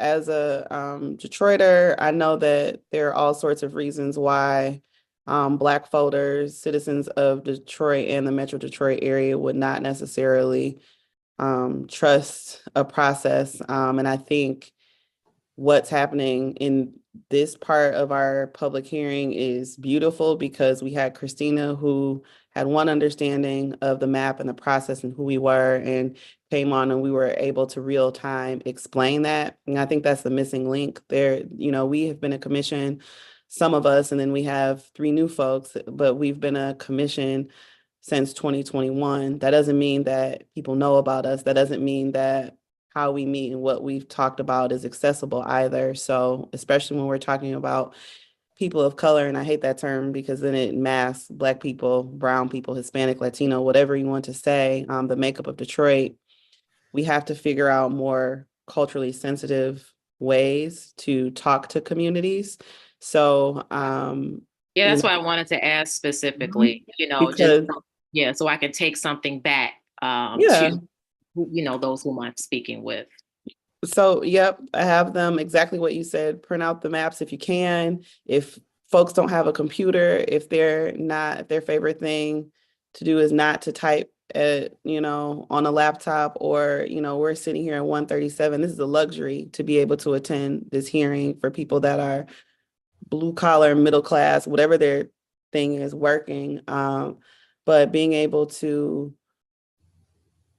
speak to the map in a way that, like Commissioner Callahan said, highlights the community for people that are not from the area, even for folks that are from the area. Detroit means something different to each citizen of Detroit. So it's important to have that specific feedback, and invite us to churches, invite us to your community centers. We're in the middle of the House drawing process now, but we have to do the same thing for the Senate.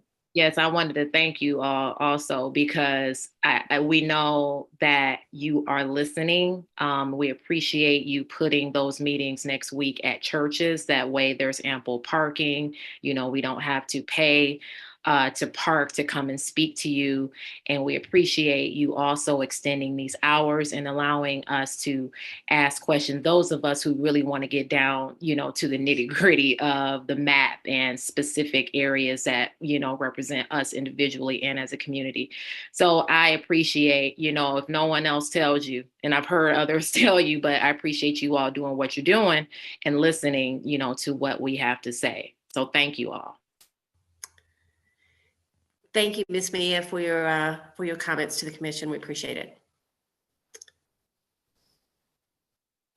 Okay, any other citizens? Anyone else?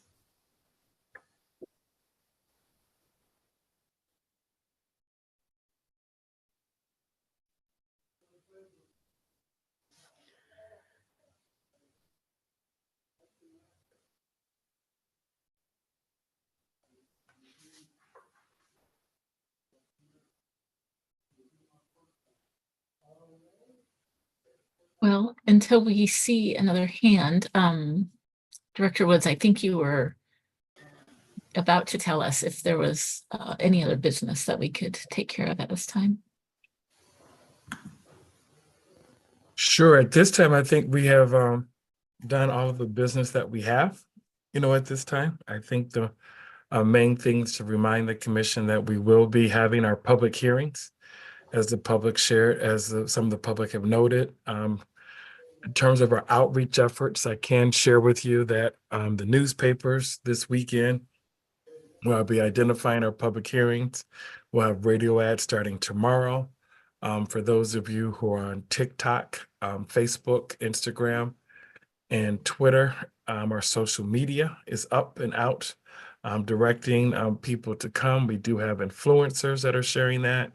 We're doing town hall meetings and interviews still, just trying to get the word out in Metro Detroit with regards to our hashtag show up, speak up, show up, speak up. And so for those who are watching, the commission has invested a lot of time in terms of making themselves available for this virtual town hall meeting. The whole idea is what's taking place now. Ask questions. If you have questions, if you have thoughts of something you don't understand, that's really the purpose of the town hall meeting, but also weighing in with the commission with regards to which district you prefer. And so we're excited about this great opportunity that we have to hear directly from you, but also know that we will be in person live in Detroit on Wednesday at Greater Grace. The times are 10 to 1, 4 to 7, and, 10 to 1, 2 to 5, and 6 to 8. 10 to 1, 2 to 5, and 6 to 8. Greater Grace on Wednesday.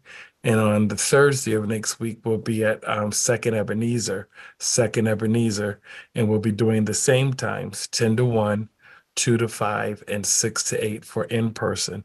Even though we're there in person, we will still accept virtual comments. We will still accept remote comments. So if you want to come in and speak online, we will accept those as well. And then for those who are not able to do either one, we have the public comment portal available off the website, as well as the mapping comment portal. So please, please, please take advantage of those opportunities to raise your voice and to ensure that your community is represented. So thank you so much, for this participation so far. Right now, we've had close to 60 people who have provided public comment today. And with our rule of 3 times in an hour, so we've had some repeats, but we do know people will come on after they get off of work. But if someone is listening, if you're in the YouTube chat, we invite you to join the webinar.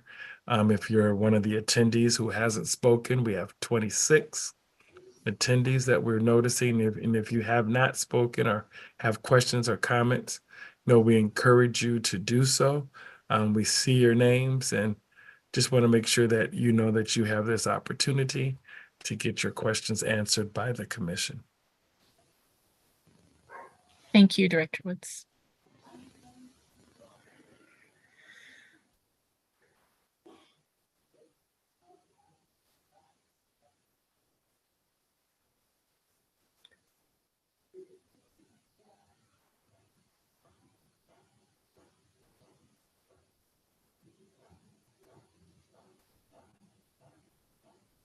you know, I mean, obviously we have a different perspective or a different. Nate, you're not on mute.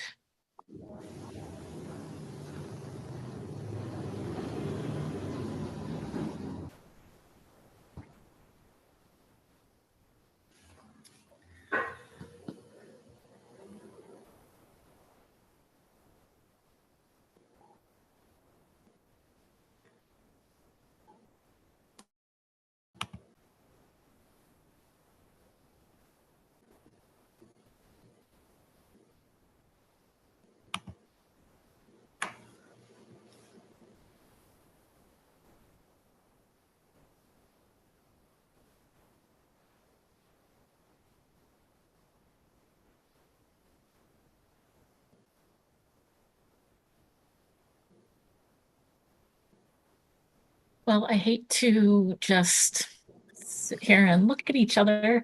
If we don't have any hands being raised, do we want to take a 15-minute break and come back at the top of the hour again? I think that's a good idea. Okay, then we will see everyone at 2 o'clock.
Looks like we have everyone back, and this hour we have Commissioner Weiss and Commissioner Andrade leading. Yes. Good afternoon. I'd like to thank Commissioner Callahan for the last hour. And as said earlier, I'm a retired auto worker. I'm one of the commissioners, Richard Weiss. I am one of the independents on the commission. Commissioner Andrade, would you like to continue? Yes, Elaine Andrade. I'm one of the new commissioners. I'm one of the Democrats on this commission, and I'm a retired Wayne State University research assistant.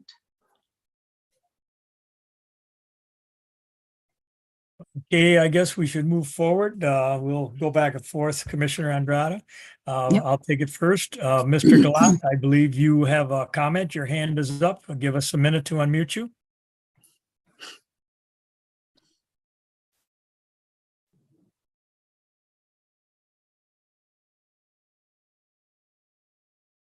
You need to, okay, there you go. Thank you. There you go. All right. Thank you very much, James Gallant. These are my opinions. Well, I'm still waiting for, we were engaging the last time about the Pledge of Allegiance and whether you voted or not. And, the commissioner said he didn't really know. But now we got Commissioner Wagner that seems to be that she's positive that you did. Well, how about we get the secretary, if you could get the secretary right now to look that up and bring for this meeting and just say, hey, did you vote or not? Because I don't think you did. Because I went through it, and that's absolutely. And we have Commissioner Kellum here. She was the chair. I mean, you folks don't remember or what? But I think you should get it back and figure it out. And that's how you get past the taking advantage of people. It's you're just opening up debate without any question. That's how you get around it. And then you just shimmy through. Commissioner Lett is very good at this. And then using and taking advantage of the Roberts rules when he has the chance. But then jumping in, and that's the one thing I was talking about. He's allowed to request a point of order and then answer his own point of order. He may be a lawyer, but he's not practicing law here. And he's kind of giving you the answer and you go, oh, okay. And even for legal, Edward Wood should speak to that, and he should have spoke to that and said, wait a minute, I referred that to legal. That was Mr. Fink. And then my understanding, he jumped right in, took the lead for the legal. How is that? What is that? That's not legal. That's illegal. So. Thank you for your comment, Mr. Gallant.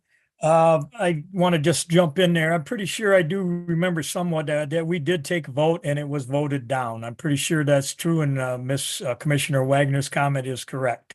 Unless Miss Reinhardt could find that to change that opinion, that would be fine.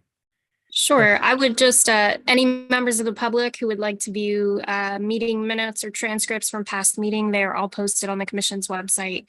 And you can locate any meeting minutes from past meetings there. Thank you. So just before we go on to the hands up, I thought it might be worth mentioning that we do have translators here today for Spanish, Bengali, and Arabic.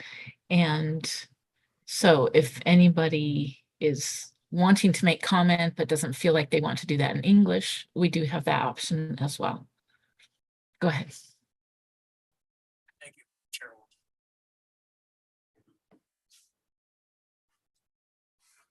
Okay, I guess we'll go back to James Gallant for his second of this hour. James Gallant, go ahead. Hello again. You there? Hello. All righty, James Gallant again. And these are my opinions. I mean, why can't, you know what, they're somewhere out there and somebody's gonna go get it and then you're not gonna answer when we come with it? How about you just request and demand that the secretary show you those records? I mean, what about Commissioner Kellum? You were the chair. I mean, everybody else was here. Did you vote for it, Commissioner Orton? Did you vote for it, Villette? Did you vote for it, Let? What did anybody else? I mean, we got these fuzzy memories like Joe Biden, you know, just a, you know, elderly man with a bad, poor memory. But we need to make sure on this stuff. And I pretty much can guarantee you that you can vote on that because Commissioner Kellum stopped the debate when this is too controversial, stop the debate before the vote. And you might think you did it by consensus. You probably did by consensus. You went, okay, that means we voted because nobody objected to Kellum stopping the debate. You didn't vote to stop debate. You got to do that. Guess what? Motion to call the question. There is no question. Remember, Commissioner Eads said that, and you're doing this all the time. And it's kind of like you were trained to be this, to be here to do this, and to contradict our state of being, Robert's Rules of Order in America. That's how it works. You're doing the opposite, and it's automatic. You just did it before. You just went right to. You didn't suspend the rules and they could have just suspended the rules, said we're going to do something different on a public comment. But no, you had to go into debate, amend the question a couple times, and now you're going to motion on it. This is automatic. It's as if your identity is your sidebar agreements that you've made backdoor agreements saying we're not going to do that. Okay, thank you for your comments. We have Robert Dindoffer up next. Hey folks, how you doing? Good. The thing I was thinking when I heard somebody else mention the Willow map, which is of the maps, my favorite map for my area.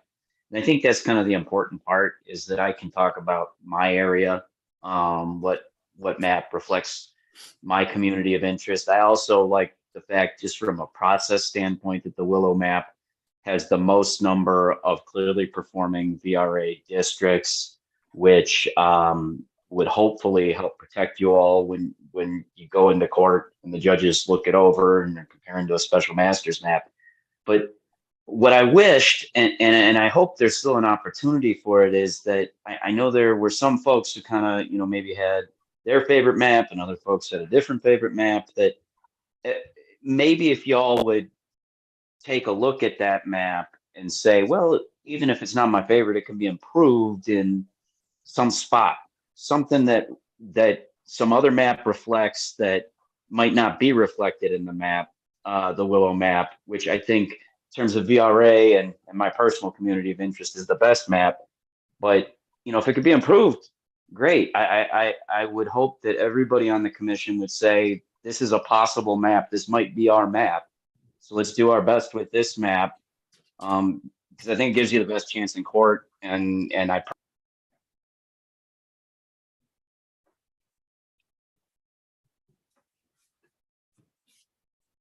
Okay, thank you for your comments.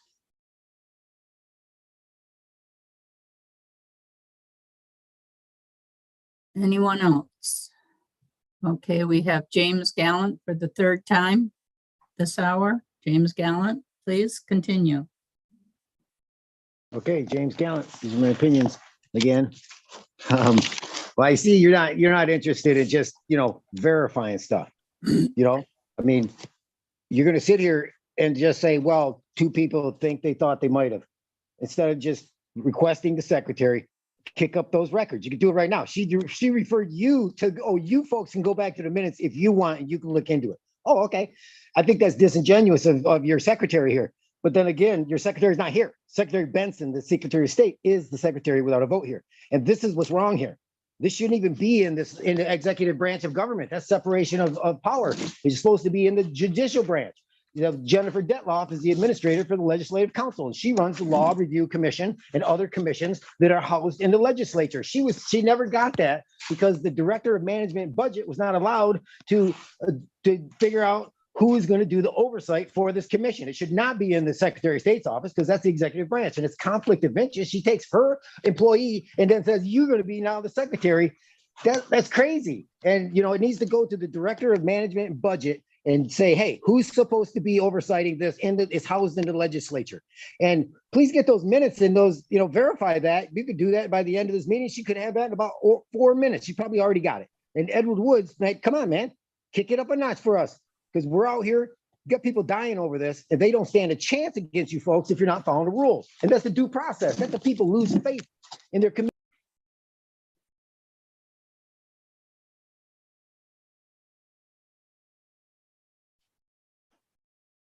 Thank you for your comments, Mr. Gallant.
I see that we have a hand raised.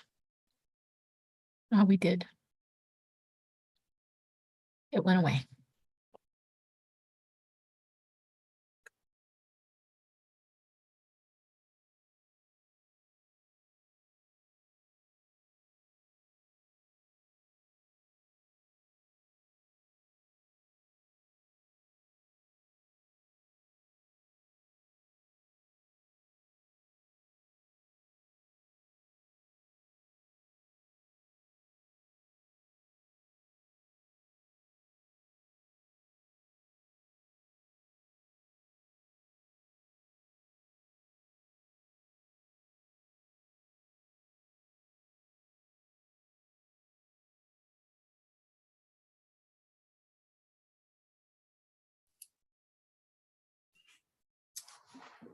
There we go. We have Reverend Dr. Muthmaki. Please continue.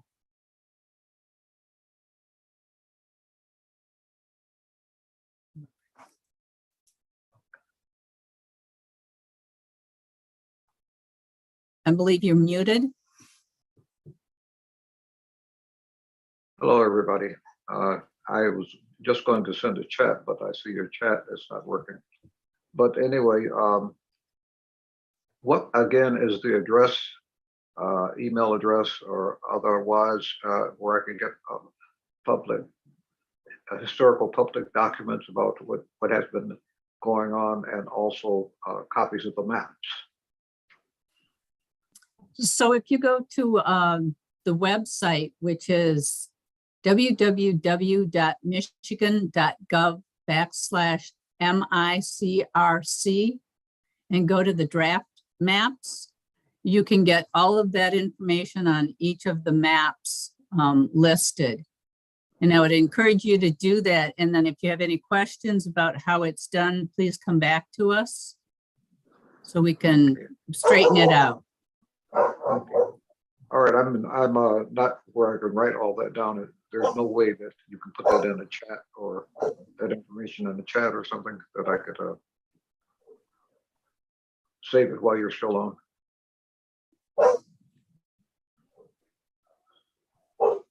Oh, I see. Thank you.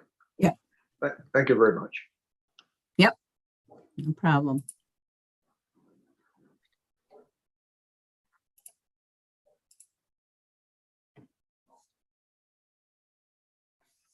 Just want to clarify that website. It's michigan.gov/MICRC.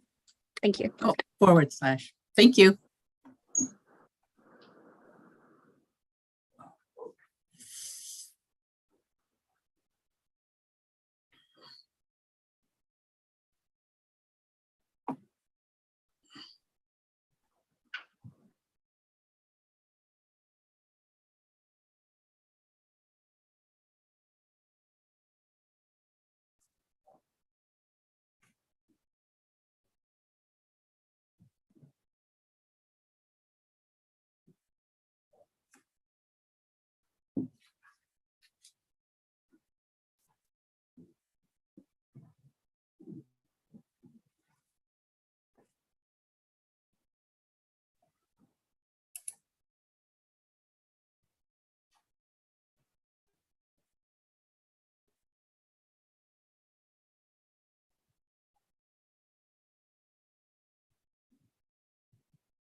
Anyone got any funny stories?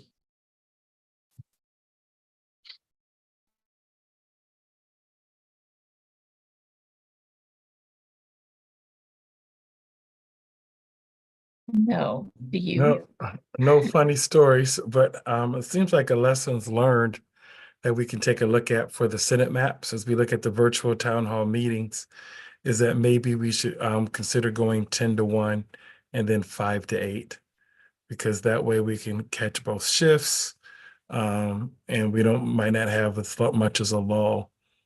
I think we were trying to give many people as opportunity as possible in terms of doing it, but we do have a lull, so we can take a look at reassessing that. But when we meet in March, we're going to probably want to come up with some ideas so that we can get that out to the public. We do know that we're going to need to spend some additional time with education. And we've heard that quite a bit in terms of going out to the Metro Detroit area and spending some time to educate. But I think this is, a great idea, a great effort by the commission. But I do understand the time and also trying to get it when people can participate. So I thought we did a good job with the sweet spot in the morning and then possibly going over the lunch hour from doing 10 a.m. to 1 p.m. and then looking at this evening and see how it goes between 5 to 8. But I think that would be something that the commission may want to consider the next go around. And if we don't have anything, Madam Chairperson, I would recommend that we take a recess until 3. Let's see, Mr. Fink's hand is up. Yeah, Mr. Fink. Thank you. I just happened to get a little bit of a legal update that I can provide right now in sort of real time. I just received a note from the Baker team that Justice Kavanaugh granted our extension application, so that the jurisdictional statement of the commission is now due May 3rd. So that motion had been filed, and so now the deadline to file that document with the Supreme Court is in fact moved out to 60 days. So figured I'd just mention that since we're all together right now. We have a lull. So Thank you for that update. sure, thank you. So, Commissioner Eid? Yeah, so it's our first time in this format, like Executive Director Wood said. And I think it's good that we're in this format, but we're learning what the best way to do it is. So we've had the whole morning session up until now with the 3 times people can speak and a minute and a half each. I'd like to try something different for the afternoon so that we can then see what works better and maybe apply that to our next 2 in-person hearings. So I'll motion to change the speaking time. Instead of 3 times per person for a minute 30 each, I'd like to change it to just 1 time for as much time as they need.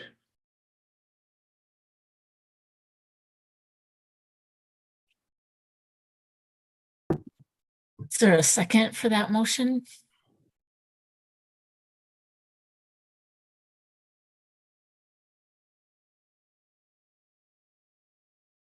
All right, never mind then. Commissioner Callahan? Yeah, I think I understand the spirit of what your motion was about, Anthony, and I think it's well intended, and there does need to be a change to the format. I think removing all limit on a speaker can put us in a bad spot if we have a speaker who may not have the best interest in mind of what we're trying to accomplish and the information we're trying to gather, and that allows them to completely take over the meeting, and then there's no way to release their control of what they're speaking about. So, in the hour that I've facilitated, I kind of made a point of interacting with people who were providing input that was on point and helpful and meaningful for the information that we're trying to gather through these town halls, and things that were specific to the mapping that would make us better informed of, or being able to improve our maps. And I engaged with them and then let them continue talking, and that seemed to work okay. I don't know. Commissioner Villette? Yeah, I agree. I don't have a problem with letting people speak longer if they're talking about our subject matter. And I just think that if we decide to let them talk as long as they want, we have to have a solution for if they just continue to talk. So I wouldn't be for that until we have a solution to not listen to an hour about rambling.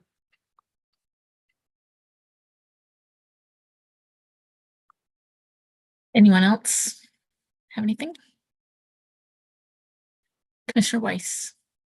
Right, since I had made that suggestion earlier, what if we change it to maybe a couple of times and then increase the minutes?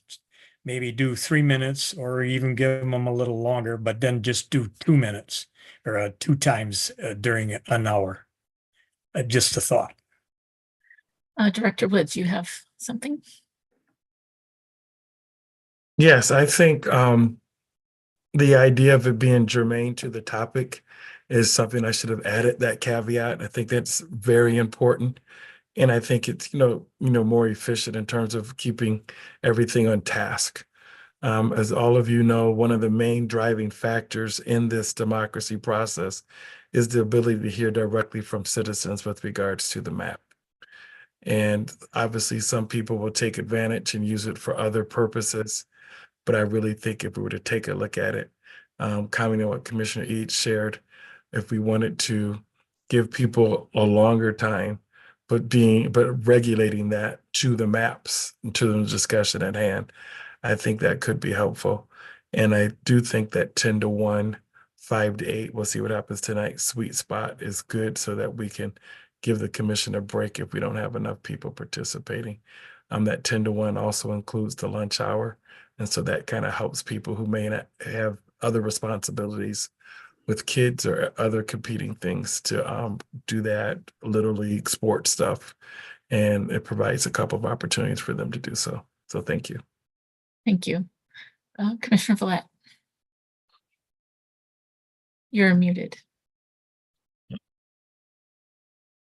I think that at the beginning of the meeting, we always tell everyone how much time we have. And I'll tell you, the majority of the people don't have that much trouble talking within that time period. So I think if we lengthen it, then we shouldn't give them 2 and 3 times an hour to talk. We should give them that time. Most of the people who talk, sometimes they're done before the minute and a half. So that's my thought. Okay, Commissioner Callahan. And I'm going to probably speak to the opposite side of that. I think we need to be mindful that a lot of people that come to speak to this commission have very valuable input, but they may not be used to custom speaking, and they may be to public speaking, and they may be very nervous coming up in front of the commission and feeling like they're talking on live TV or something. And so sometimes they may not succinctly or concisely state their thoughts and get their point across, but they do have a point to be made. And that's why I feel bad sometimes when we have this arbitrary 90-second cutoff that, I'm sorry, you were getting there, you were getting to your point, and then boom, 90 seconds up, you're done. And we just cut them right off in the middle. And that I understand when you got a long line of people and we need to make it something that doesn't take up all day and everyone has a chance to speak, that there needs to be a way of limiting these things. But just an arbitrary cutoff, it seems, especially when there's not a long line of people waiting behind them. And sometimes there's no one waiting behind them. It seems a little counterproductive because we were almost getting to the information they were trying to give us and time's up, we cut them off. So I didn't really feel comfortable with that method.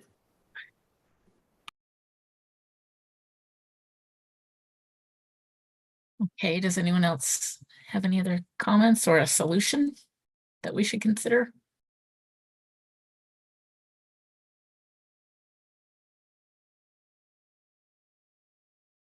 Well, my only comment is that, yeah, sometimes when you give them 3 separate times, then they have to, both of us, our side and their side has to get back on track, and that takes more time. So I would be in favor of lengthening the amount of time. And this is a town hall. It's not our meeting where we have a tight agenda. This is a town hall where we are here to hear them out. So I'd like to give them a longer amount of time, but that being said, I also can see where maybe this evening we're going to get a lot of people. So we need to limit it so we can get everybody in.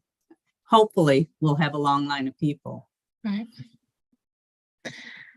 Okay, I'll just put a motion out there, see what people think. What if we give 2 minutes, 1 chance per hour, and it needs to be germane to the topic, which is the maps that we are working on. But there will be give and take. If, if their 2 minutes is up, but we have questions for them, or we think that they have more to say, we can still engage.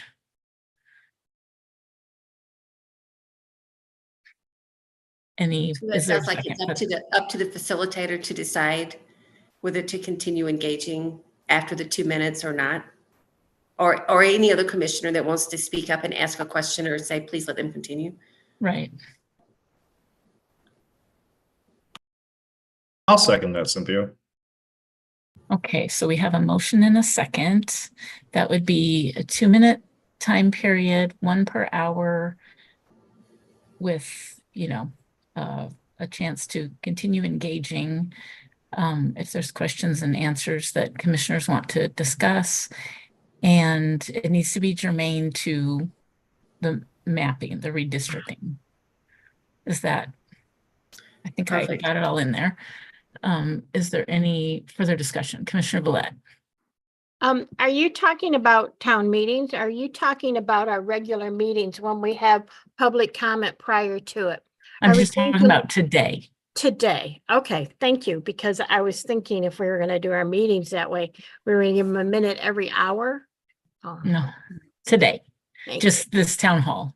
Okay. Any other discussion? Commissioner Lett? Yeah, 2 minutes seems a little short. Right now, we're giving them 4.5 in 3 separate times. I would move to expand it to 5 minutes, 1 time per hour, and that it has to be germane to mapping or something therewith. We all know who we're talking about. James Gallant hasn't talked about mapping at all today. So if he comes on, which he's still got his hand up, and says, mentions Robert's Rules of Order, then whoever the host is at the time can simply say, Mr. Gallant, you are out of order. We're here to talk about maps, and therefore have a nice day. So that's an amendment. You would like to amend it to 5 minutes. 1 time pertinent to the question. I'll second that amendment. Okay, so we have an amended motion, a motion to amend. That is to extend the time to 5 minutes. All the other things apply. Is there any discussion on that motion? Commissioner Eid? Yeah, the whole reason I just brought this up in the first place was just because I think we should try a couple different things to see what works for our 2 more in-person town halls that are next week. So it might be good to try a different format and see what works best to get more information for those. Yeah, I think it's a good idea. Okay, if there's no further discussion, then all in favor of the amended motion to extend the time to 5 minutes, 1 time per hour, germane to mapping. Raise your hand and say. Apologies, Madam Chair. Just to clarify, for an amendment, you would initially need to vote on the amendment and then vote on the motion as amended separately. So it would be 2 separate. Yes, that's what I meant, the amended. Oh, sorry. Thank portion. I just didn't have the wording right. Okay, so I suppose roll call vote might be needed.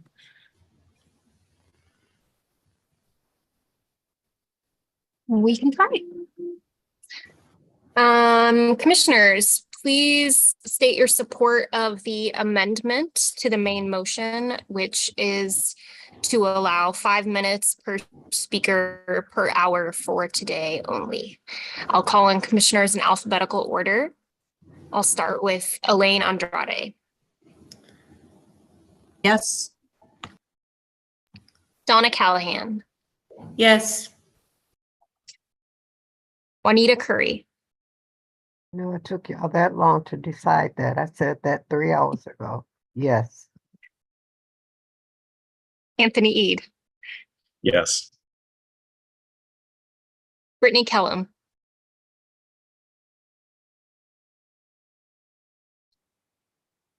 Steve Lett. Yes.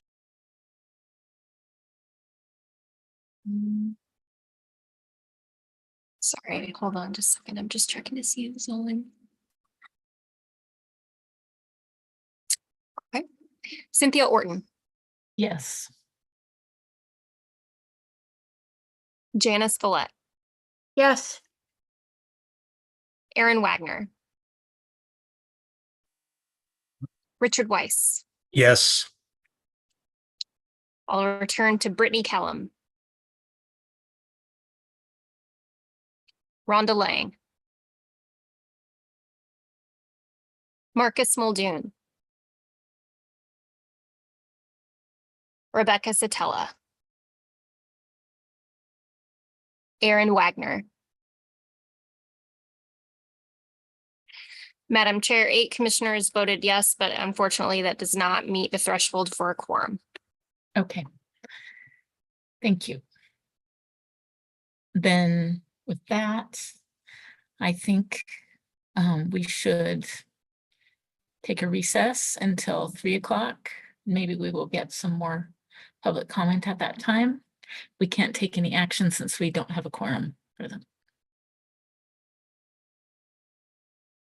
So we will see everyone at 3 o'clock.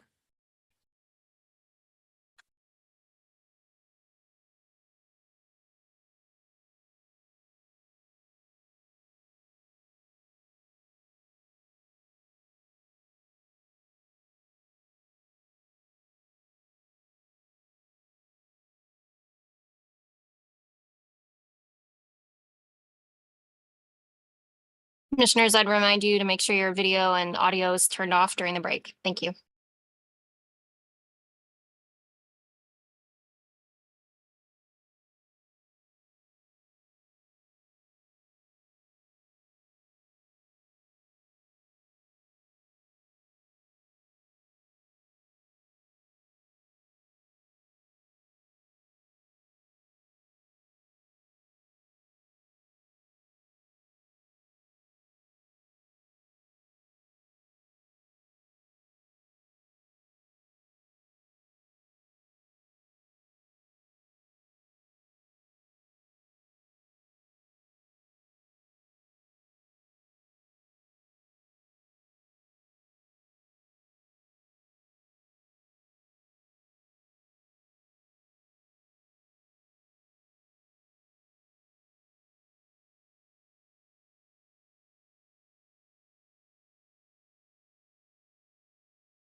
Nurse practitioner led clinic says the clinic should take on about 100 patients.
Hey, it is 3 o'clock. I think we should probably take a roll call before we get going. Hello, commissioners. Please say present when I call your name. I will call on commissioners in alphabetical order, starting with Elaine Andrade. Present. Donna Callahan. Present. Juanita Curry.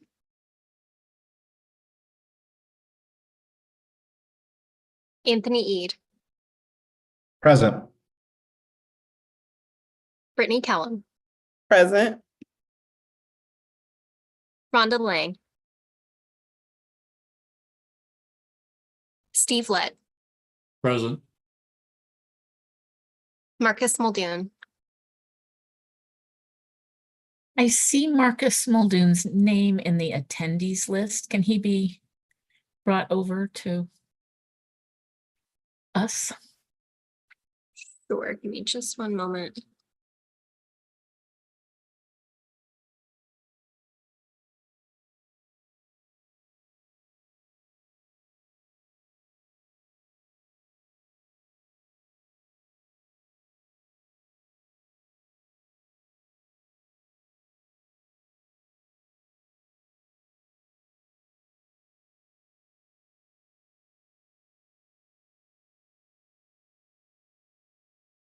So he's declining to be promoted. Commissioner Muldoon, if you can hear us, if you can use the link to join the Zoom that was sent to your inbox, you'll be able to join the meeting directly rather than as an attendee. I'll move to Cynthia Orton. Present. Rebecca Zatala. Present. Janice Follett.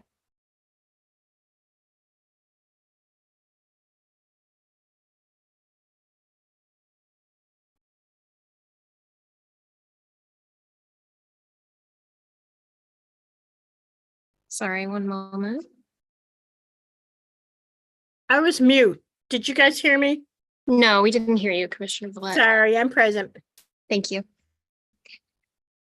Aaron Wagner. Richard Weiss. Present. I'll return to Juanita Curry.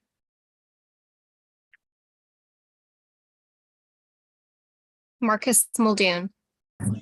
Present. All right. 10 commissioners are present and there is a quorum. Thank you very much. Commissioner Eade. So now that we have a quorum, do you guys want to redo that motion we were talking about? Someone could restate it succinctly all into one, so we don't have to do an amendment and then a motion if they'd like. I think it was Steve's motion. Sure. I move that each speaker have 5 minutes, 1 time per hour, and the subject matter be limited to our mapping or maps. Second. So we have a motion and a second. Is there any discussion on that motion? Commissioner Zatella. Yeah, I just don't know that we can limit the rights of people to comment about whatever they want to comment about. I mean, people do have a right to freedom of speech, and I think trying to control or limit what people desire to speak about in that 5 minutes could potentially be unconstitutional. And frankly, I just think we kind of have to accept it and tolerate it, even if it might not be particularly interesting to us because it's not specific to the maps.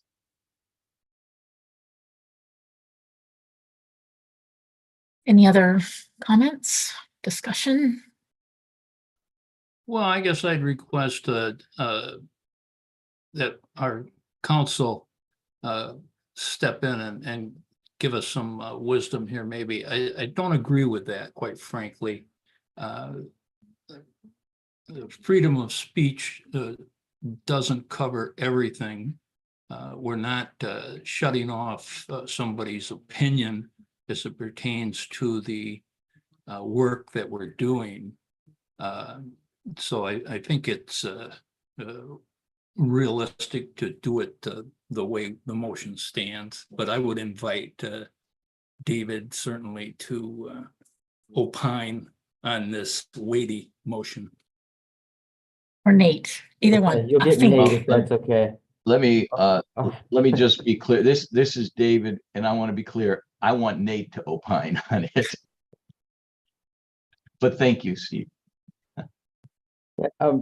I appreciate the concern that you've raised, Commissioner Zatella. To me, you know, given the fact that this is a town hall that has been scheduled for the purpose of hearing from the public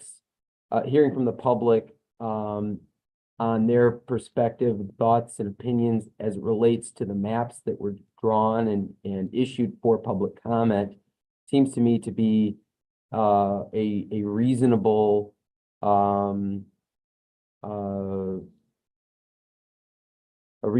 way to guide the discussion, which is to request that and limit the public commenters to commenting on issues that are germane to this discussion and to the commission's consideration of the public comment as it relates to the maps that you're going to be voting on and adopting very soon.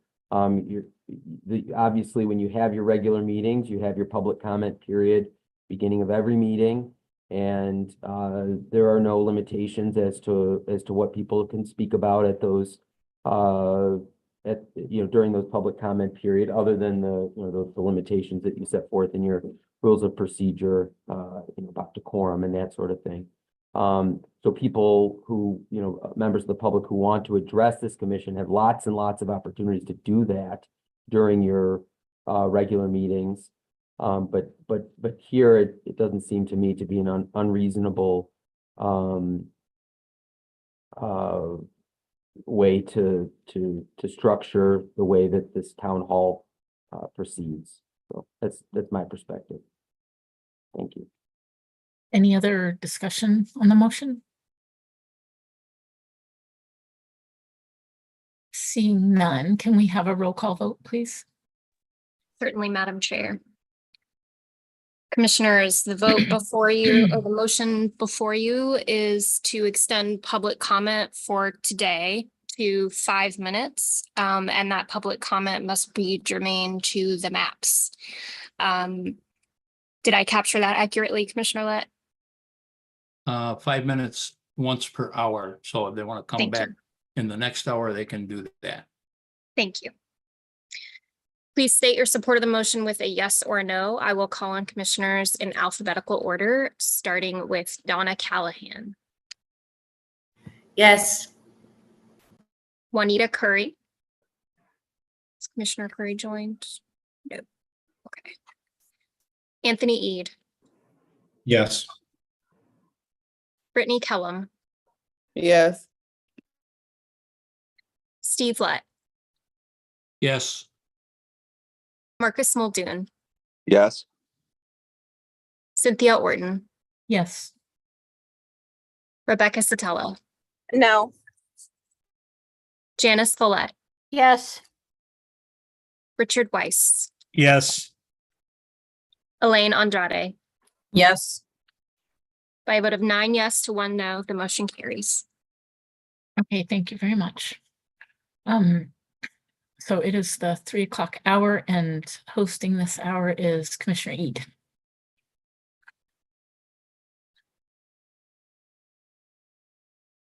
I'm up at 3.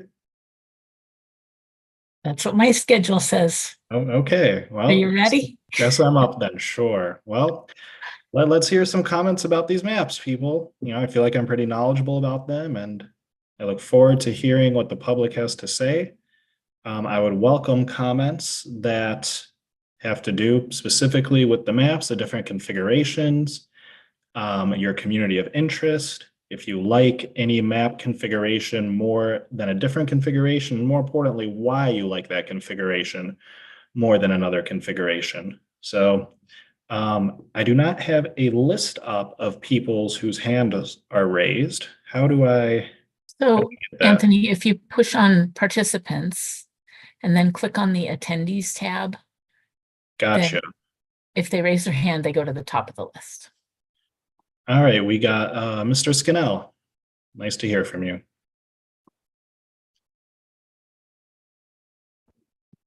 Thank you so much, Commission. Probably won't need the whole 5 minutes to say what I want to say. As it pertains to mapping, I'm pretty happy. I'm just reiterating what I've said. I'm pretty happy with District 1 and all the configurations. District 2, also happy with that. 2 areas that I consider myself community of interest in. And make Taylor whole again. That's what I'd say. MTWA. Make Taylor whole again. But I don't know if that's under consideration. It doesn't appear to be, sadly, even though I think you've had sufficient public comment to warrant it. And then, okay, now this public comment procedure piece, I think it's a little goofy that people that you don't want to limit what people say because it's public comment, which is whatever the public has to say, provided that it's not profane or whatever. And I mean, what you guys are asking for is testimony, like specific. That's what it seems more specifically like. You want to not cross-examine, but you do have that option. But it's like you want specific comments from people pertaining to the maps. But that's not really what that's not a public comment. That's like, I don't know. It sounds like testimony to me. I'd make that distinction. And the option has been there for people all day today and whenever to cut off a public commentary if they didn't like what they were saying because it called out specific commissioners by name, or so that option has been there and no one's really exercised it all day. So I don't see why the whole caveat was needed. And other things can be relevant to the map making, like Robert's Rules of Order, having motions pending and voting on motions. So yeah, thank you. Mr. Scannell, I got a question for you. Generally I kind of like what you have to say, more or less, but when you say you like the District 1 and District 2 configuration, were you speaking about how they're currently configured in the Hickory map, or are there any configurations of the 10 maps that we have out now that you prefer? District 1, I liked in Old Hickory and in all the new ones, and they're not too substantially different other than the change of adding E-course and changing the northern boundary District 1, and they're all pretty similar to Hickory, and I like them. District 2, I think Melvindale is a little better with Allen Park and Lincoln Park, but I don't have strong opinions there. Thank you. That helps.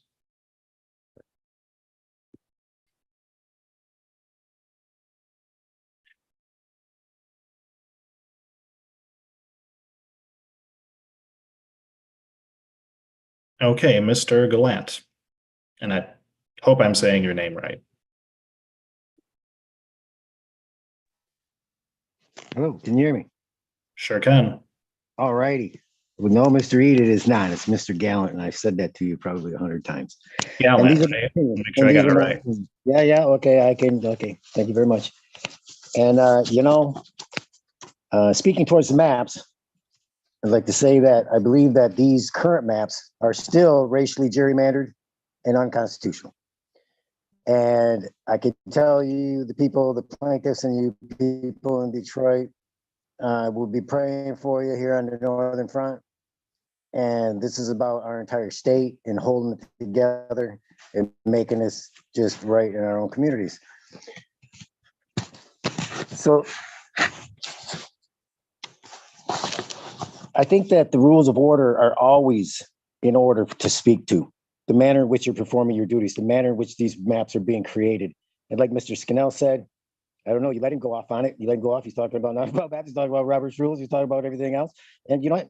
I think it's unconstitutional what you're trying to do here to shut people down just because you don't want to answer the answer about Commissioner Eade, about you violating the Robert's rules during the Hammersmith subcommittee meeting as the chair. You didn't have the motion. You did the thing. Lang said that her opinion did not represent her vote. And you said, oh, yeah, wait a minute. We'll just, I paraphrase, you which is, oh, no, we'll just send it through. And you did. I don't even think you voted that day. It's on the minutes. It's on the transcripts. And you know what?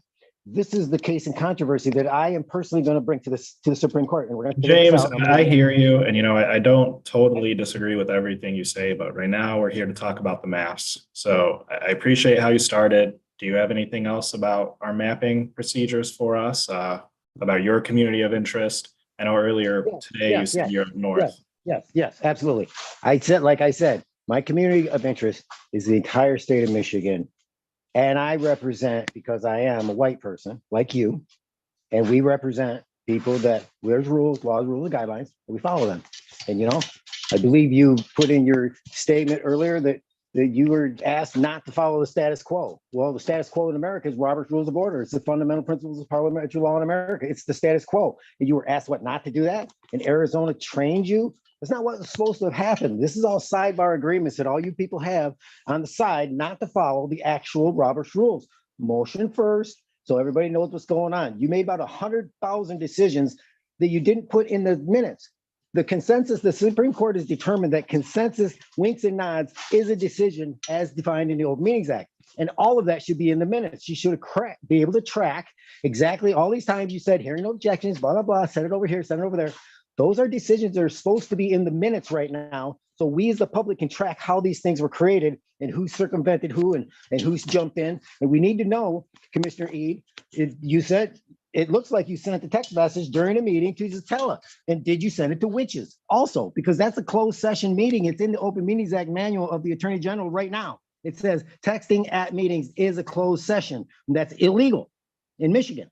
Okay, you shouldn't be doing it. Now, if you're all doing it, but James, when you're talking about your community of interest being like the state of Michigan, what do you mean by that? I'm trying to understand you.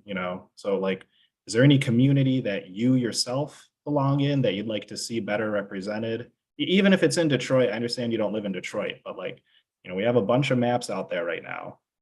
Are there any that you prefer? Anything like that? See, Commissioner Callahan has their hand raised. Yes, Mr. Gallant, you said something that was a little disturbing. You said you still think that the maps are racially gerrymandered. I wish, could you elaborate on that a bit? What specific districts are you referring to, and why do you think they're racially gerrymandered? And on which maps? I'm confused by that comment you made. Can you hear me? I can, yes. Okay, well, what I mean is, which I've said before, I guess you weren't here before, and to get all of this information from me that I'm sure somebody was tracking and somebody was listening to it, is that gerrymandering is what? Manipulating the process for your own political advantage. And that's exactly what happened here by not following the rules. You gerrymandered the rules, and now you just circumvented it all, and then Mr. Gallant, which district would you point to? I'm a very abstract. I mean, I'm not a very abstract person, so I'm really objective. I got a spreadsheet of all the maps in it, and I've mapped out which districts changed, and I can see it all in a row, and I can see which communities of interest were taken into advantage and how they scored on the fair partisan fairness. I mean, I got it all in a spreadsheet, so I'm trying to look here and figure out specifically. Where do you think, point to the district in the map that you feel is racially gerrymandered? Well, like I was saying, I think they're all racially gerrymandered because the person, like before, when the maps were done, Commissioner Kellum, that was back before the prior maps, jumped in right at the end. Oh, I want to do the maps, and then jumped right in and did the maps, and then everybody approved them. Well, why does that make that racially gerrymandered? She's a full-fledged commissioner on the commission. We all map. Right, but like I'm saying, you weren't following the rules. Tell us your take on these rules and what I'm saying. Page 366, line 8, no debate before a motion, the proper motion to a specific action. That's never happened. You don't even know what the question is, and you're just meandering through it until you find the question and amend it, and then you approve it. That's backwards. That's not how we do it in America. That's not the fundamental. That's how you do capitalism. That's not capitalism. That's socialism, Marxism. It's communalism. You create it as a community. You're all like, hey, I want to make this suggestion, that suggestion, instead of, I want to make an amendment to the actual question. And Commissioner Lett made this motion about it's specific to the question. Well, what question? You don't.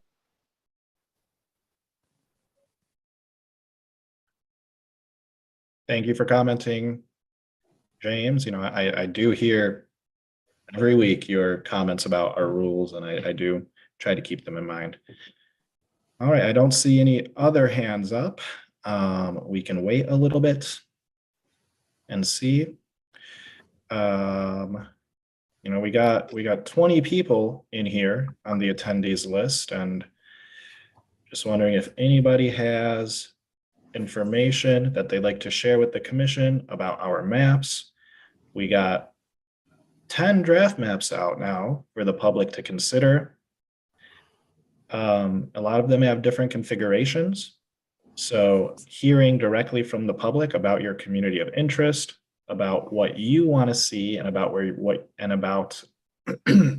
where your community resides would really help us out in determining which of these 10 to go with. Don't be shy. All of our plans can be viewed on our website, www.michigan.gov/MICRC.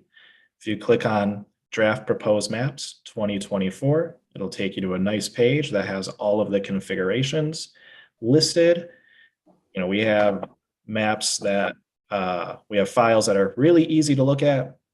If you click on map, it'll just give you a real quick picture of the general area we're looking at.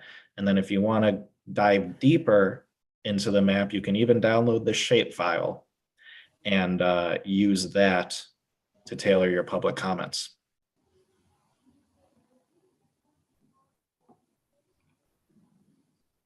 On that website, you'll also find information like population data or VRA analysis, partisan fairness scores, compactness scores, and all of the like. So now's your chance. We're relying on you folks to make comment.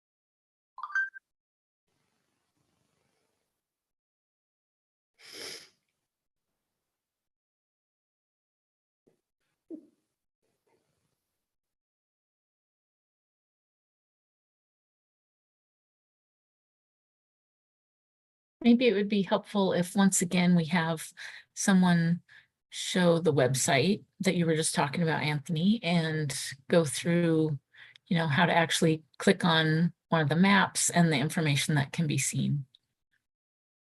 Maybe that was spark a question from somebody.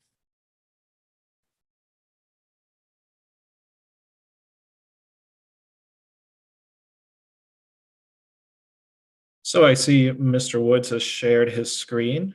Right now, you're seeing the main webpage for our website. Again, it is www.michigan.gov/MICRC. And that first big button on the left-hand side says 2024 Draft Proposed Maps. That is the stage we are currently at in the process. So if you click on that, what you will see is a list of the 10 maps that we have out right now. We have Bergamot, we have Bergamot 2 Lakeshore, we have Tulip, Water Lily, Spirit of Detroit, Daisy, the Riverwalk, Motown Sound, Willow, and Commissioner Zatella's individual map.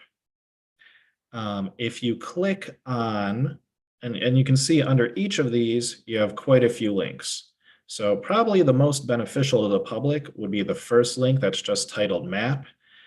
If you click on the map for Bergamot, what'll pop up is it's a picture file that shows how that map is configured in the Metro Detroit area.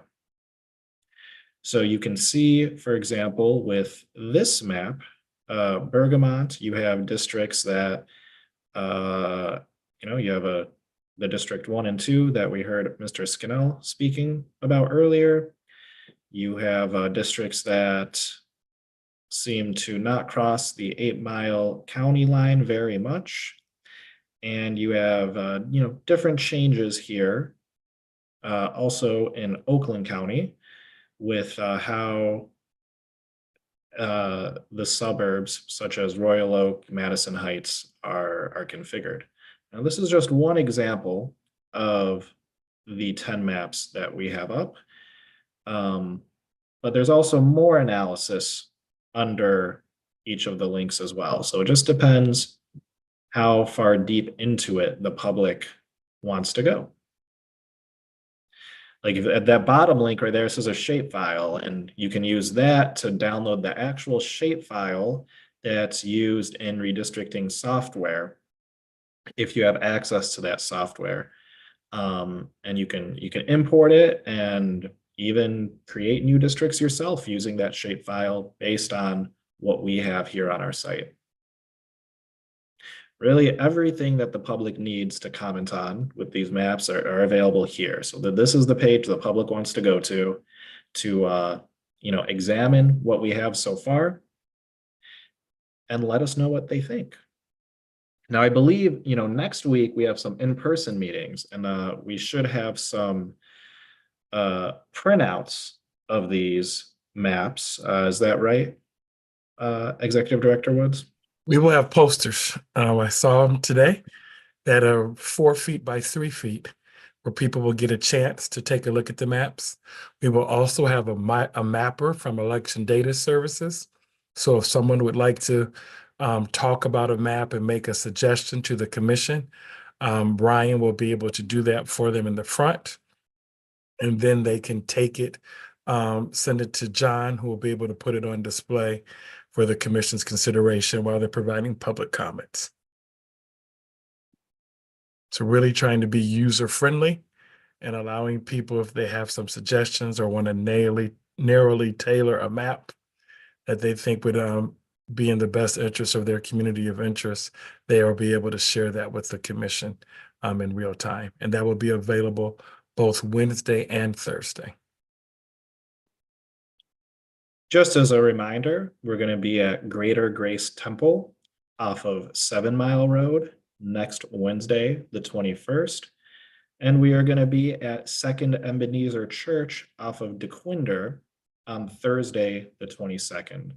We're going to be at both of those meetings pretty much all day from 10 a.m. to 8 p.m. We'll have a structure similar to today. Maybe we'll take some lessons from today and learn what works best for the public. But again, today is your chance to talk to us. Next week is your chance to talk to us. Come through. We need to hear from y'all. And we hope to hear from you.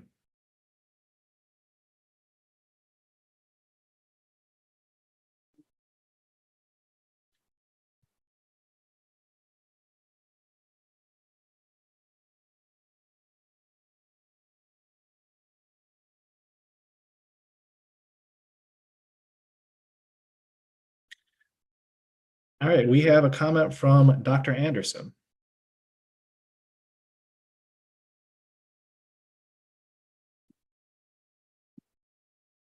Oh, yep, okay. She's there.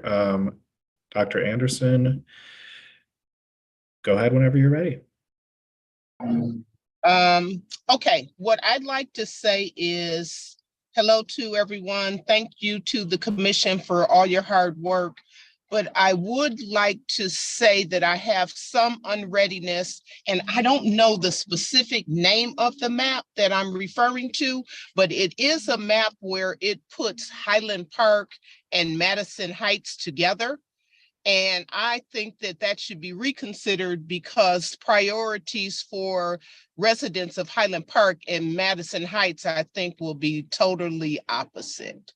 So that was just something that I wanted to say initially, and I'll be taking a deeper dive all of the maps and be back for public comment on the 21st and 22nd. Thank you. You said Highland Park with Madison Heights? Yes. Well, let's see if we can find that map for you right now, since we got the time. Okay.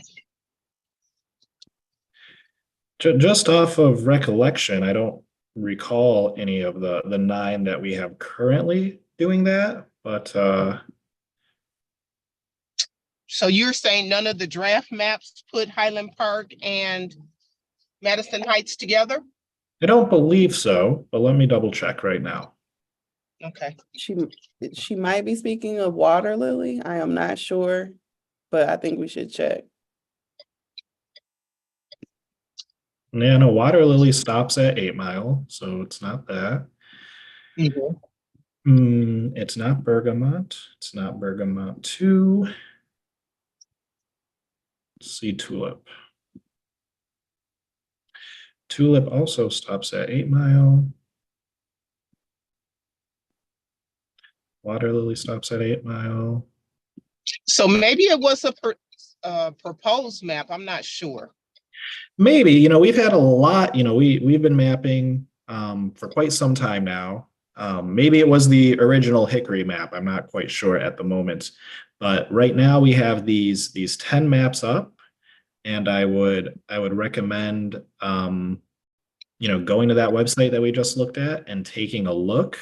But right now I'm not seeing any configuration that puts Highland Park with Madison Heights. I see other one, I see some that have Madison Heights with Royal Oak, some that have Madison Heights. It seems like most of them have Madison Heights over with Royal Oak at the moment. Some of them also have Madison Heights being with areas of Macomb County. That's south of Warren. So those seem to be the 2 main configurations that are out there currently. So do we have Highland Park going across 8 Mile? Do we have Highland Park going across 8 Mile? So we have some configurations with districts that cross 8 Mile. For example, if we just look at, let's look at, I don't know, let's just look at Motown Sound for the time being. Because this map has some districts that cross 8 Mile. However, Edward, could you pull up Spirit? Could you pull up Motown Sound on the screen?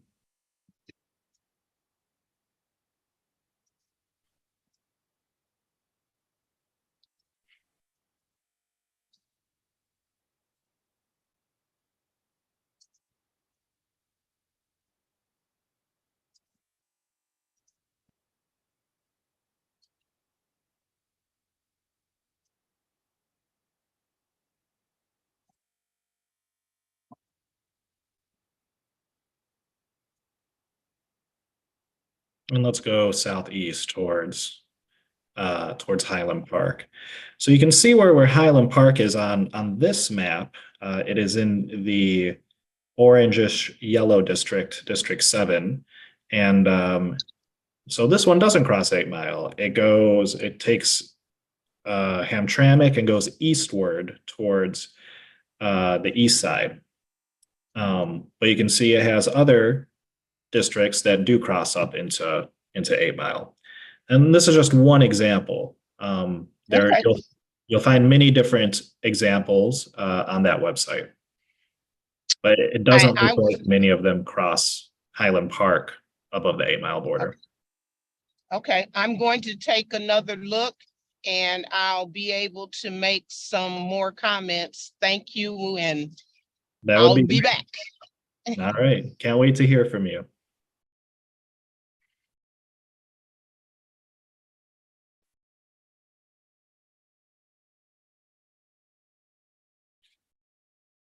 Perhaps since we have time, Director Woods, maybe you could share your screen again, go to our website, and we can show the public another way to look at some other information about the maps. as well as the public comment portal.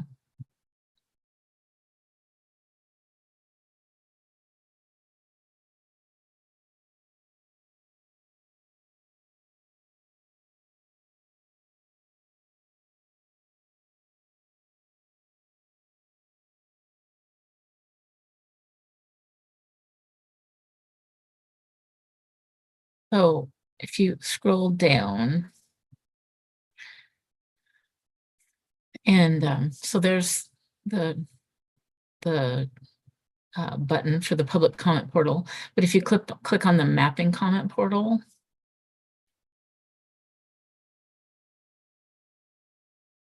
then, and we're on the tab that says 2024 draft proposed house plans.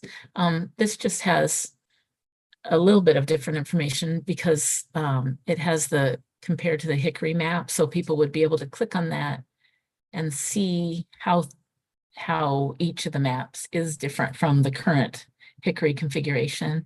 And then would you just click on one of them over on the comment link so we can show what that looks like. And after it comes up and you zoom in, then you can click on your specific area and leave a comment about it. And then when we go in and look, we can see specifically where you're talking about. And like was said earlier by commissioners, the more specific the comments, the more help it is to us, the easier it is for us to use. So yeah, you can, where his cursor is where you can click to add a comment. And you can also see some information down there on the matrix about that particular map. Thank you.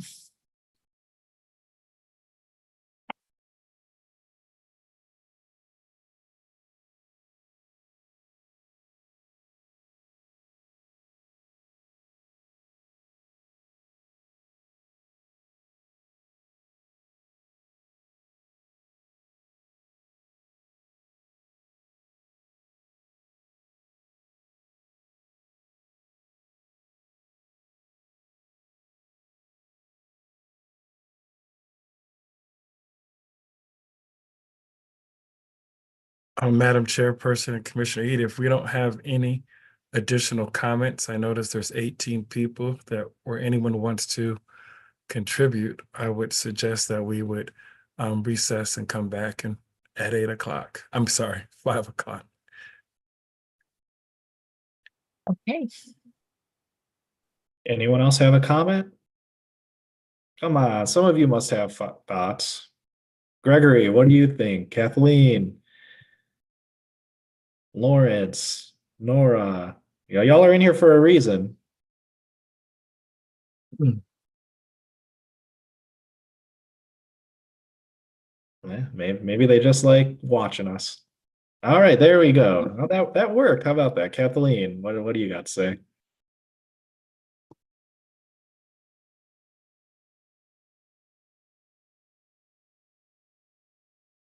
You'll be unmuted in a second.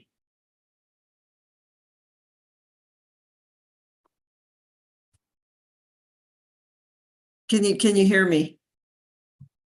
Yes. Yeah, I can hear you. Oh, okay. Yes, I'm sorry. I've been attending this meeting just because I'm very confused right now. And I've been trying to learn more about this whole process to see how I can actually identify how my own district will be different. Okay. Well, maybe we could clear up some of that confusion. Right. Well, I appear to be in district, I mean, right now under the proposed maps, I live in Birmingham, so our district is going to be District 6. Is that correct? So it depends what plan you're talking about. We have a few plans that do not change what the old plan was. For example, those are the Tulip plan and the Daisy plan. Those both still have Birmingham along with District 5 going into kind of being long districts going into Detroit. However, we have other plans. I think almost all of the other ones have Birmingham being in District 6, like you said. I see. Now, some of those have slightly different configurations. For example, in the Bergamot map, it goes from Birmingham down to Oak Park without including Royal Oak. Whereas in Motown Sound and Spirit of Detroit, Birmingham is located along with Royal Oak, Huntington Woods, and Berkeley. I see. Okay, well, in terms of how it's actually going to impact what happens in future elections, I guess that remains to be seen. I guess I was kind of not really on board with the rationale or the reasoning in the AG opinion to begin with. But if this what happened in the last redistricting was kind of a drastic change for my district. However, I thought the outcome worked out well. So as long as the process results in an equally nonpartisan type of redistricting, I'm totally good with it.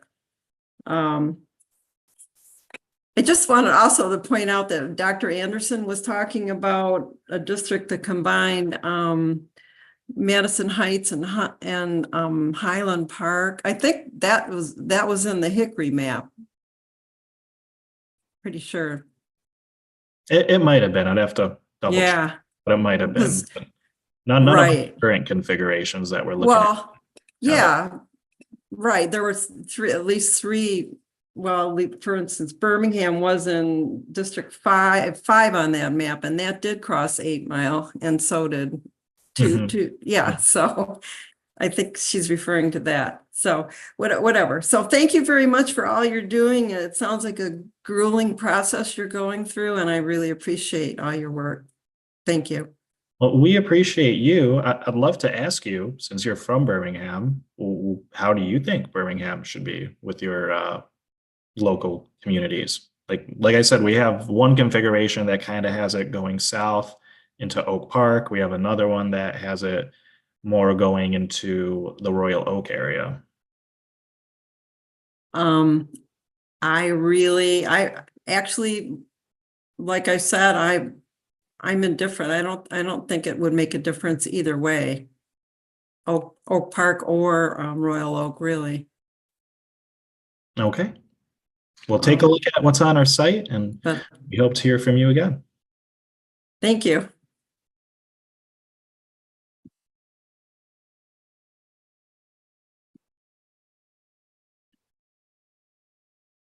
All right, we have Pierce Ward as well.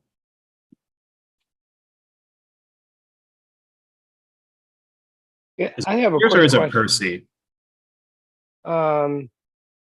Can you point me in the right direction in terms of what criteria do you use to determine what configuration or how you come up with these different configurations?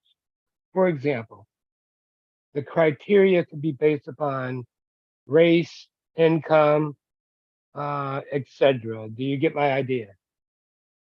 Yeah, so our criteria that we use are the 7 criteria that are in the Michigan Constitution. They go from federal requirements like complying with the VRA. 2 is the districts being contiguous, which is pretty much just a fancy way of saying they have to be connected to each other. Then you get into factors like communities of interest, which are, communities with shared historical, economic, just, shared interests in general is how I would describe it. After that, you get into partisan fairness. No, there cannot be a disproportionate advantage to any political party. After that, there's a criteria about not favoring incumbents. And then the last two have to do with city, township, and county boundaries, and finally, compactness of the districts. So these are the criteria that we use in order to draft the maps that we have now, the 10 drafts. But now that we have the 10 drafts, a big part of it is what the community thinks. So that's why we need to hear from you, Mr. Ward, about, where you live, how you think your community of interest associates. And yeah, does that clear up? Does that answer your question?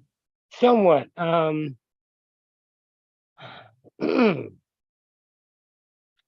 now is there a link that you can point me to on your website that I can go and read this information so that I can be a little bit more informed during the next meeting session? There sure is. So if you go to our website, I don't know if you were here when we showed it, maybe about 10, 15 minutes ago. I was. Okay, so yeah, if you just go click on that link on the left that we showed you, it'll take you to our maps. So you could look at all of our maps. You can even type in. Go ahead. I'm currently looking at my web browser, and I'm doing all of this on my phone as I'm talking to you. I'm at michigan.gov/MICRC/mapping, and I see the mapping process. Well, I'm stuck at that point. I don't know where else to go. So you're at mapping process? Yes.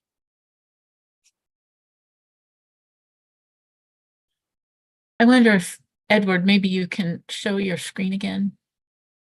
And I would suggest, Mr. Ward, maybe take off you said you had mapping at the end. Take that off Yes. so that you just go to the website homepage, maybe. Okay. Can you give me a quick second? It's a little cumbersome trying to do this on the phone. I should be on my desktop, really. Okay, here we go. It does work quite a bit better on a desktop. I agree with that. Yeah, there's some things that are just not convenient on your phone. Okay, I'm there. Okay. I'm at the website. And we are there too, if you can see your screen. Yeah, if you I can see it. Okay. Well, if you're on your phone, it's going to look a little bit different. On the big browser, of course, the options or the buttons you can select are displayed horizontally. On your phone, Okay. you'll have to scroll down. You should I got it. see as your first when you have draft proposed maps, and you scroll calendar, scroll meeting notices and materials, and then Yep. subscribe to updates. Yeah. Yep, I'm there. Okay. Okay. All right. Well, I'll bookmark this and go back and go over the information that's here. All right. Excellent. Actually, so you can get to the legislation piece, Mhm. and what we'll do is I'll have it move to the front page so it could be a little bit easier. I'll make that Mhm. request. But Okay. you want to hit outreach, then you want to hit resource and promo materials. Hold on.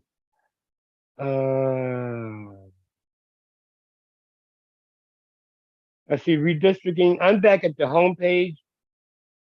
So I see the 2024 calendar, meeting notices, and Yeah, materials. so if you're on your phone and you want to Yep. see this, you're going to have to use the menu in the upper right-hand corner.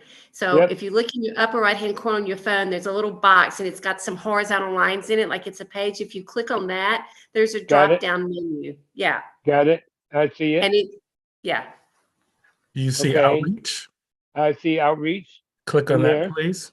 Yep. And then click on resource and promo materials. Got it. And then click on the legislation, MICRC legislation. Got it. Okay, I see. All right. I'm there. Okay, when you click on the legislation, you want to go to page 3 and subsection 13. Hold on. I am not there. Okay, I clicked on MICRC legislation. Correct. Okay. And it's asking me to download a PDF. I can do that again. That's it. Okay. You want to go Let to me open up page, this PDF. And the PDF is now opening. And I see, okay. Aha. What was that section again? page 3. And you want to Okay. be, I'm there. and then subsection 13.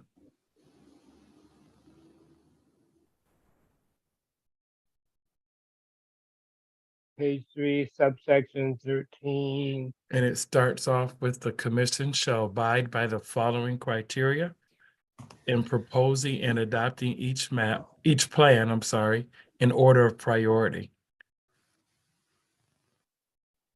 Oh, this is tricky. I this is really tricky on the phone. Okay, but I see exactly what you're saying. Right. And then if you subscribe to us on the front page, Okay, if you subscribe to us, I can assist in getting you something emailed directly. no So problem. why don't you do that, and then I will ask for your email address from once you subscribe, and then I can email Okay. you directly. All right, not a problem. I will do. God, I'm glad I got an IT background. I'd be totally lost without it. Okay, that answers my question. All right. Thank you, Mr. Okay. Ward. All right. We have a Pamela Whitaker next.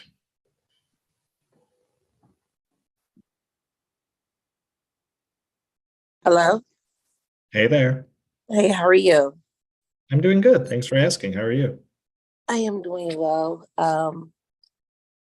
First, let me first say I am a woman living with COVID brain. After having had COVID twice and I'm oxygen. So my comprehension and understanding of things is not what it used to be as of 3 years ago.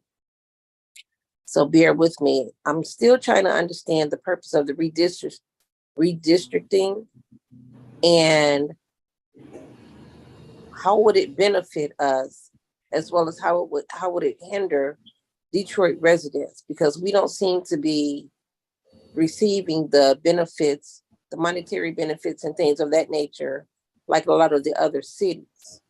So is this to further redline our city to either drive residents out so that you all can pour more money into the city for other citizens? Or how is this working? How does this benefit me as a Detroit resident who does not plan on moving out of the city at all for a while? How does this work for me? So what this process does is it's going to determine who your choices are on the ballot when you go to vote in the statewide elections. Now, I know there's a little bit of confusion lately because the city of Detroit is also doing a redistricting process, but that is not what we are doing. We're doing redistricting for the whole state because it has to be done every 10 years according to the US Census data. So it's going to affect you because it's going to affect what your district is when you go to vote this coming November. Now, we make districts for the whole state, but what we're doing right now in particular is the Detroit area. So to find out how it affects you, we need to know a little bit more. We need to know like where you live. But if you don't want to disclose that to us, that's okay. You can go on our website and type in your address, and it will take you to where you are on our maps. And I mean, I can disclose where I live. It's no big secret. I live Northwest Detroit on Kenfield between Burt Road and Evergreen off of Outer Drive. And I noticed that when when I first moved here almost 10 years ago, my voting district was at Gompers Elementary. Then all of a sudden it changed to Cook. I think it's Cook Elementary, which is, I can't remember the name of the area. And I was wondering, why did it change? Why did it send me further away from my home as opposed to 5 minutes? And then I hear about all this redistricting and redlining. So I started to, and unfortunately I ended up getting sick with COVID and then contracting a debilitating lung disease, which kind of has me shut off from the world, where I don't get out as much as I used to when I was working. So to be able to have to sit around and hear things and then see what I deem as the decline of Detroit for us. I mean, I see rebuilding being done in the downtown area of Detroit, but not too much happening in coming out into the city. And I keep hearing there are so many resources, but it's always, well, put your zip code in to see if those resources are available in your area, which they never are.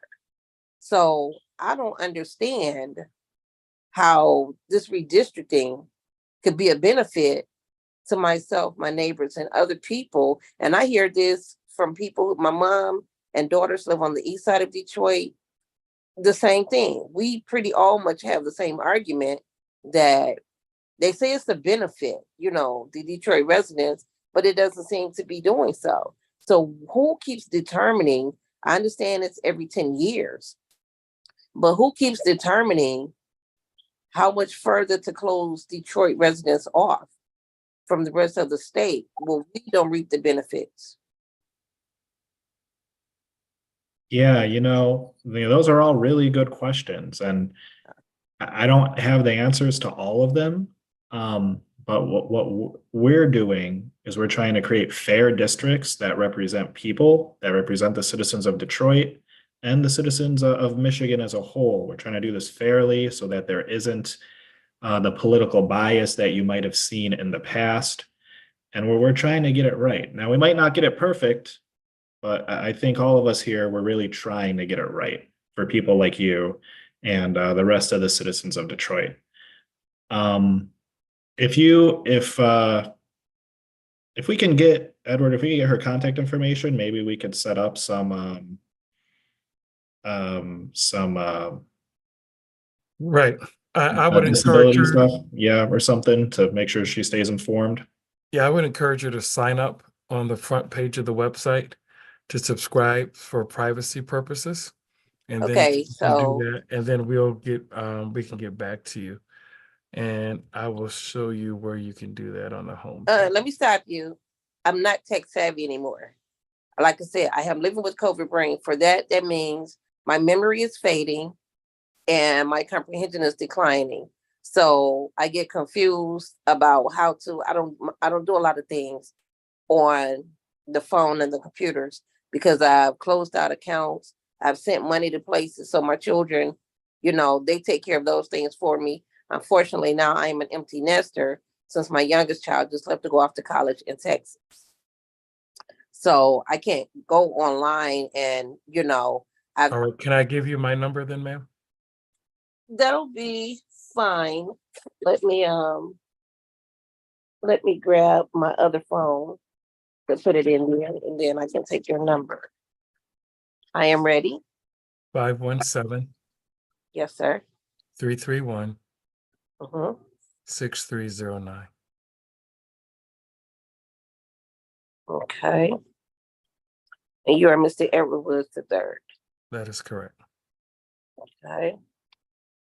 Hi, Pamela. This is Commissioner Kellum. I'll also say just quickly, and I'm not saying you don't know this, the 13 of us are citizens that were randomly picked to be commissioners. So we're not politicians. Voters decided in 2018 they were tired of the way, just like you're expressing, the way the things were drawn, and they were drawn unfairly, and they, didn't think that citizens were being taken seriously and voices weren't heard. So as it pertains to the commission, there are some things, and you're not the only person, there's some things that we literally have no control of. And when I say we're just drawing lines, I don't mean to diminish the impact of the lines that we draw, but we're not, we are not in control of funding. We don't decide in terms of redlining, choice schools, or who goes where. I think you are hinting at the impact of our lines for sure, like how these things get drawn to, then it depends on who represents us or you, all of us, right, in Lansing, right, who are our Right. representatives. So I think what you're talking about is a larger conversation about how politicians do politics and how they listen to folks. But for our purposes, we're here to draw the lines, do our best to make sure that we get the information out so that people know what their districts are, whether they're going to school, precincts, whatever that looks like. But I'm a native Detroiter and I understand, and not that that is like the model, right? That could also mean nothing. There are all sorts of Detroiters. But I do understand some of the things that you're sharing and where you're coming from. So considering where my location, what district am I in right now? So I would have to look. You're describing Bird Road, and Commissioner Eder, anyone else, we can all look together. But I will say, while we're trying to figure that out, we have 10 maps that are being proposed to the public right now, and all of them are a little different. Where did you report when you last participated in the voting process? I went to Cook Elementary. Mhm. I can't think of the name of the, excuse my memory. I can't think of the name of the little community they call it. But it's That's on Puritan. Yes. Yep. Mhm. Mhm. And I used to go to Gompers. Yeah. And like I said, all of a sudden I get a new voters registration card in the mail a couple of years ago, and it has me going there, and I never moved. I'm still in the same place I moved in 2013, 2014. So I didn't understand about, this is 24. I think I got the card in maybe, I know I for sure got it the last presidential election that I was going to Cook, and I didn't understand why it changed. I didn't move. Nothing, my neighborhood obviously can't move. So why was I being rerouted? And that's what I'm saying. Who's determining these drawn lines for our different districts? So what district am I in now? I live on Kenfield and Outer Drive between Bird Road, Evergreen, Outer Drive with Schoolcraft.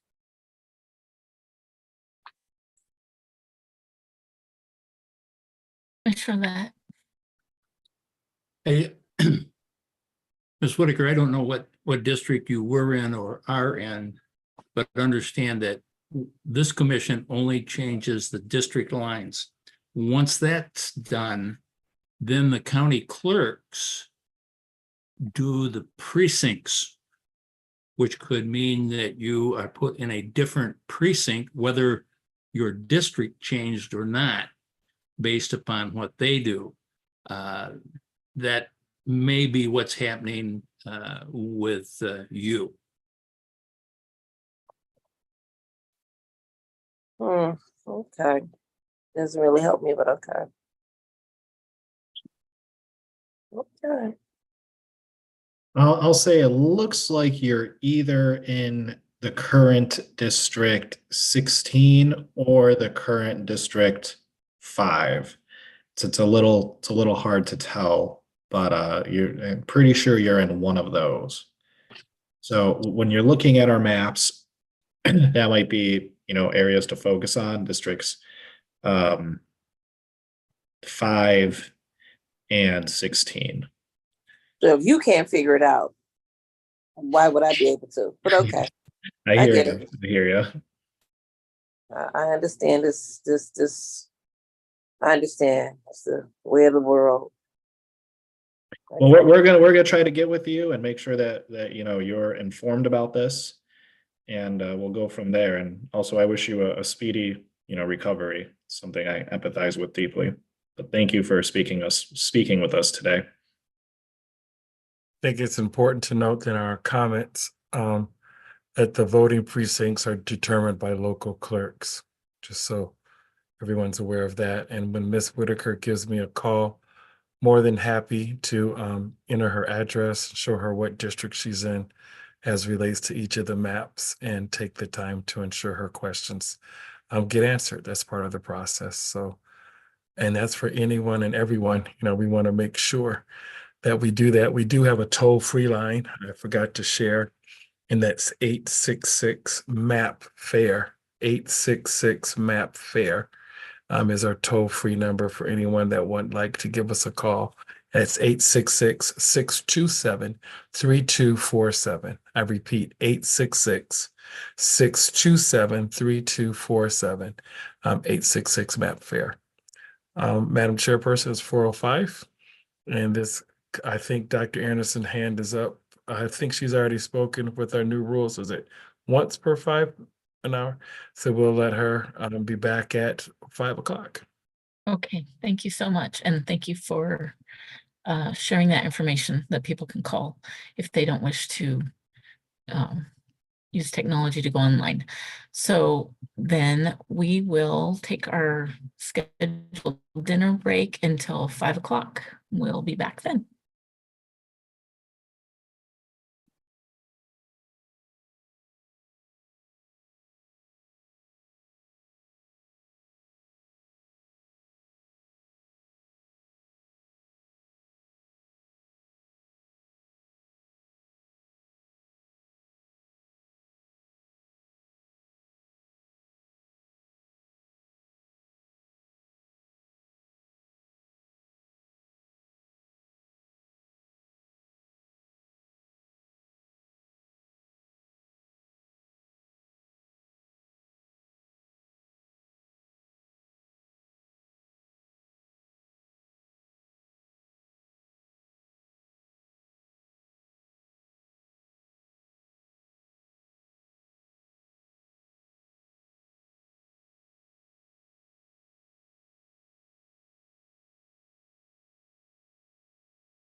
know what he's doing at home.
and we need all of our students at school, get as many of our students at school as possible.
I call this meeting of the Michigan Independent Citizens Redistricting Commission back to order at 5 p.m. Will the secretary please call roll? Absolutely, Madam Chair. Commissioners, please say present when I call your name. I will call on commissioners in alphabetical order, starting with Elaine Andrade. Present. Donna Callahan. Present. Juanita Curry. Anthony Eade. Brittany Kellum. Present. Rhonda Lang. Steve Lett. Present. Marcus Muldoon. Cynthia Orton. Present. Rebecca Satella. Janice Follett. Present. Aaron Wagner. Richard Weiss. Present. Okay, give me just one moment. All right, 6 commissioners are present and there is not, oh, I'm sorry, 7 commissioners are present and there is not currently a quorum. Thank you. So we will not be conducting any business, but we can still listen to the public.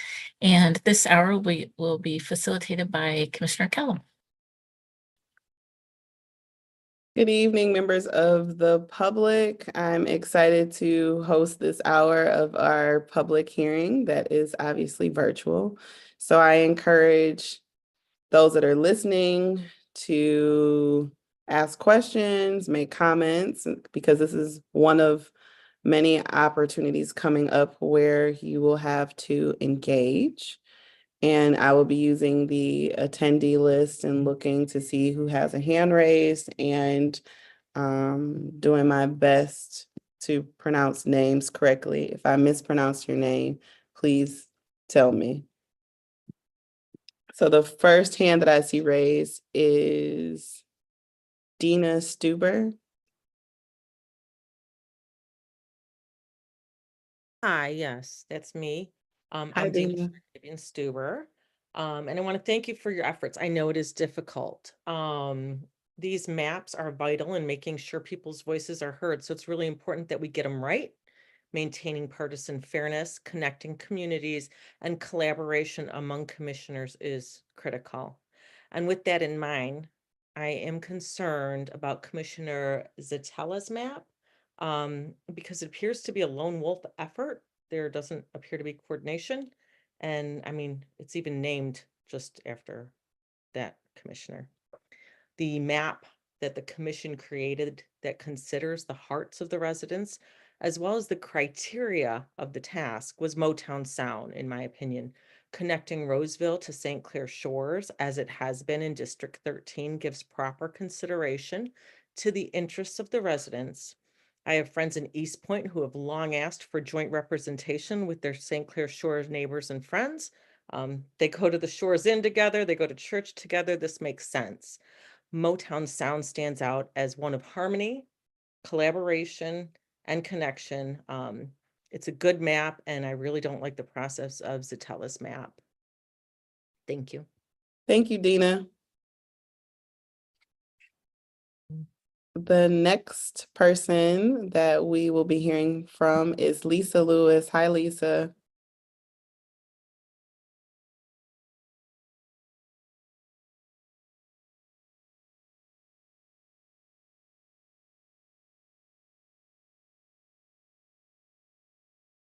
Hi, Lisa, you're unmuted and free to address the commission.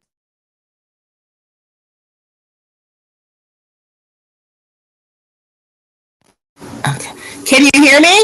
Yes, Lisa, we can hear you. Okay, I'm sorry. I wasn't sure if you could hear me or not. Hello, how's everyone doing today? Good, how are you? I am well. I will be very brief. First, I just wanted to thank the commission for the work that they've done so far. I know it's been difficult.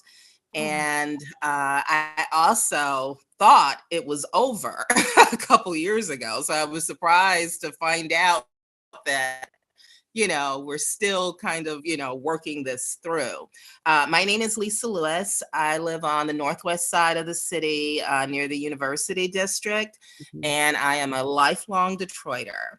So, this entire process has been a little bit hard to keep up with. Like I said, I thought it had been resolved, and I'm just now finding out that it hasn't been.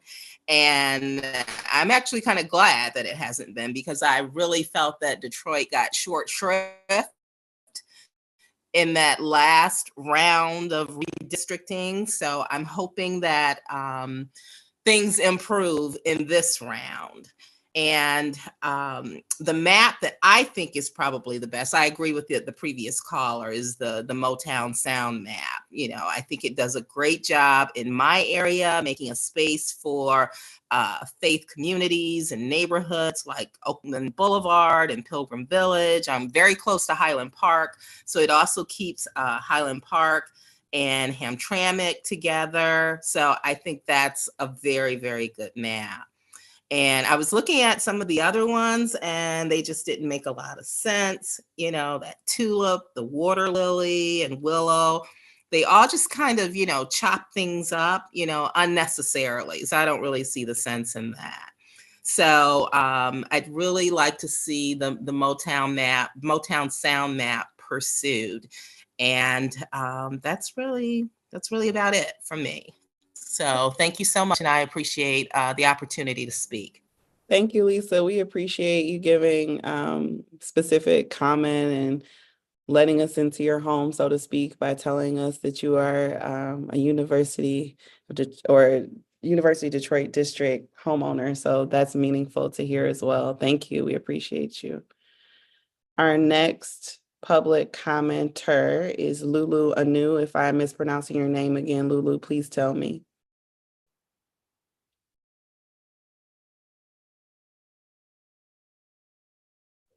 Sorry, can you hear me?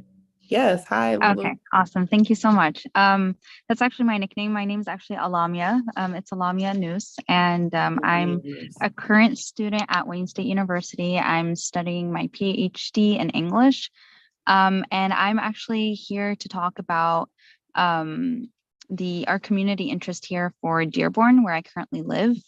Our community of interest primarily lives in Dearborn, Dearborn Heights, West Detroit, and Melvindale, as well as other parts of Michigan, such as Hamtramck, Livonia, Canton, and Ferndale. Access supports my community by providing social and community services that are linguistically accessible to the community that cannot be found anywhere else. The MUNA community is already a socially and politically marginalized group that continues to be left out of the redistricting process. I urge you to use the proposed Motown sound map. That would be enough of our keep enough of our communities of interest intact. We would also like for Melvindale to be added back and remain part of our community of interest. Thank you so much. Thank you.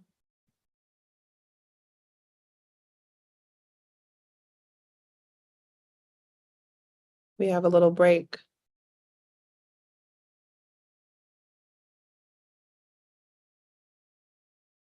Oh.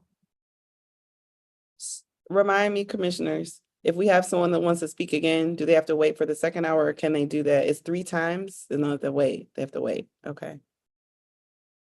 Well, yeah, what was voted on was a total of, or, 5-minute time period, but only once per hour. Once per hour. Okay. Thank you. And we have Regina Smith. Hi, Regina.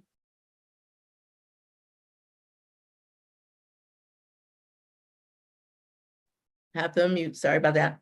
Hi, how are you? I'm great. How are you? Good. I am glad I got on here because I was wondering how all this was going and taking place. But I think, well, it was made clear to me earlier this afternoon, late morning, that it's 2 things that's going on. And I think I personally kind of got confused. I see where what you are doing is the districting for the whole for the whole state of Michigan, but that's just something that you do, what is it, every 10 years, am I right?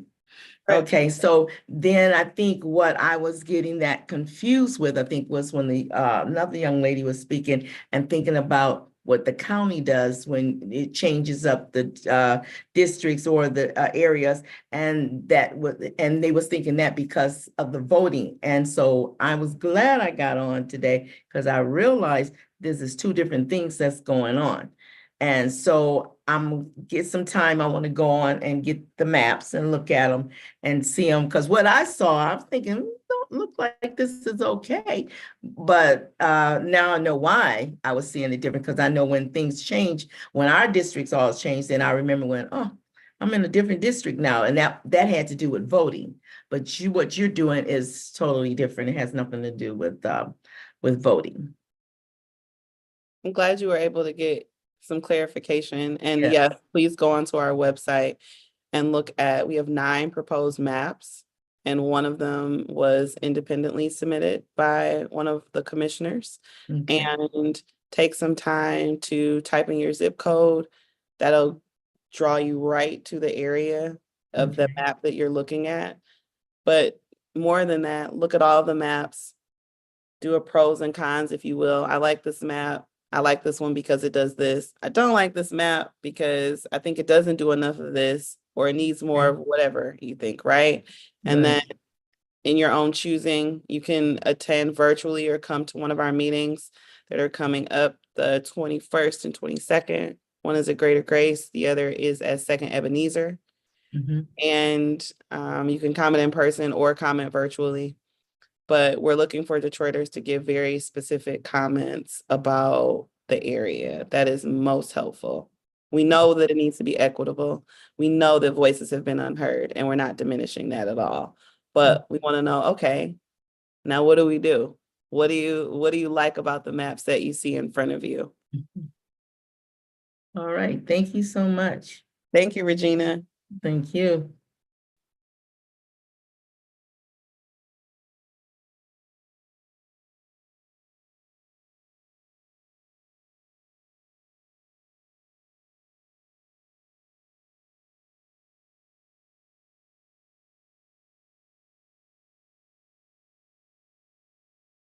Does someone want to sing a song?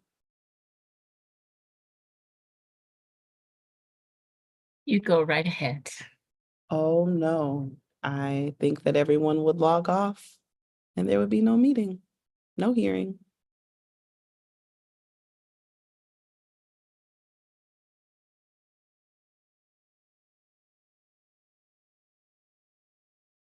Oh, we have someone, Mohammed Shama.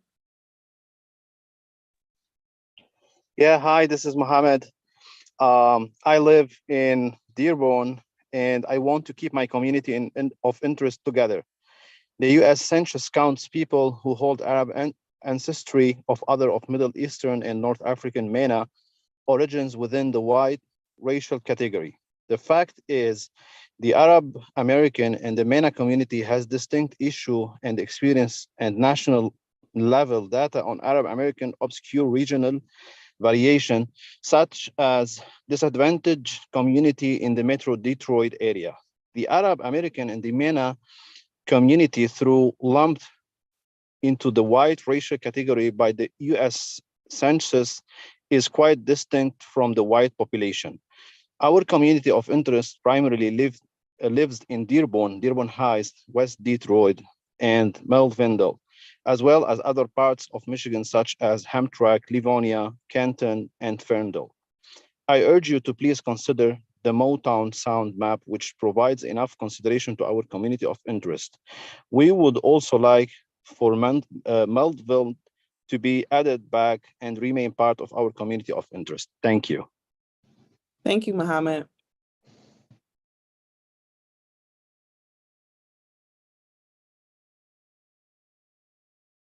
Mona Mawari. Hi, good evening, commissioners. Good evening. My name is Mona Mawari. I live in Dearborn. I have family in District 3 and in Melvindale. And I wanted to talk to you about, District 3 and the Yemeni community specifically being a minority within another minority, a minority within the Arab minority. The Yemeni community is a minority within the Arab community that is the most marginalized Arab community, within Dearborn and its surroundings. The south end of Dearborn and Melvindale, they share similar struggles and issues, environmental racism, environmental issues because of the corporate polluters. And so they have endured a lot of the traumas and the chaos that they have to live through every day. And, their elected officials barely, they never listen to them. They're always complaining about the same issues, the air quality, the broken roads, their quality of life is terrible compared to the rest of the city of Dearborn and the surrounding cities. Also, Southwest Detroit. These three areas are, they're a community of interest. So it's not only that they're a community of interest because of their ethnicity or the language they speak or because their religion, but they also share a lot of environmental and socioeconomic issues as well. And so it's so important to me and my community that District 3 stays intact. It stays the same. The courts had no issue with District 3 and District 15.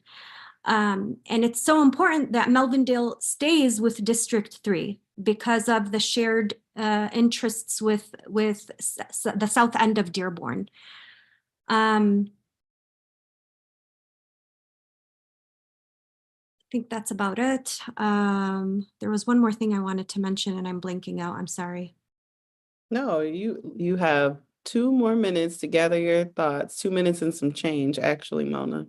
Okay. So I just want to give you a little bit of history, a bit more history. This community in the south end of Dearborn has been marginalized for decades. Recently, I started a campaign to advocate for districted elections for city council seats and for charter commission seats, because part of the reason they've been marginalized is because they've never been able to, on a local level, not just I'm not even talking about the state level, but even on a local level, they haven't been able to get anyone from their community elected on city council or the charter commission. So I led a campaign. It's called the Dearborn Wants Wards campaign. Wards meaning districted elections, and the Arab establishment literally,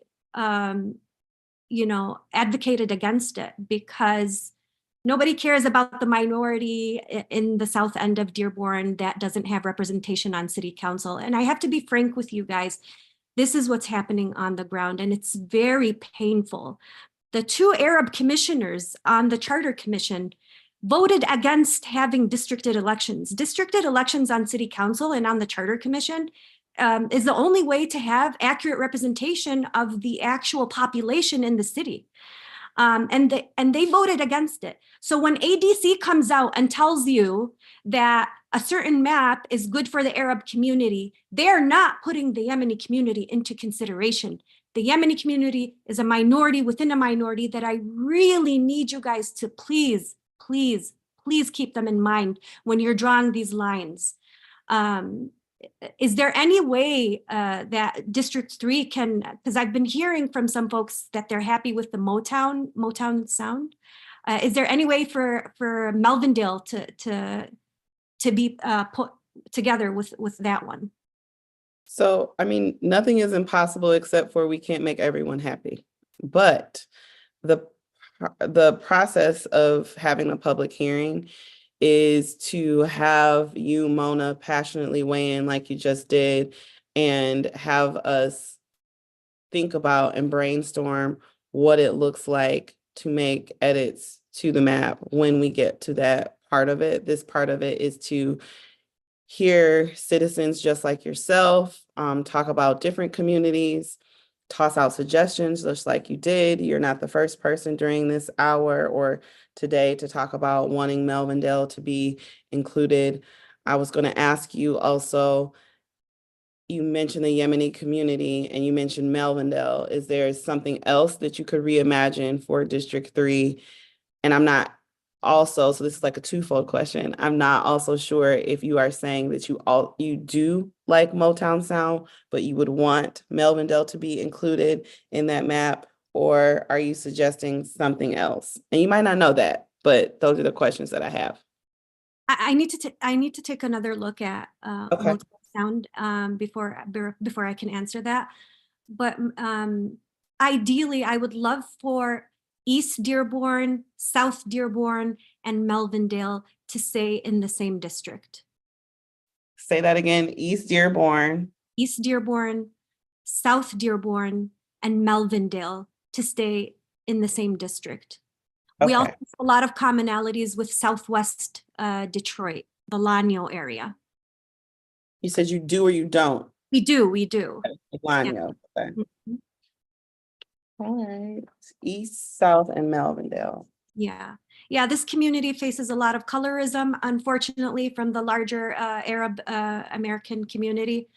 And, colorism is real with every ethnicity and community. And unfortunately, the Yemenis have been facing a lot of it in the past, decades. And I just, it pains me to see my community come out time and time again, try to be civically engaged, and only to be let down. And their favorite picks or their favorite candidates are never able to win because all of our seats are at large on the local level. And now changing the lines for District 3 makes it worse for them because they'll never have representation in the House, in the State House, if that happens. The line, taking out Melvindale and East Dearborn from District 3 waters down the Yemeni voting bloc. Okay, I understand what you're saying. I can't make any promises, just like we can't make any promises to any of our folks that contribute to public comment, but I am taking note of this observation by you, your community at large, and the other folks that spoke before you. I appreciate you so much. I appreciate all of what you commissioners are doing. And thank you so much for hearing me out and for listening with an open mind. I really appreciate it. Absolutely, Mona. When you take a look at the maps that are online, you can provide public comment, like literally there's a dot that you can attach to the area and you can comment away, and you don't have to stick to that area. You can make a comment on another area. And I think it'll give you a good picture because most of what the commission is tasked with is taking into consideration communities of interest, right? But then it's almost like a puzzle piece. Small shifts, or what seems like a small shift to one community's in one community's mind, can have a big impact to the neighboring district or community. So, I can't tell you what to do, but as you're looking at the map, keep in mind what an inclusion of an area or an exclusion of an area can do to your fellow neighbors. Okay. All right. Thank you. Thank you so much. I appreciate you. Take care.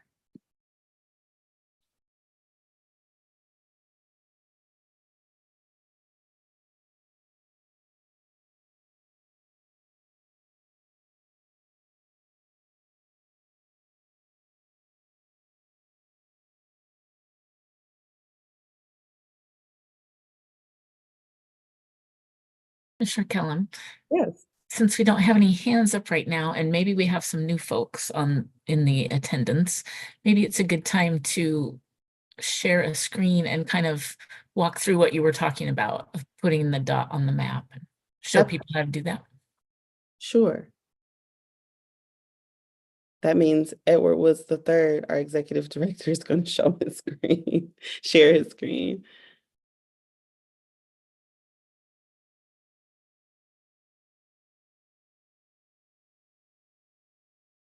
I do want to take the point for those that are listening on YouTube to know that the chat section in YouTube is not a public record. Once again, the chat section in YouTube is not a public record. If you want to make any comments, you can join now and make the comments, or you can put the comments in the mapping portal or the public comment portal on the front page of the Michigan Independent Citizens Redistricting Commission website. But once again, for the public record, the YouTube chat is not, I repeat, is not an official record to reach the commission. We do have the chat purpose on for you to communicate and talk amongst yourselves.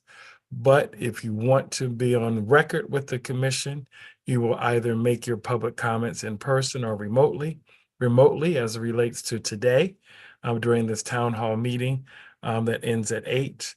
Or you can go to the front page of the website, michigan.gov/MICRC, and put your comments in the public comment portal, or I repeat, or the mapping portal.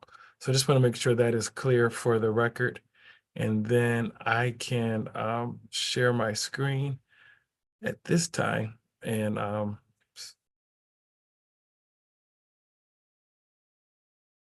Thank you, Mr. Woods. So this is our website, michigan.gov/MICRC. This is the first page that you see. On the far, oh, you're toggling me down here. That's fine. Okay, that is what I was talking about. Under the public engagement heading, there's a blurb, a little paragraph. There are 2 clickable links. The first one is the public comment portal or the mapping comment portal. You can click on, I think it's the mapping comment portal. Am I correct? Yes. you can do both. We'll just go to the public comment portal first. We're clicking on the public comment portal.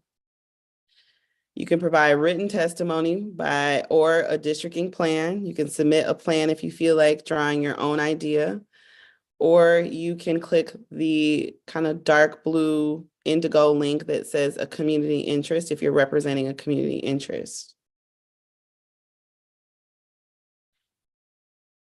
So if you click the mapping comment portal link, here are our maps. You want to be sure that you have toggled at the top the correct map. We're redrawing house maps. So you can open, we're just gonna open the Motown Sound map because that's the first one. He's opening, or Mr. Woods has opened the comment link. You can see that it's the whole map of Michigan. If you zoom in, because we're drawing the Metro Detroit area, you are able to click on the district and provide comment. If you can see our screen, there are little dots, almost like push pins. That's what I think about them as, with little heads that think these are green. You click on the district that is of interest to you, and you can provide comment, as you see to the far right of the screen. So add comment, there's a blue button at the top. It's a rectangular button that says add comment in the center. You can click that button. I think it asks for some information from the person that comments, and you can love, hate, be on the fence about any part of the map that you see, but that's very important for the commission to have. It's not just enough to say, and you're welcome to say, hey, just do better, or hey, we love what you're doing. But for our purposes, because we are tasked and we're obligated to draw from the perspective of citizens, it is so very helpful and meaningful for us to have citizens write exactly what they want to see and what they don't want to see, because that has the most power when we make the decision as a commission to look at the maps and to push a map forward. The thing that we're going to draw from is not our own experience, not the discussions that we've been having on the commissioner in these meetings. We are going to bring up what we heard. I'm going to say, using this as an example, Mona talked about including eastern, southern part of Dearborn and Melvindale in District 3. She talked very passionately about the Yemeni community. That is the food, that is the fruit for the discussion in which we are drawing these maps. We did not draw them just because we thought that they are great things to draw without input from the community. Thank you, Mr. Woods. Unless there's something else that any of my fellow commissioner friends think that we should be talking about for the yeah. Well, if you could share one more time, Director Woods, I just think maybe you could point out where they can search their own address and see exactly where they are in each particular map, what district they're in. So the upper left corner that is on the mapping section of the screen, it says search address. You can click that square, and if you're able to do this and type in your address, it'll take you right to the district where you live, and also give you an idea of what it means for surrounding districts as well. Thank you, Commissioner Orton.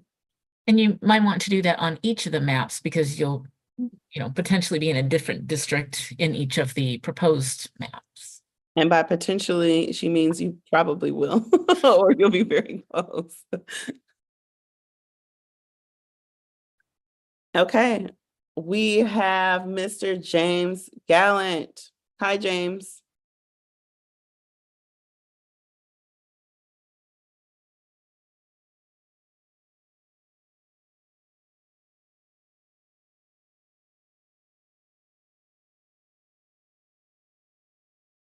Well, can you hear me now? Absolutely. How are you? Going good. Thank you very much. How are you? I'm doing pretty good. Long day we got here, but I just wanted to clarify, it's James Gallant, and these are my opinions, is that, I agree with Commissioner Zatella about the First Amendment concerns, about the public comment. You want to only hear about the maps, but not the manner in which the maps were created. That seems out of line and unreasonable. And, like I was saying, my community of interest is the entire state of Michigan. Okay, you people are all in your little communities around, but I'm entire state of Michigan, on the coast, around the waters and around the land. That's it, like a public citizen. I'm here for everybody. I'm a member of this community, all the people. And Robert's Rules of Order is the only way to protect all of us all at the same time, because it's based on the proceedings of the U.S. House of Representatives. That's how societies work. you know, the citizens work and they use the same rules as procedure of their legislatures in communist countries, in all these different countries, socialist countries. That's how the communities work too, that way. And I think that, and actually what he was saying about the deleting the comments, and that I believe that is a public record on the YouTube channel. It's your YouTube channel. You're creating it. You have commissioners commenting there. That is a public comment. You should be capturing that in real time because people are erasing what we're saying. So just capture that in real time and publish that. That'd be great. And, you know, I think that, you know, just like the Bengali community, the Yemen, you know, the Yemenis, the Chaldeans, so they're all my community of interest, and we all want to be protected. So what I want to talk about is an interest right from the beginning, right at the very beginning, because there was a person that was appointed to this commission that their application was disqualified because they didn't check a box that said whether they were Hispanic or not, and then they had to recount. They had to choose somebody. And now it appears we have 5 members here that have incomplete applications. They didn't, and I believe Commissioner Kellum, you're one of them. And so is Commissioner Lett, Commissioner Zatella, and a couple of the new members. That you put choose not to answer on the conflict of interest that are required on the political issues about your affiliations. That says on the application, those are required. And yet you said choose not to answer. So you did put words in there. Did you call the number and say, hey, how do I do this? How do I get around this? But choose not to answer. Did somebody tell you to do that so that you could be identified and how we're going to choose the people that are going to be on here? Because 2 of the new members have incomplete applications. I think that an algorithm person, the people at the Riemann Brothers, the Riemann Group are the ones that did this, because I was at those meetings at the state board of canvassers. And you know what? I think maybe this was the people were chosen. They were chosen on your ideologies of not following Robert's rules. I think that it's a matter of, it's like, and Commissioner Kellum, I think you should speak to this, please, that, you know, Robert's Rules of Order represents white man's rules. This is order. It's about being orderly. And I like this, you know, these different things they're talking on the internet about, you know, what whiteness means and all. But it's about being orderly and having rules of procedure and following them. And it's like you're just continually reject that and do the opposite in the name of diversity. We're just not going to do that, you know. But that's under your oath of office. You got to follow our Constitution the way it's built in this country. And you could have done all these things legitimately, but you just didn't. You just circumvented the state of being in our country. That's where Robert's Rules comes in. Everybody knows the question before you discuss it. Before you discuss it, not after you got the answer. That's not how this is supposed to be working. So I'd ask you please to answer about us, because everybody's talking about this, you know, the Pledge of Allegiance. You were the chair. Was there a vote that day? Because I don't think so. I think it all got confusing. Everybody was screaming at each other. It was a big mess. And then, oh, this is way too controversial. And I believe that the discussion just stopped.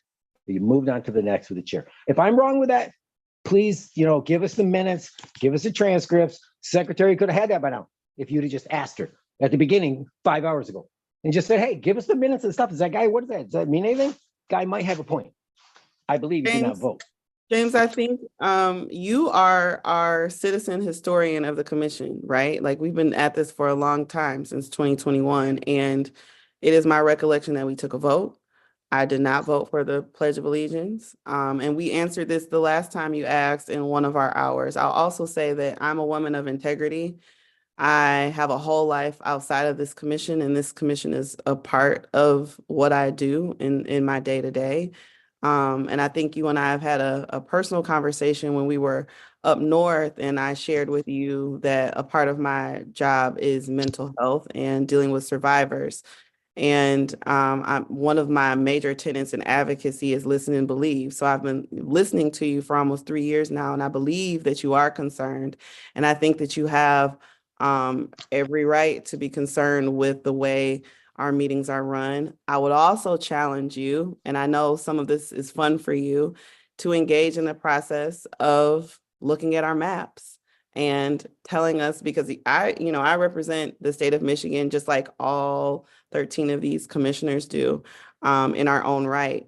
I don't just stay in my little community. I go all over. I service survivors all over of very violent crimes and families, and I do it in a confidential way. I have no need to shirk or hide anything that I do. So again, I beg of you, with all that brilliance and opinion and observation, we have 10 maps and you can hate them or not hate them. But let's say we never did Robert's Rules of Order. What we still have to do is draw these maps. And so I would hate for you only to engage in a part of the process that you seem to understand best. I would beg of you to start to be curious about the work that is placed in front of us, which is to draw the maps. And I care about you. I'm glad that you're so passionate and you are going to speak every time. I want you to do that. But I'm interested to see what, like, I don't even know where you're from. I don't even know what city you're from. I mean, you've been yamming at us for a long time. So I don't even know what your community, whether you have a park, whether you have a driveway, whether there's somewhere where you like to hike. I don't know anything about that. And it would be a shame to go this whole process without knowing that. But thank you so much for your comment. Well, did you say that you did not follow Robert's Rules of Order? That's what you just said. You did not follow Robert's Rules of No, Order. I didn't say that. I said, let's say we never did that. Did you? Because I want the comment about the Robert's Rules of Order and why you don't start with the question, motion to approve, and then you discuss, and then you vote. But you have the discussion first, and you do amendments, and then you just create the question before you even make a motion to consider it. That's backwards. That's absolutely backwards. Okay, your question comes first. Motion to approve a policy, motion to approve something, an actual action. Your issue, you're just having.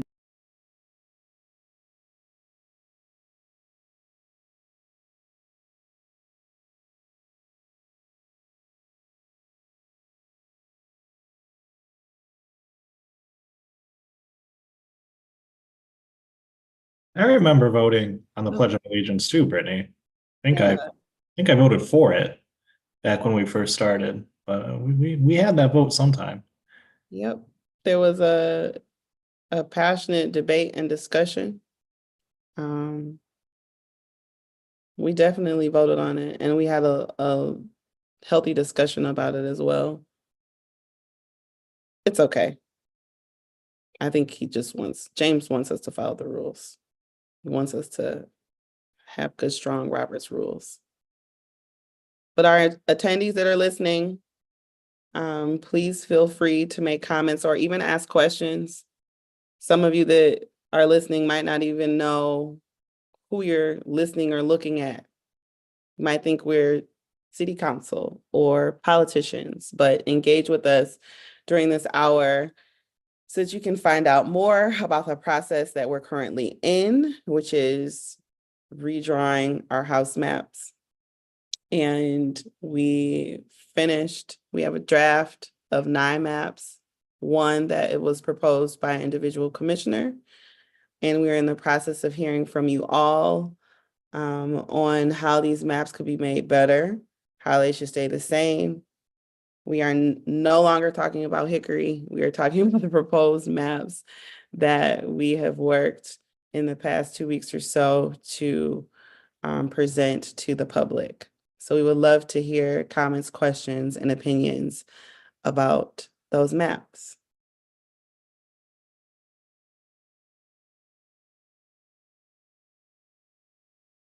We have Christine Holmes. Hi, Christine, or Kristen, but I think it's Christine. Just wanted to note that Commissioner Weiss's hand is raised before we go to Christine. Okay. I apologize, Brittany. My question is, didn't one of the previous commenter wanted Melvindale to be in Dearborn area or in District 3, I guess it is? Correct. Isn't that what you want?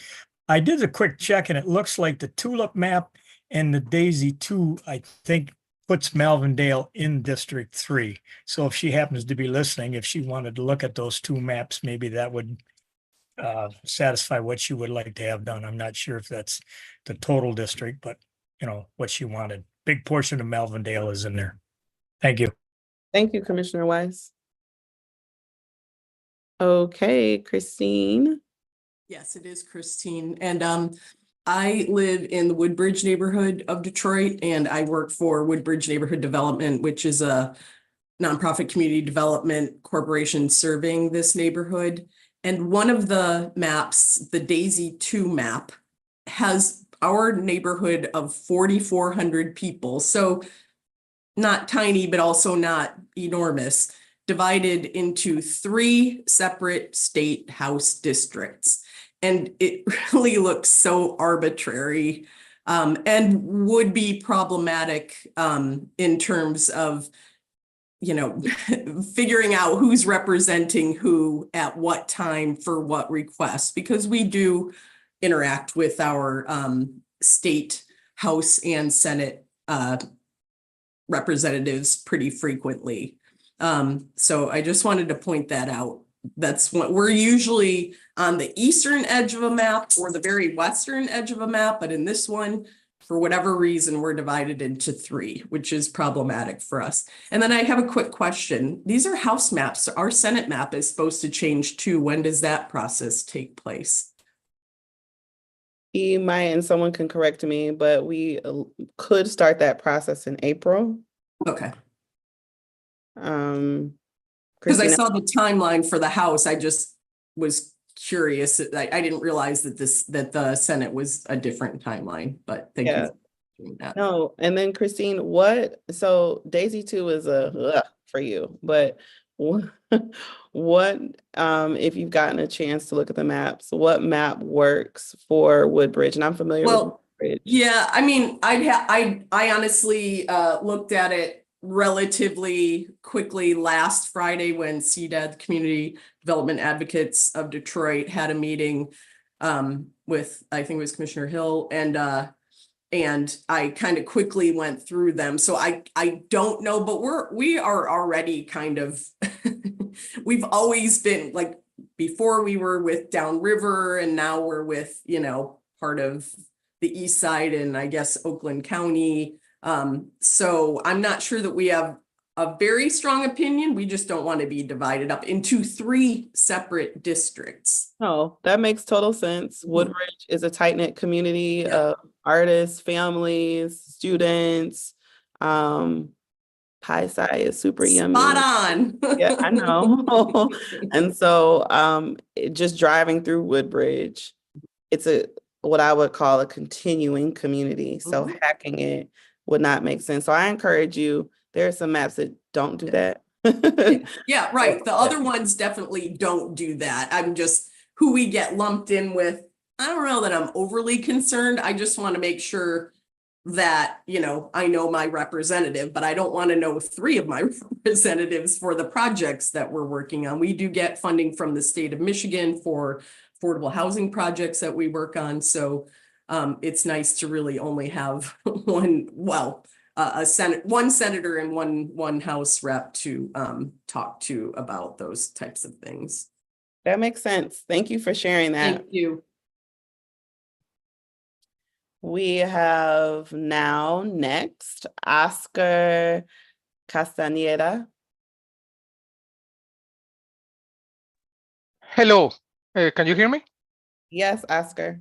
Okay, I've been participating in these meetings for a long time, since the very beginning, and I've been quiet lately. And first, my name is Oscar Castañeda, and I am a community organizer in Detroit, and working in Latino issues, Hispanic issues. And I've been quiet because the way the maps look right now are good for us. And I was motivated to speak only because Commissioner Weiss, I think, mentioned the tulip map.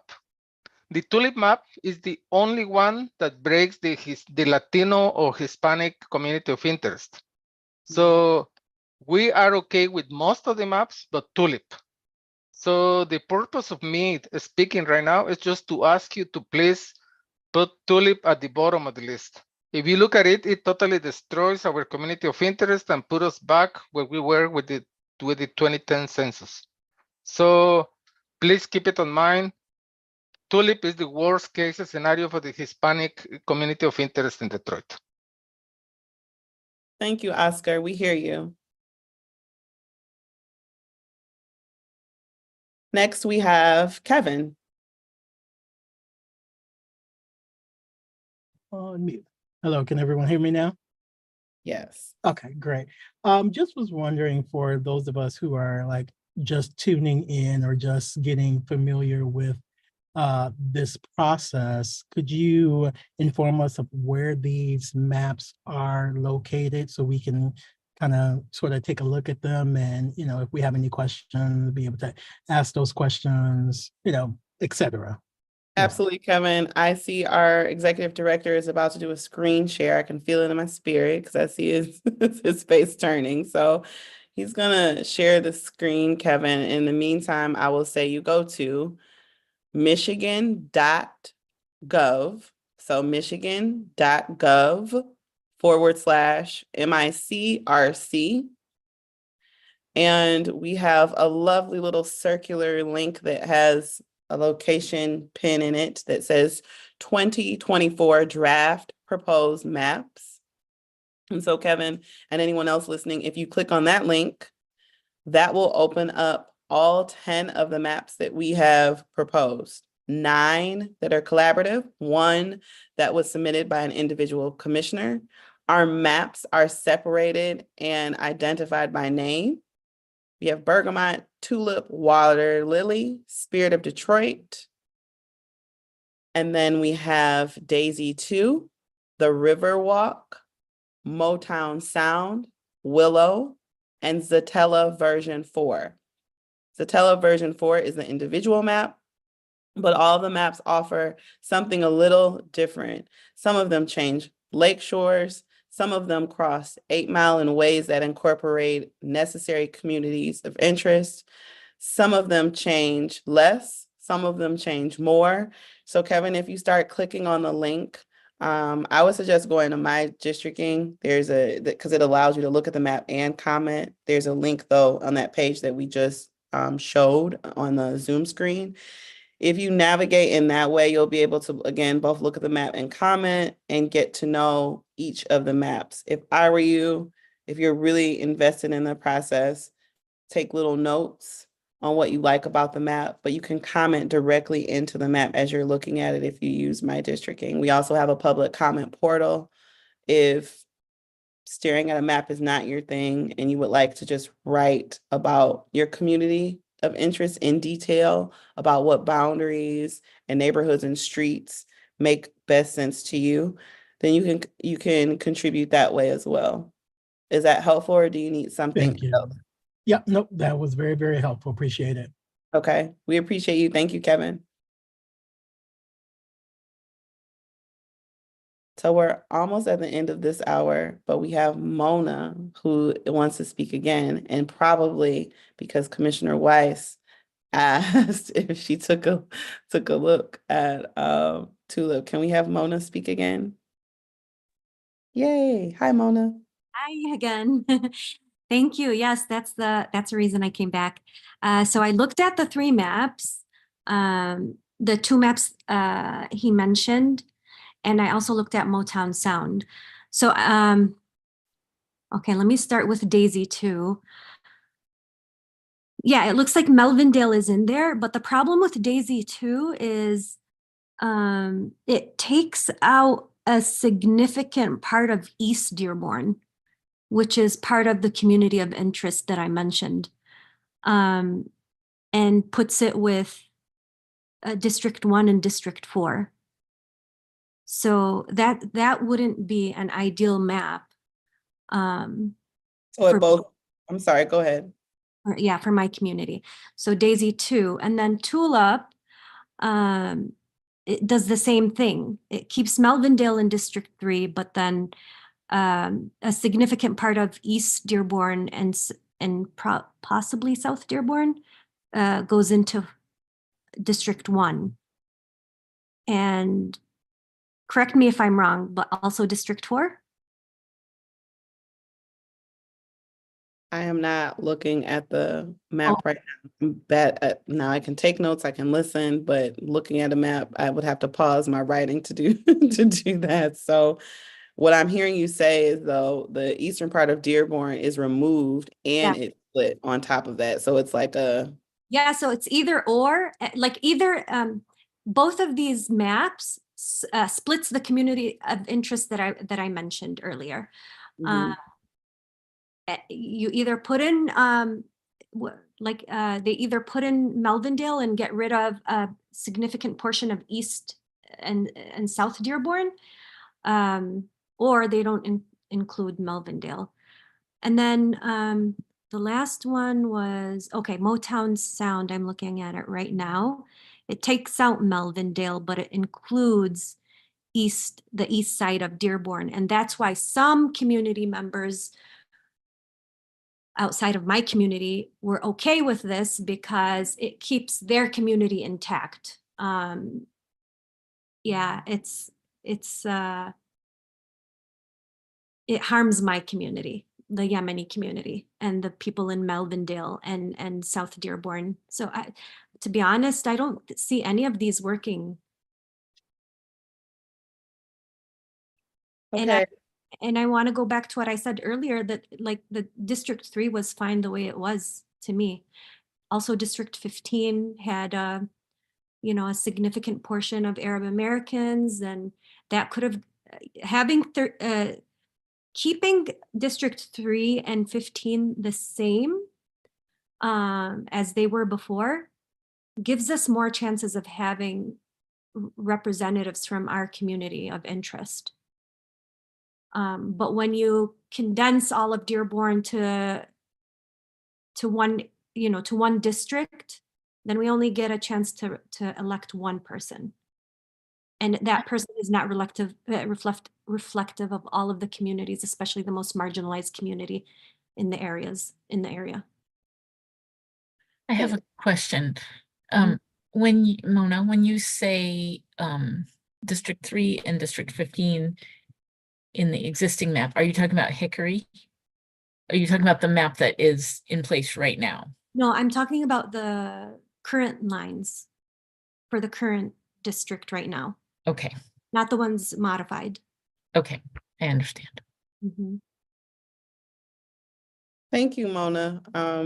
I think what you shared was valuable. I'm sure we will keep that in mind. I'm not just saying that because that's a nice thing to say. I'm sure we'll consider that again. I'll just kind of repeat what I said earlier, and I think I can speak for all the commissioners. The changes that we make are to make what we were tasked with improving as a whole better. And so that might mean in some communities, not just in yours, that we are having to make it maybe not the best, but like mostly good, so that there aren't huge infractions in another communities of interest that wind us up in more trouble, just in general. Thank you, Mona. We have another attendee who wants to weigh in, Pierce Ward.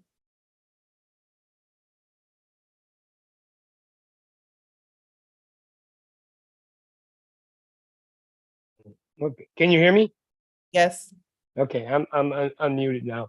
Listening to some of the comments, I have personally served on two or three different boards of nonprofit organizations, and I totally agree with the gentleman that spoke about following the Robert's Rules of Orders.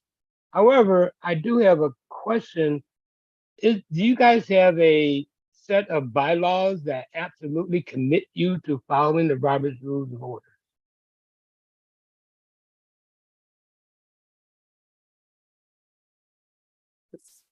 Commissioner Ward, I paused because you look like you were going to say something. I didn't know if Mr. Woods was going to speak. No, I was asking if you have a set of bylaws that absolutely commits you to following the Robert's Rules of Orders. I personally think that that is a good thing.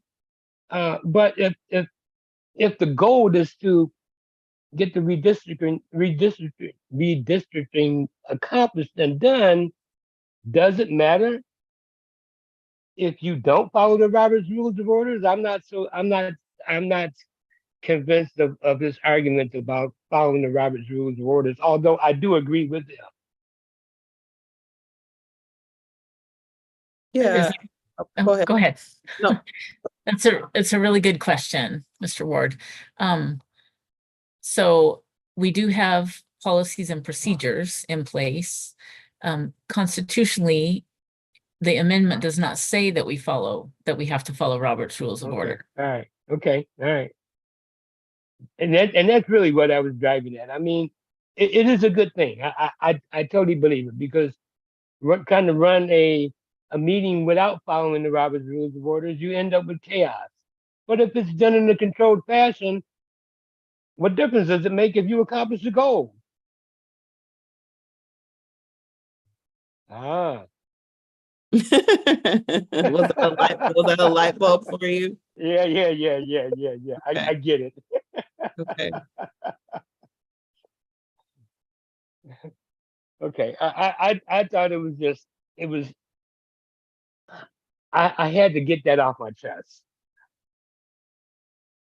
No, Okay. you're free to speak and share. Okay. That's good. I'll find that on the internet, I hope. Yep, all of our business is on that same website where the maps are. Thank you, Pierce.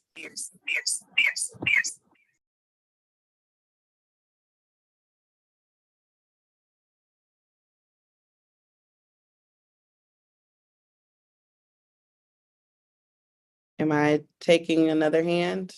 'Cause I see one. We are about at the next hour. So thank you so much, Commissioner Kellum, for leading us that hour.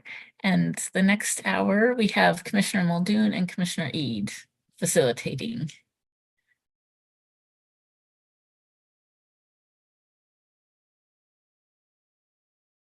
All right, round two. Mr. Muldoon, you want to introduce yourself? Yeah, I'm Marcus Muldoon, just recently on the commission from Lincoln Park, Michigan. Cool. So we're doing this together. Do you want to take the lead for a little bit, or you want me to start off? Go ahead and start off. I'll let you start it off. All right. Okay. So we are in the 6 o'clock hour. We started at 9 a.m. Burning the fuel, as they say, and we're going until 8 today. So we will, again, we're taking this time, we're in this town hall today to take comments, questions, advice on the 10 draft maps that we have out at this point.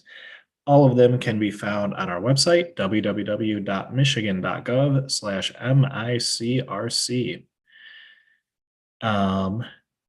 Yeah, thank you, Brittany, for doing the last hour. I thought it was very well done, and thank you to all those who spoke. I think we heard some really nice testimony in the past hour. And now we're up. And does anyone have anything else to say?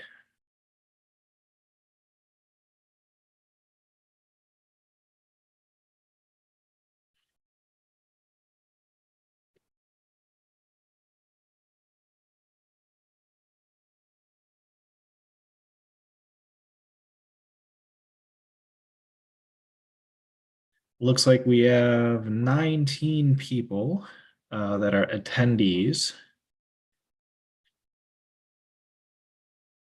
Some folks have already spoken, but if any of y'all who have not spoken yet have anything you'd like to add, now is your chance.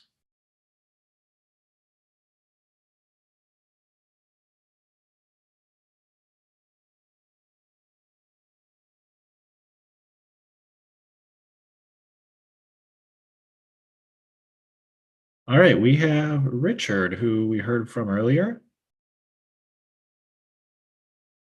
Richard Mikowski, am I saying that right? Thanks, Tony. Yeah, I still went through it again. I still think the Willow item, I don't want to restate the reasons why I support that one. But I had a question on the shape factor information on the website and the what's that other metric? The bottom two evaluation parameters that the data is in the comparative database. Quite frankly, I couldn't understand it. In fact, the last category. I think it was a shape factor one. Really, if you click on that, it really, all it is a bunch of text messages. Could someone pull that up on the screen and just kind of walk through and explain the last two of the evaluation items that are on the website? Do you understand? Do you folks understand the question?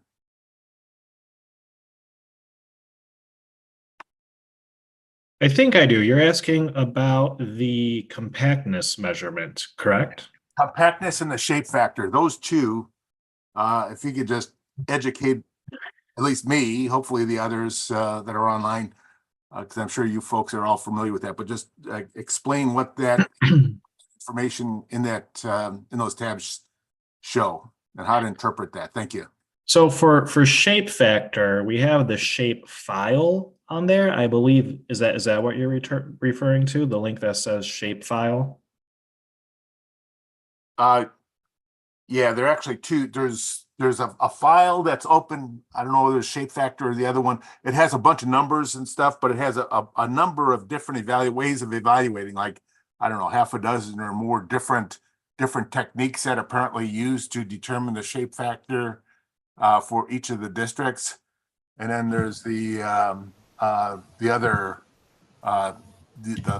the last two that are in the evaluation tabs. Hopefully I can. Right. So if you open the compactness report, that tells you the compactness of the districts on a district by district basis. Now there are 3 different scores that are included in this measurement. The first is called the Polsby, a little bit of a tongue twister, the Polsby Popper score. And the second is called the Schwarzenberg score. And the third is called the REOC score. Now, these are all different measurements, different ways of essentially assessing the same thing, how compact the district is. And someone please correct me if I'm wrong, but on all of these, the higher the number, the closer to 1 it is, the more compact the district is. And the closer to 0, the less compact it is. Anthony, you also might want to direct him to that link that's in the top of the report. If he clicks on it, it says for more information on compactness, compact calculations, click here. And if you click there, it gives a very nice visual explanation of what each one of these scores are about. Okay, thank you. Wonderful. Yes, I see that. Yeah, if you click on that, it's in blue. It'll, just as Commissioner Callahan said, it gives you a kind of more information on what goes into each measurement and what they're actually measuring. Okay, how can you still hear me? Yep. How important is that factor and also the shape factor in your determination, or is that kind of like superfluous given the probably the more important items of areas of interest, common areas of interest? Anyway, is that a factor at all that you really use? Or are we close enough to where we need to be on the area that we're reevaluating? Yeah, that's a great question. So compactness is certainly a factor. It is something that we look at. That's why we include that type of assessment with our maps. But with that said, it is the lowest of the 7 ranked Michigan criteria. So the other criteria above it do take precedence, but nonetheless, it is something we look at. It is something that we consider. And, if we can have all of the other factors also met and get a more compact map, that would be, that would be something we could look at. Thank you.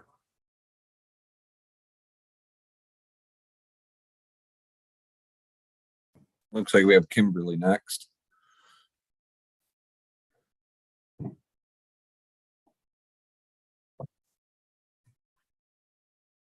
Hello, can you hear me? Yep. Well, my questions are,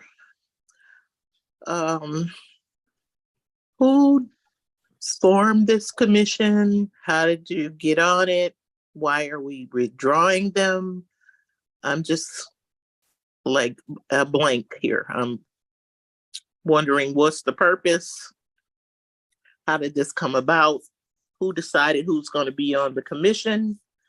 And what's, it's just for Michigan, or is this for the federal congressional districts?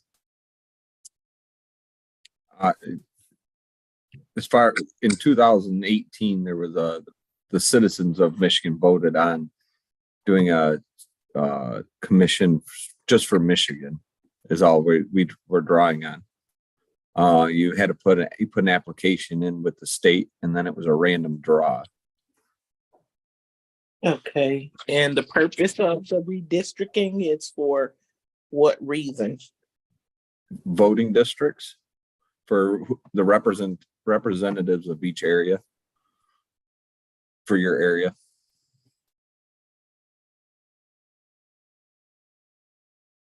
And how did this come about? Well, sorry, go ahead.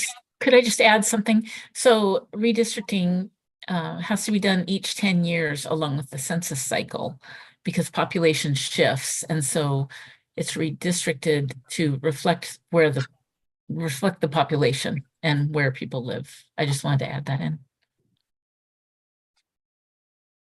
Okay. So we haven't had it quite 10 years yet, because you said you did it in 2018. Well, it started in doing it again 2020. in 2024. There was some maps that were challenged in courts. So this is brought about by the lawsuit then, not Correct. the 10-year mark. Correct. Okay. No, hold on just a second, excuse me. The redistricting happened as a result of a ballot proposal in 2018, where more than 61% of Michiganders voted to have normal everyday citizens who are represented on this panel versus politicians to do the maps. And as a result of that, the commission was formed. You have 4 people affiliated with the Democratic Party, 4 people affiliated with the Republican Party, and 5 people who are not affiliated with the Democrats or the Republicans. And so redistricting is a federal requirement that takes place every 10 years with the census. So the reason why we have this commission is because Michigan citizens voted for it. Well, that's even more confusing, because if it's a federal law that we have to redistrict, how can the state decide to have their own? I'm confused. The state constitution identifies how we do redistricting. And so with that constitutional amendment, they changed the process, whereas before the Michigan legislature used to do it, it was now amended for citizens to do it. And that's what happened in 2018. Okay. And the commission is limited to the Michigan State House, the Michigan State Senate, and the U.S. House of Representatives. It does not do it for the counties, and it does not do it for the cities, just those 3 areas. Okay. So when was the last lines drawn prior to 2018? 2010 by the legislature. Okay. And they went into effect in 2012. Okay. 2010, 2011. Okay, so now we're at our 10-year mark to draw them again. Right, but mind you, this ones that they're doing now is as a result of a court order. We did draw the lines and approve them in 2021 for the 2022 election cycle.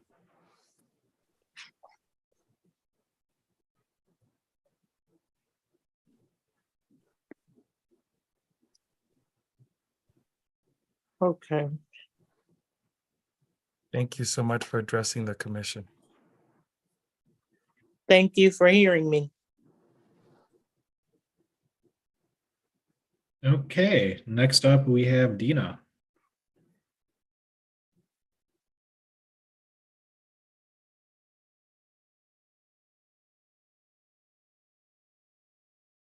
Looks like they may have lowered their hand or left the meeting potentially. Nope. Okay, they're there. Are you still there? Would you like to Nope. say something?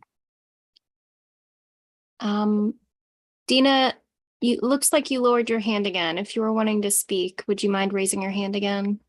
Thank you. There you go. All right, we got her. There we go. Now I'm unmuted. Can you all hear me? Yep. Okay, great.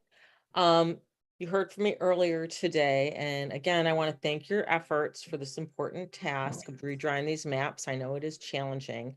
And I spoke in whatever year it was, 2022 or whenever we had the maps before.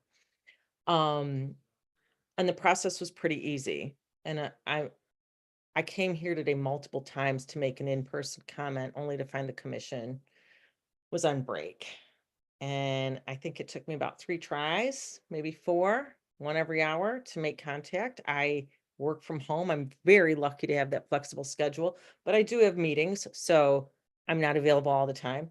But there are a lot of people who don't work from home, right? And who don't have that flexible scheduling. And I really wish that they would have the same opportunity as I do to comment in person. Additionally, the link to this meeting was very challenging to find. It was buried on your website inside a document. It shouldn't be that hard to find a link. There could be a QR code on your homepage instead of burying it under a subheading inside a document. I would like the commission to consider expanding comment hours so that working people who don't have flexibility can make comment. And just to make it easier, my mom would never be able to find this link. Never. I know you know how important it is that you hear from everybody. And I just wanted to point out that it was very challenging for me, and I'm tech savvy and I have flexibility. I mean, I probably have it the easiest. So thank you. Thank you, Dina. You know, I'll say we really are trying. That is definitely something we can improve on, but we are trying to be as accessible as possible to as many people as possible. But we can certainly do better, and we will improve on it. For our in-person meetings, next week we have 2 that are in person, and they go all the way from the morning to the evening. So we're going to be at the Greater Grace Temple off of 7 Mile on Wednesday, February 21st from 10 a.m. to 8 p.m.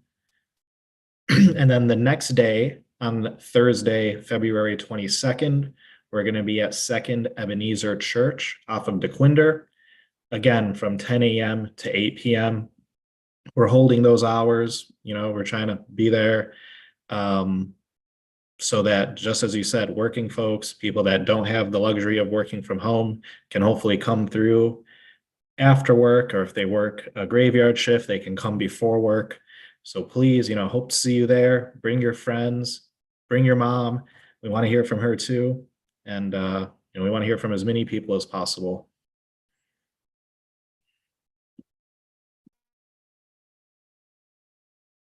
And I see that we have the flyer up. This is the flyer for today and our upcoming meetings.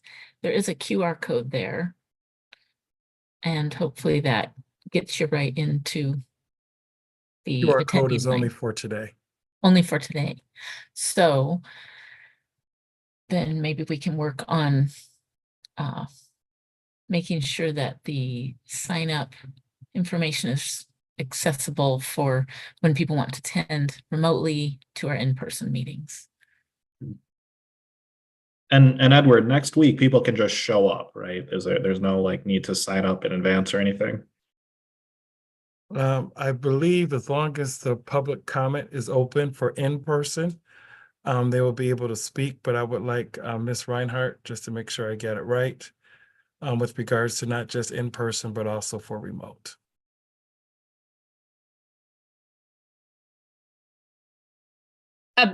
Are you speaking to when the cutoff is for a hearing?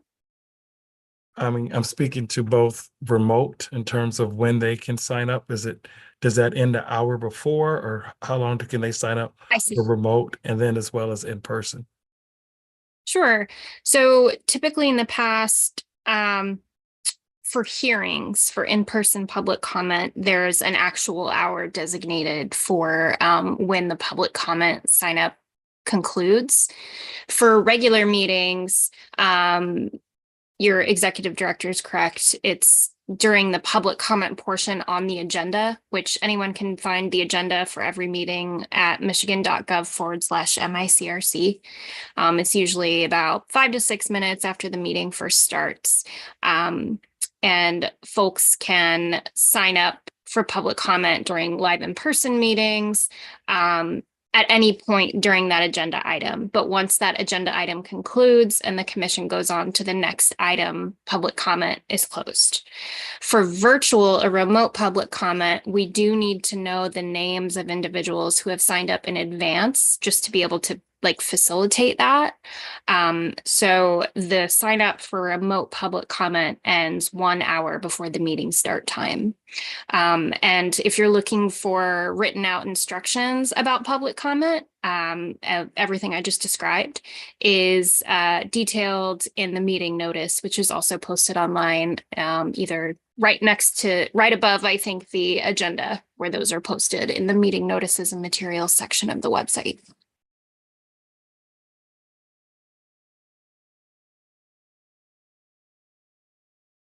Is that also for the 21st and 22nd? You know, since it goes all day, is there a sign up time?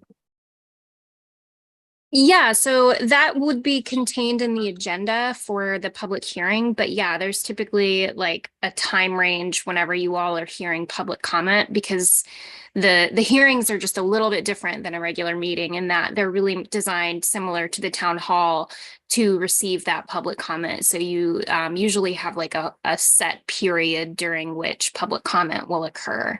So it's not just like when that agenda item concludes, it's really like, I don't know what the hours will be, but like say 10 a.m. to 6 p.m. or something like that. So individuals would need to get there by 6 p.m. to provide public comment. But you can also provide virtual public comment during those hearings. So what we typically do is when the hearing begins, we'll have a list of individuals who have signed up for virtual public comment. And we always let folks who are there in person speak first, and then get to virtual public comment after all of the in-person has concluded.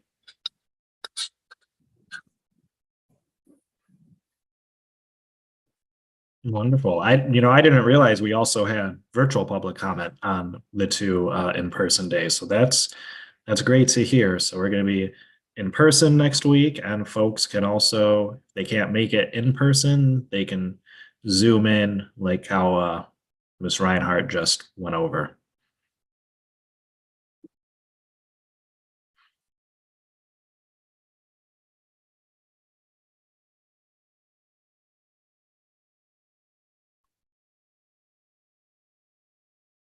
Dina, did you have something to add? I see your hand is still up.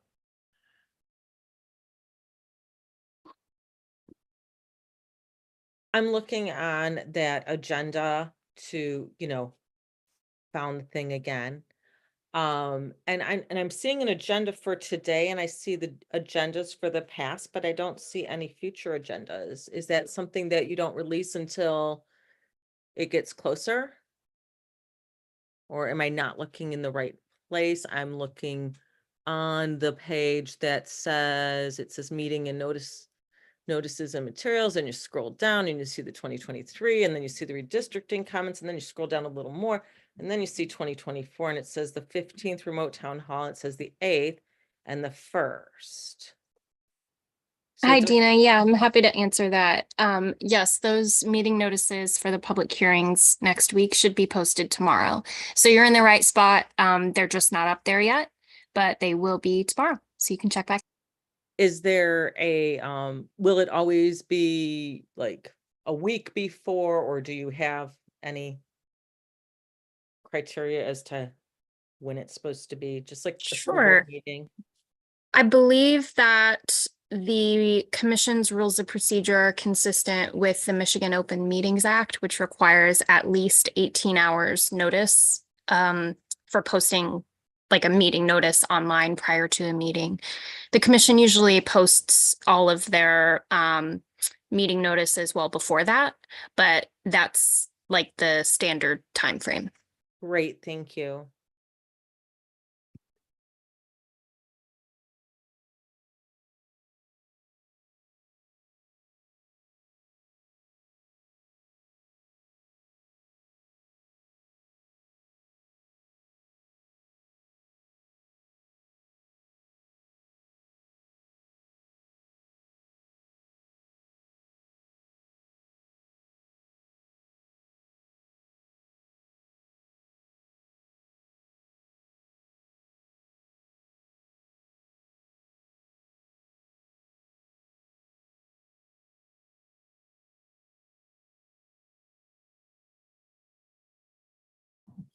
Looks like Pierce Ward has his hand up.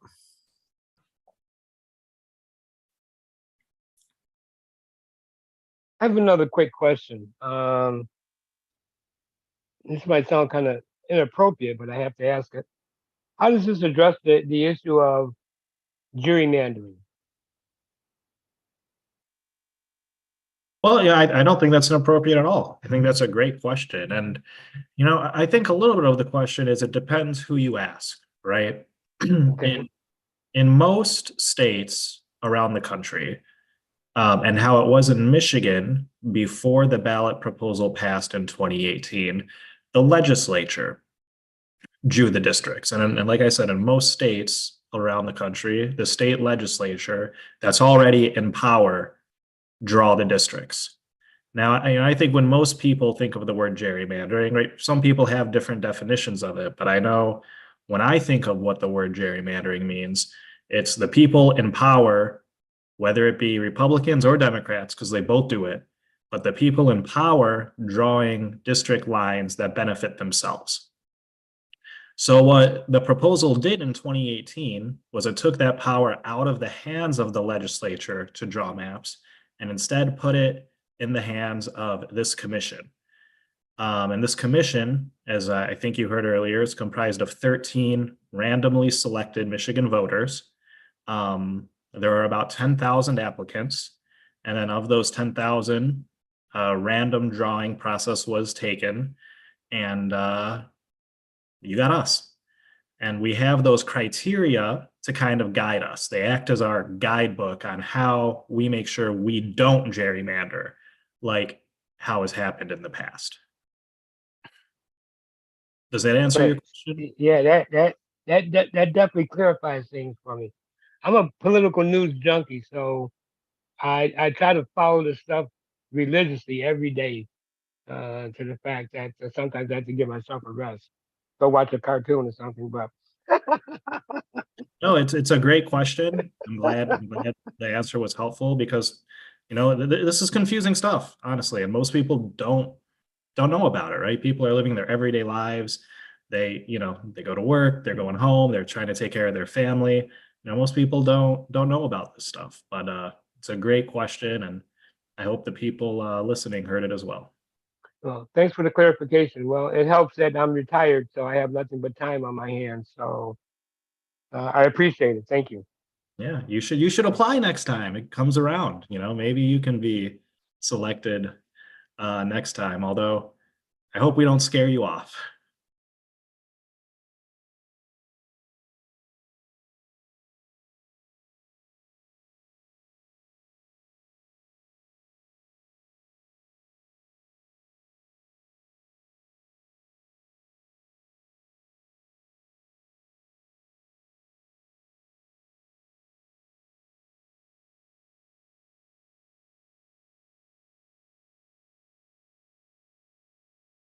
I see a couple new names in the chat that I didn't see during my session earlier. David or Ramsey, Ruth Johnson. Do any of y'all want to say anything?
Well, how about we give it a couple more minutes, maybe till 6:30, and then if nobody wants to say anything, we break till 7. Oh, okay, we got a couple now. Ruth Johnson. Good evening, everyone. My name is Ruth Johnson. I'm the Public Policy Director at Community Development Advocates of Detroit. First of all, I appreciate this opportunity to listen and learn. I also want to shout out Mr. Woods for presenting to CDAD members last week, and just communications we've had. I've seen improvements in the information available. What my question is, and I know Ms. Reinhardt talked about this, but I'm still not clear what to tell someone about the February 21st and 22nd public hearings. When should they come and what should they do if they want public comment? That's one question. What should they do if they come and they just don't know anything at all? Will there be a presentation just to explain, why are we doing this and some of this other thing?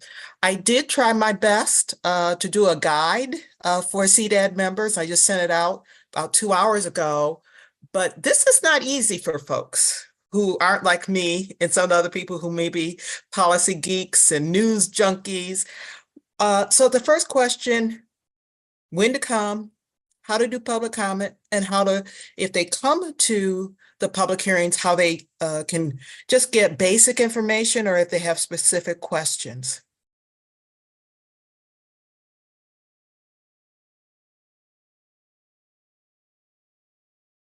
Thank you, Ms. Johnson, for your comments. If you come to in person, the doors will open at 9:30 at each of the facilities, Greater Grace, as well as Second Ebenezer, and you can sign up to provide public comments. In the past, as long as there's public comments taking place, you can sign up in person. There is no cutoff for in-person public comments. We're done at 8:00 p.m. So if you're not signed up by that time, that would be the only time that you would get cut off. But if you come at 10 to, we'll be there from 10 to 1 at both facilities, 2 to 5, and 6 to 8. So there's a break from 1 to 2, and then there's a break from 5 to 6. So please encourage people to come at either 10 to 1, 2 to 5, and 6 to 8 to provide public comments in person. As long as public comments are taking place, the commission will hear you. Obviously, there's a break at 1. So if we do a break at 1, we'll go in order, next in line, starting at 2:00. We have another break at 5. If we'll go next in order, starting at 6:00. But once public comment, once public comment ends at 8:00, and unless people are not talking before then, as long as public comment is taking place in that last section, and it's before 8:00, you can sign up at that time. So I see there's still some room at the bottom of the flyer. Can you put all that down, that public comment will be taken during those period of time, that whether or not there'll be some physical maps that people could look at, whether there are people to answer questions? It seems like there's room at the bottom of the flyer that can be utilized to provide more guidance to people who, again, may not know what to expect. I'm sure we can definitely consider that. And you did hear one of my members was sort of put off by seeing the host pastor for, as a Christian, it's great to know who the pastor is, but for people who may not want that, consider taking that off, and it's just being these locations are just locations, and they're not services or affiliated with any religious content. Thank you for that.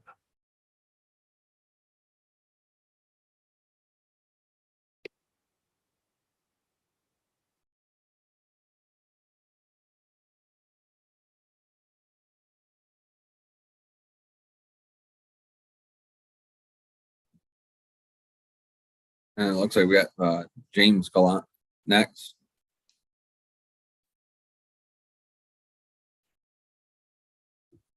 Okay, can you hear me now? Yes, sir. All right, thanks, sir, and welcome to the commission. I hope you got up to speed. It's James Gallant, Marquette County Suicide Prevention Coalition. These are my opinions, and I hope you got up to speed about the way that this commission has started as a new commissioner. And first, I guess we're able to talk about process here. So I just like to bring to your attention that I am personally successful in suicide prevention, and I do not have an ACE score of 0. So there's a fundamental tenet of trauma-informed care, trauma-informed practices, and that's to understand an individual's position in this world, where they're standing in this world, and to protect that person's rights. It appears that this commission is not protecting the rights of Commissioner Kellum as a trauma survivor. It's easier for her to just go along with the crowd, not fight the bullies, because Mike Brady said, motion second. That's how the comes before the commission. You're to withdraw a motion rule right now says, when a motion has been made and seconded, and then in parentheses says, which starts discussion, okay, you don't do that at all. You just facilitate it off without a motion pending. And even the facilitation rule right now says that under the direction of the chair, the vice chair may facilitate the issue under the commission's under review of the commission. It's not before the commission, before the motion. It's just not there, and you just do it. And I believe this violates the rights of the members, and and people just go along with it. They fall into it because this is how trauma-informed people with trauma, they fawn to the people that are overstepping their authority, and they go along with it. And that's what's happening here, I believe. And I think that we should review this to where you start following the rules, because this is at every, like the lady that they were talking about, the charter commissions, the city commissions, all around. There's 10,000 board meetings across the state today, and they all do something different, just like you folks are doing. You're making it up on the fly, when you should be just following the Robert's rules. That's the way this country was built. That's why, because of Robert's rules. That's the way that our House of Representatives works. That's how our civil society works. And people come in and said, no, we're going to push this revolutionary reform thing about consensus decision-making. And that's going to be our case in controversy at the Supreme Court. That's what I'm bringing. This consensus decision-making process is a different form of government. You did an oath of office to follow our Constitution. And that consensus decision-making process that you do is a different form of government. That's Marxism and socialism. That's the way that works. They have to get the coalition together, and then they get them, pervert a proposal, and then they approve it at the end. So it's completely backwards from capitalism the way we do in America. So it looks like I'm just going to have to, proceed to the Supreme Court. But I just want to tell them that I was here and I was trying to work it out with you. You could converse with me right now and figure out how we can just switch this around. And it's a little late now. And yeah, I think it's amazing, and I think it's vulnerable adult abuse. We have vulnerable adults here. Some people have physical conditions, pain in their life, and this is pain just trying to have to deal with this, and to deal with talking about something, you don't even know what the question is. You're going to find out at the end, and somebody's going to just zoom in there and change the question right at the end. Bam, Commissioner Lett probably. And he's done this over and over and over and over. I can tell you, this is going to be my presentation to them, that this is a completely just, like, it's like the definition of reasonable when you see it, but you do know the reason, but the part about, you can understand the obscenity too when you see it. Fine, but this is obscene how you're doing against our Constitution. So we need to stop this and turn this around, and just please hire a parliamentarian, get an official report analysis, get the director of the management and budget, say, should this even be housed in why are you housed in the executive branch? It says in the Constitution it's housed in the legislature. This is just completely backwards. So we should get the Attorney General. Let's do a special meeting so we can just get a list of, let's ask the Attorney General, let's get a few answers from the people at the top. The Auditor General is just supposed to, Edwards said that you were going to identify the rules of procedure and whether you followed those procedures that you had approved. That is in the minutes, that's in the transcripts. That was while the motion was pending, there was a question. He said that's what the Auditor General was going to do. And the Auditor General did not do that. They said only financial, but it's in the transcripts that that's not what they did. So let's do a special meeting. We can work this out, and then we can maybe have a little less to go to court for, because I really am going for that. And I think that's.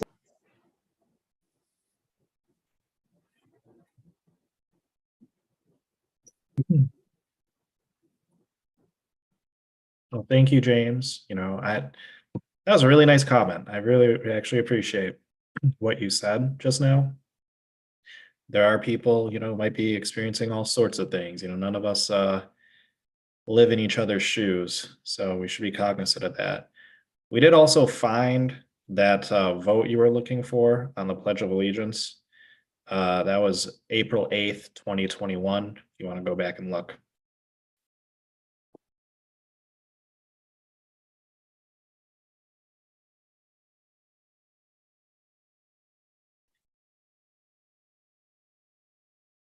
Okay, so I see we have a few more people, but I believe they've already spoken and used their time.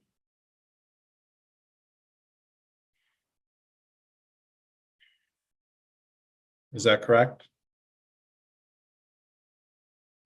I believe so, till the next hour. Okay, so you Richard and Ruth, you guys are more than happy to take your next turn at 7. In between now and then, is there anyone new who would like to speak? I see it looks like Shirley has jumped onto the call. Mary from Dearborn has jumped onto the call. I see a Cassie or Casey.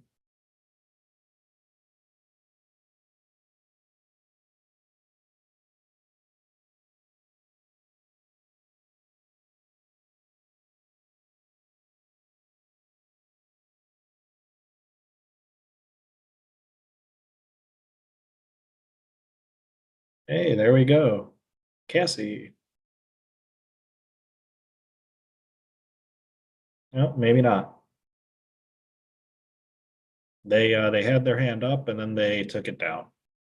If you want to speak, please put your hand up so we can unmute you. There you go. There we go. I know where I could unmute, but I was saying that I'm only here to get information and to gain clarity. I didn't have anything further to add. So I heard my name mentioned. I just was here to get more information. Was there any more information that you need? No, I just feel that it's been a little disjointed in terms of how to advocate for all of this. And so I try to attend as many sessions as I can to gain clarity as to what I can do as an advocate in this moment. In the first redistricting conversation a few years ago, I was really involved. I gave testimony and all those things, but I don't know how I'm able to support and contribute in a way that is informed. And so I'm trying to make sure that I do that. And good to see you, Anthony. Well, if you don't want to answer, this is cool, but like what would help us is learning about your community. So like you could tell us where you live, where you see your community as being, what neighborhoods perhaps that are a part of that community of interest. That'd be the first thing I would recommend. And then the second thing I would recommend would be to go to our website and take a look at the maps that we have up and let us know which one you like best. Okay, great. I'll do that. Thank you.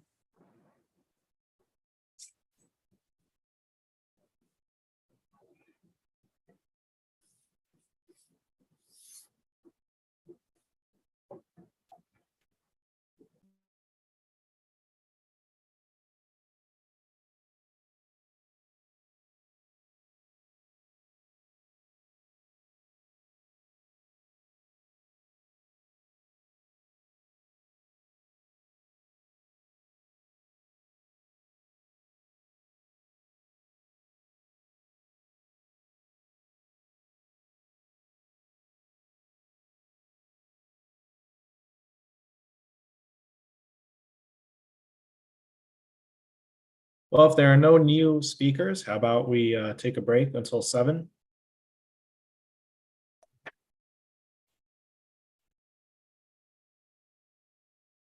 And then we'll have our last hour from 7 to 8. Does Okay, that work for everyone? I don't see any objections, so we will take a break until 7 o'clock. Thank you, Anthony. Thanks, Thank you. Marcus, for doing this. Thank you. You did more than me. Stuff. Hey, teamwork. Let's go.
Your conference is already in progress. For 10 hours, 11 minutes, press pound or star to continue the conference. Otherwise, your conference will end in 1 hour, 15 minutes.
Hey, we are back from break. And for this hour, Commissioner Follett and I will be facilitating. I want to thank Commissioners Ede and Muldoon for doing a great job in the past hour. And so I am Cynthia Orton.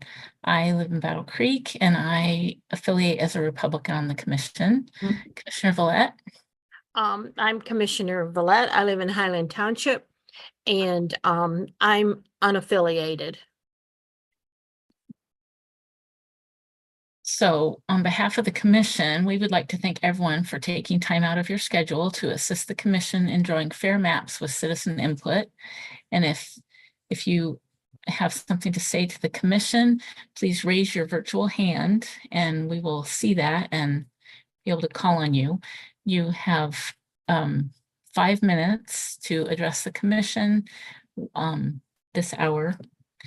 And we would love for it to be in relation to the maps that we are currently working on, that we have proposed draft maps out there.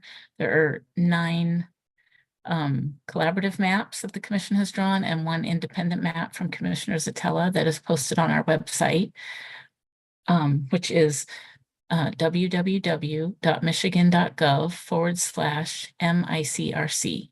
That's where you can find all of the maps and the information about them. Looks like we have a couple hands up. So Ruth Johnson. Thank you. My name is Ruth Johnson from Community Development Advocates of Detroit. In the previous session, I asked 3 questions. I only heard a response to 1. The 2 other are, will there be someone at the February 21st and 22nd public hearings just to provide people who come with just general information or to respond to questions? And the other question or comment is, will there be some physical maps available so people can look at them with someone who can help them understand? To this day, I can't tell you what a shapefile is, but I think it's important. But again, what I said before, I'm paid to do this and I still don't get it. But think about someone who takes time off of work, brings their child or gets childcare. What can we do to make it the best experience?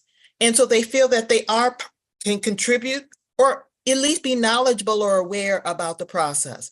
So a person to help people explain, understand, as well as the presence of physical maps. Okay, so Ruth, let me explain. At the in-person public hearings, we are going to have 3 feet by 4 feet maps printed out of each of our 10 maps that are out for public comment that people can actually walk up to and see. And we will have someone there outside or wherever there will be there for technical help and to answer questions. They'll be able to help people if people want to go on our public comment portal and make a comment. They'll be able to explain shape files, any of those issues that you raised. They should be able to explain all of that. Director Woods, do you have anything to add? I think you covered it, but yes, there'll be 4 by 3 feet. There's 10 maps. We've already saw 1 that's done. They're going to get the other 9 done in time for our meeting.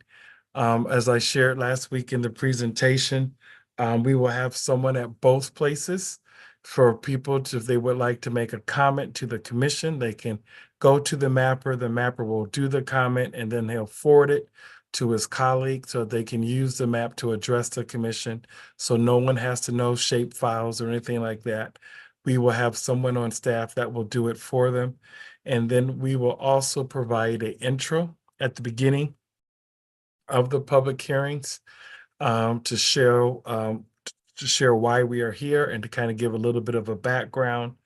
And it's something similar to the talking points we provided last week to the group, where the back had the some talking points about the commission and where we are right now. we would have that similar presentation that is on the back of the public hearing flyer that announced tonight's virtual town hall meeting and announced the public hearing meetings. And so we can also make sure we provide a one-sheeter. We can get that done for next week as well to provide as much help as we can. I know we can't do everything, but we're going to do our best to make sure that we provide some clarity and some instruction. So as people come, they know what to do and how to ensure that their voice is raised. I want to thank Ruth Johnson because she's been a tireless advocate for those who are new to the redistricting process or may not know, in terms of giving us these ideas as we continue to do our outreach activities. She is not the only one that has raised this, and we're trying to respond as quickly as we can. We do plan, Ms. Johnson, to do more of education after the House maps are complete and before we do the Senate maps. I'm happy to do more education in the Detroit area as it relates to the redistricting process because it is a complex topic. And hopefully in between those two sessions when the commission is doing the House and the Senate, we can help as many people as possible to learn more about the redistricting process. But we are doing our level best right now between now and the public hearings, during the public hearings, and then after the public hearings takes place for the House and before we start again with the Michigan State Senate. This is certainly good news, and I appreciate all that's being done. And I do find, I make suggestions and they're heard, whether, you have the capacity to do it. But a couple more suggestions with the maps. I hear clearly from people they need streets, at least major streets, because looking at a map without seeing the dividing lines or understanding what they are. So I would ask for, if you haven't already blown it up, or if you can add the streets, but also maybe on the hour or even every half hour, do not in the main, public meeting, but maybe in a side room, just a review. Because again, not everybody can get there at the very beginning of a 2 or 3 hour session. So keep up the good work. And I look forward to seeing what's going on the 21st and 22nd. Thank you for your suggestions and questions, Ruth.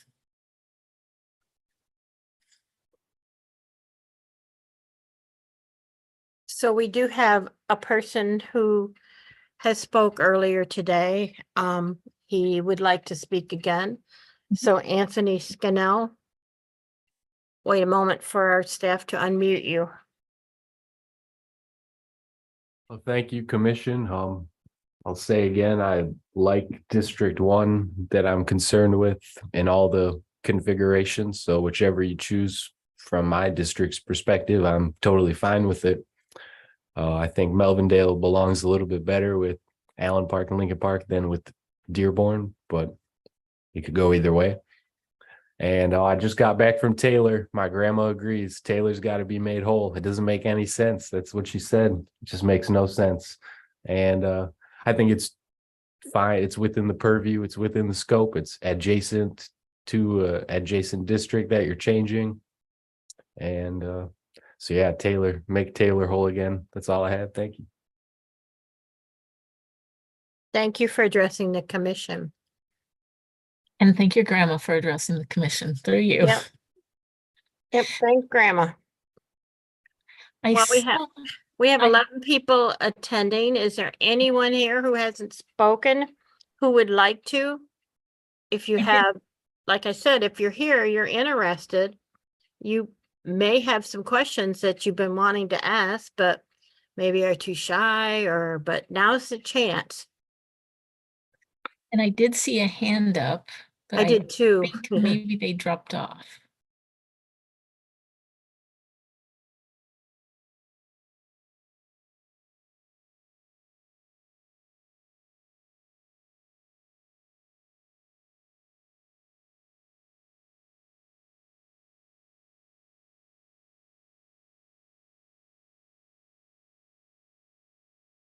Well, while we wait for someone else to come up with their question or comment, maybe it would be good to show again the website and how to get to each of the maps and what information you could see there, if you don't mind, Director Woods.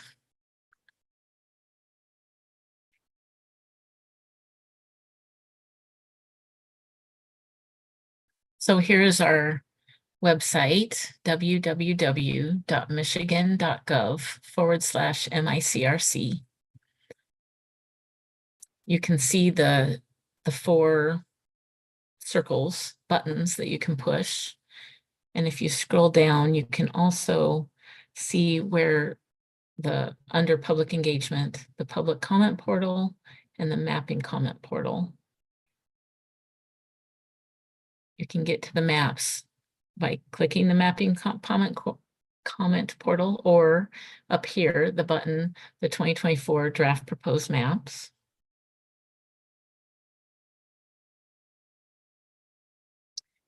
And you can scroll through and see each draft proposed map that is out for public comment. You can click on where it says map to see the map. You can click on the various buttons to see the different information, the population, the VRA analysis, VRA data, partisan fairness, the compactness score, and shape files if you want to go in depth. You can look at each of the different maps.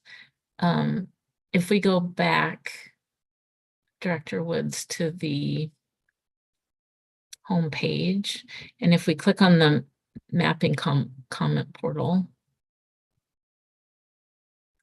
then here you can see the 4 buttons over to the right. You can see the plan. If you click on that, you can see the actual map. You can also see the other information if you click on those. If you click on the next one, it compares the map to the Hickory, which is the current map configuration, which is shown as an overlay. So you can see how each district changed.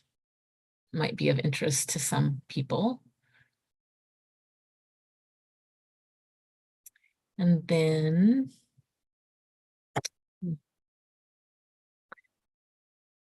the next one, you can download the shape files. And then the last one is probably maybe the most of use to people. If you click on that one, it'll bring up the map. We showed this earlier. You can zoom in to the Detroit area that we are redistricting, and you can click on a certain place. You can add a comment about a specific area.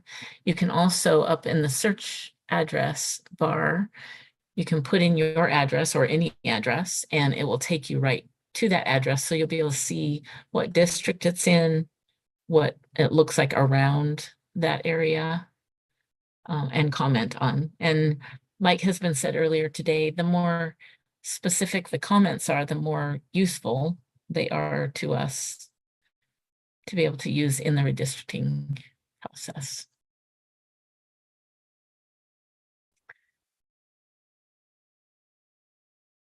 Thank you, Director Woods.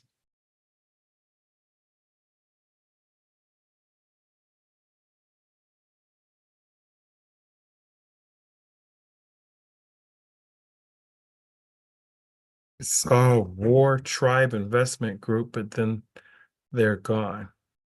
Yeah. Ware Tribe. I'm sorry, Ware Tribe.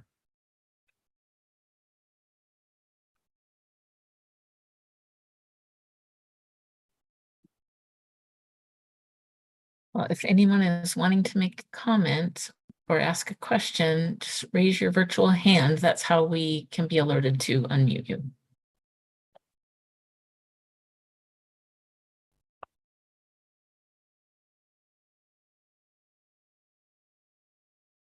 Commissioner Weiss, you have something? Yes, Mr. Scanelli, maybe we have to get him back. He keeps talking about Taylor being redone. I don't believe in any of the maps we touched Taylor. That might be in the original Hickory map that was drawn. And I guess that's what I'm asking, is if that's what he's referring to. I think it is, but I'm not, 100% sure. Maybe that's what he's referring to. We didn't change Hickory in any of the new maps. It was in the original. or I should say, I mean, Taylor in the map. And maybe if we could get him back to axe that. Thank you. Okay, Commissioner Kellum.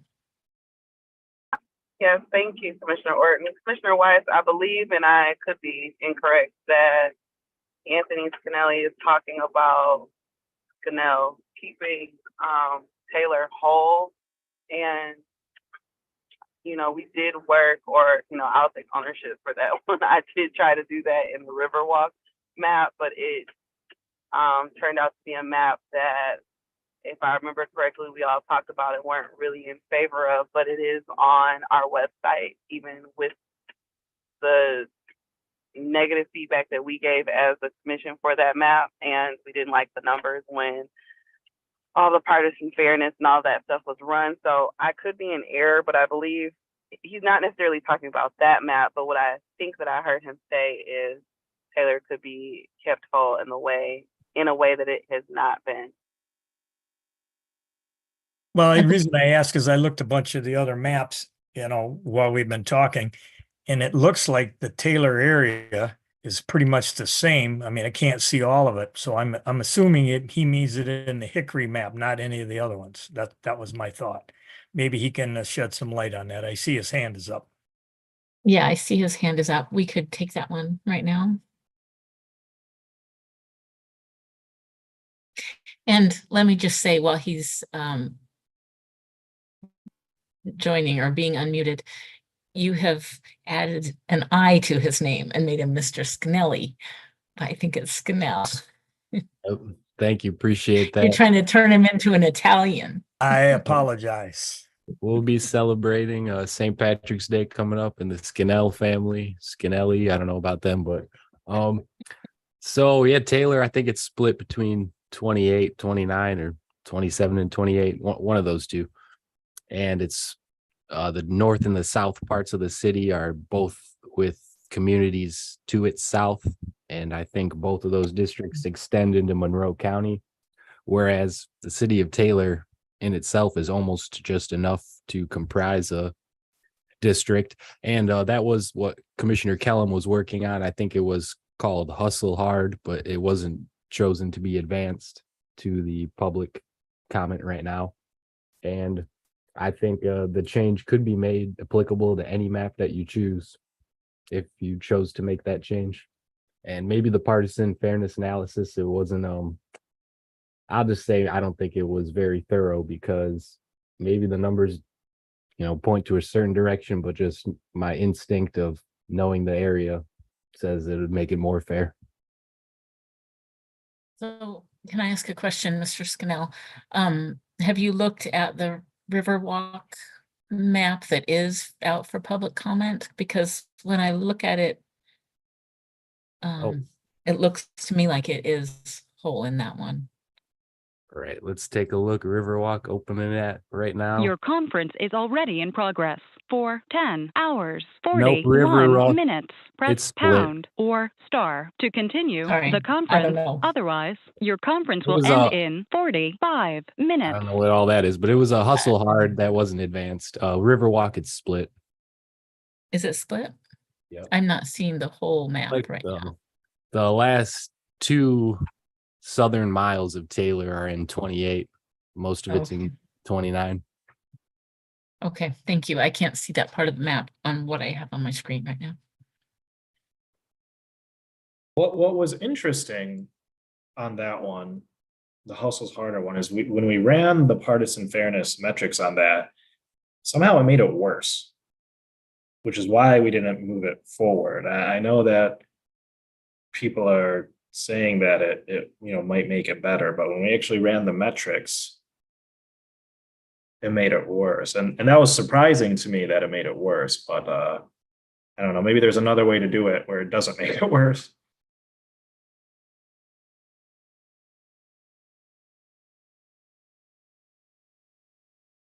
Well, thank you for coming back on, Anthony and Mr. Scannell, and we appreciate your comments to the commission.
No, we see that Mr. Gallant is back and he has his hand up. So Mr. Gallant, please allow us to unmute you. Okay, can you hear me now? Yes, we can. Okay, James Gallant, thank you. These are my opinions. And shout out to AKA Anthony Scanelli. He's longtime participating. That's good. And that's part of the problem with having such short public comments. He's been chopped up, and it doesn't really get coherent. If you had like 3 minutes, maybe 3.5 minutes, people can get a few things out, and that would be better from now on, I think. And so what I'd like to final part here to talk about, if you could please do the special meeting. Let's do a special meeting about your rules of procedure.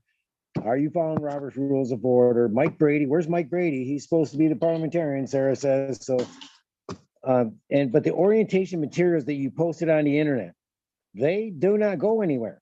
It goes to private association, homeowner association thing that you have to have a password to get the documents. So could you just get those documents for us and post them on the website? This has been 3 years now, and I've not been able to get these documents. I've been asking for. And so if you could just get them to us, they're like, there's a couple, 2, 3 of them. And we need those because it talks about Robert's Rules. And I think that this is the part about how the misinformation about what the rules are. Because, your orientation materials were approved.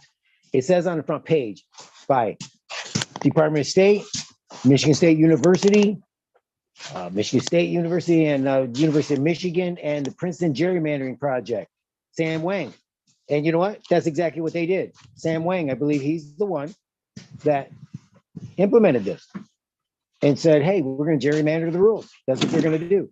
And that's how you ended up with this. So please have that, because right on the published orientation materials right now, like I said, it says motion to table kills a motion. That is absolutely false statement. That's slander against Robert's Rules, against General Henry Roberts, because that's not true.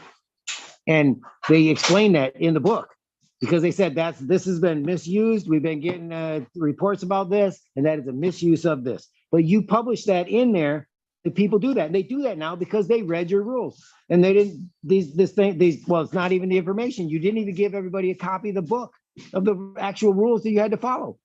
And it says you have to follow them in all instances that do not, inconsistent with state law, right? But you don't do it. I mean, let's get the parliamentarian, get the actually certified person, just analyze it and say, did you do it? Mike Brady said you must follow Robert's Rules. Did that actually happen right from the beginning? Because we like the guy was saying at the Board of State Canvassers, and he was testifying. He said, like Winnie the Pooh said, what we need to do is start at the beginning. Where did that go, and how did we end up here? And that's how we ended up here. Because Commissioner Lett. Mr. Gallant, I have a question. You said that on our website, when you clicked on, I can't remember what you're referring to, that it didn't go to what it was supposed to. It went to some homeowner association that you have to log into. Can you tell us specifically where that is so we can make sure that we get the right thing on the website? I can actually answer that. He's referring to the orientation packet that you all received on your first day of being a commissioner. The links are really old at this point. They initially directed to a document that was public facing. They no longer do. That's not our organization, so there's really not a lot we can do about it. Oh, I see. Man, that was never there, Madam Chair. I went there right at the beginning 2 years ago. It was never there. What do you mean? That association still exists. Those people just published a new updated version of that document from the one that you published. They have another one the next year by a different person about Robert's Rules. And that organization actually does exist. And that is not a true statement. And I can't believe she just said that. Now do the research for yourself, please, Madam Chair. These people are telling you something. They don't even know what they're talking about at all. Because if you go right now to the link in your orientation materials, go back to September 17th, 2020. The original that you got there, if you go on those links, it'll say you need a password to get into this private nonprofit organization. It's a homeowner thing, there's a medical association thing, and it's all about not following Robert's rules. It's about consensus decision making. That's what you push. That's what you trained to do. Exactly the opposite of Robert's rules. But you were ordered, that's why Mike Grady said that to you. Under the Constitution, you're required to follow Robert's rules of order. That's the only reason he was there to say anything to you. Under the Constitution, you are required. And you said, Madam Chair, it's not in the Constitution. You're right, it's not. But it's common law in America. It's the parliamentary common law in America on how you can go to different meetings in different parts of town. And you will say, okay, you got the right to make a motion. You got the right to discussion. You got the right. That's because it's all in Robert's rules. That's the way our society works. And you seem to have agreed with everybody that you're just gonna, can't believe you're just like, you would like to suggest to them, why? You're the chair. That's like you've surrendered, you've given them agency. Thank you for addressing the commission. Do we have anyone else who would like to speak? We'd love to hear from you. It does look like we have a couple. Oh, good. I don't know how to pronounce, but Nagy is my guess. Please address the commission. And correct me if I pronounce your name wrong. No, you got it absolutely correct. Are you able to hear me? Yes. Okay, all right, perfect. Good evening, everybody. As you mentioned, yes, my name is Nagy, and I actually came to this great country more than now 40 years ago. In fact, it was in this month, in 1981, when I came in from a country far, far away called Yemen. And I came in when I was 7 years old, and I remember very clearly that day because when we came in and we landed in the airport, I saw this white stuff on the ground, and I remember as a little kid, I was thinking, what in God's name is that, And immediately I'm like, okay, you know what? I love this place. And when I found out, I said snow had never entered my brain. There's something called snow. So long story short, 40 years later, yes, I don't love the snow as much as I did that day, but I still love the South End. That's where I lived. When I came from America, and when I came from Yemen, and I lived there, like I said, for almost 20 years, and I still have family that lives there. And my point, commissioners, is that I wanted to make is this: there's a huge Yemeni American immigrant families that live there in the South End, and some of the issues that we faced when I came to the U.S. 40 years ago. We're still dealing with them now. And unfortunately, I mean, we live in a great country, but we always have we have room for improvement.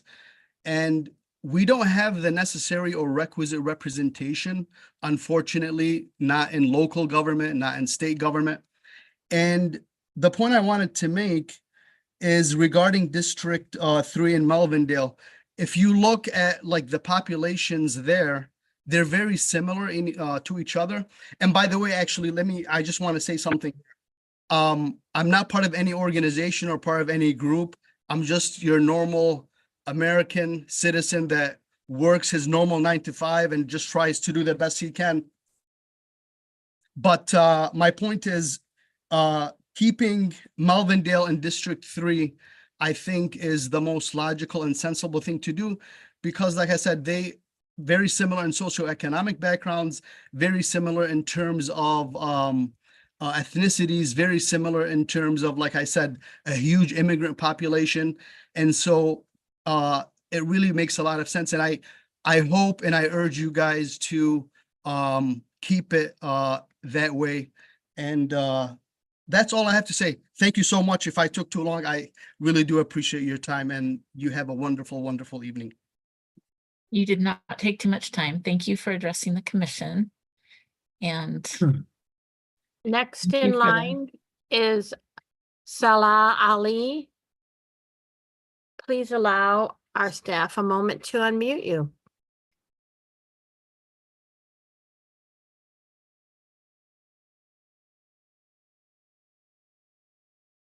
I think you unmuted me. My name is Samara Lookman, and Oh. instead of Salah, did you want me to go next, or did you want to have him try? Well, you're already unmuted. Go ahead and go, and we'll see if Okay. Salah is still here. All right. So my name is Samara Lookman. I'm an environmental activist. I've lived in Dearborn, Michigan, the south end of Dearborn all my life. And on behalf of the Arab American community here, I'm urging the commissioners to keep districts 3 and 15 as they had originally been drafted in 2022 and without changing them. Both of those districts already provide an adequate representation of our COI, and they give us a chance of having equitable representation in the state. First, changing this concentrates and consolidates areas of West Dearborn, as is being proposed, that have limited socioeconomic, environmental, or health similarities with the current population in some areas of District 3. Faced with higher and extremely more condensed immigrant populations, higher poverty levels, historical de facto segregation via redlining, and continued de jure segregation, increased environmental health impacts from proliferation of industry through urban renewal in the east and south ends of Dearborn, in Melvindale, and in Detroit, West Dearborn, with its multi-million-dollar homes, thriving, expensive business corridor, and higher income brackets, has limited similarity with the current district, except in making it easier for non-minority candidates with wealthy donors from the West End to essentially wipe out any chances that the remainder of the population currently has in getting representation that prioritizes aforementioned issues. Second, it purposely dilutes the minority community in Melvindale and in Dearborn Heights. Currently, Melvindale is ranked 5th in the state with 20% of its population being Arab American. By lumping it in with Allen Park, a city that is not even listed in the top 100 in the state of Michigan for its number of Arab American residents. It also dilutes the remaining Arab Americans in District 15, ensuring that that community will never see a minority representative coming out of Dearborn Heights. I have more in common with the other residents in Melvindale who live a few thousand feet from the Marathon refinery and our local steel mill and are breathing what has been deemed the worst air in the nation than I do with those living 5 miles away. I have more in common with the residents in Melvindale who have $100,000 homes than I do with the Millionaires Row in Dearborn, West Dearborn. I have more in common with those Arab-speaking people of Melvindale than I do with non-Arabs in the West End. Changing the boundaries for this district as is accomplishes only 2 things: concentrating Arab Americans into one new district and diluting the rest of them in the others. Essentially, what it means is that the proposed changes to these districts would be gerrymandering in and of itself, specifically to deny Arab Americans in Dearborn Heights and Melvindale from ever having an equitable chance of representation. Considering that we are the largest, fastest growing minority in the county, whereas we currently stand right now at having a chance of having 3 representatives. This is by definition what redistricting at its foundational elements sought to abate and prevent, and is something that our community is not oblivious to. If the changes as indicated do transpire and the commission bends to the pressures who would seek to provide nominal representation to our community, I can promise you that it will not go unchallenged in the courts if needed, as the courts have already fundamentally upheld District 3 and 15 as legally viable. We are asking you not to touch these districts that the courts specifically asked you not to change. Thank you. Thank you very much for addressing the commission. Salah, are you there? Did you want to speak?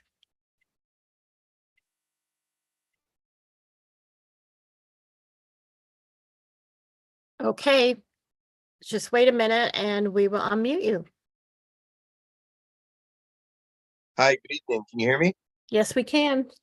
Hi, this is Salah Ali. I live in the 48120 zip code in South Dearborn, in an area that is highly concentrated in poor environmental quality. I am here to advocate in keeping the District 3 as is.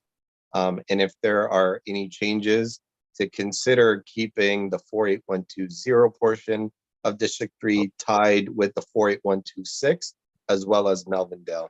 For reasons you just mentioned from the last speaker, this is a population that's underrepresented and has similar socioeconomic statuses. We have similar issues with the environment, and when we advocate for legislation and policies, it's only constituents that undergo the same concerns that are able to have a stronger voice. If the district gets divided, we are going to be marginalized, further marginalized than we are currently today. And in our current state, we are already combating serious issues in having environmental laws, environmental policies, and environmental ordinances in our local government, and trying to pass equitable enforcement to improve the quality of life.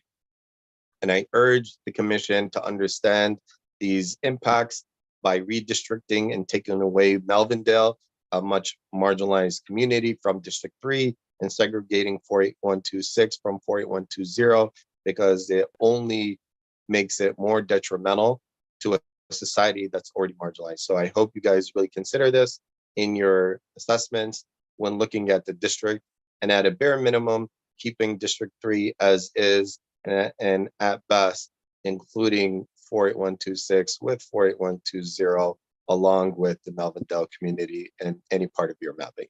Thank you. Thank you. Thank you for addressing the commission. Anybody else?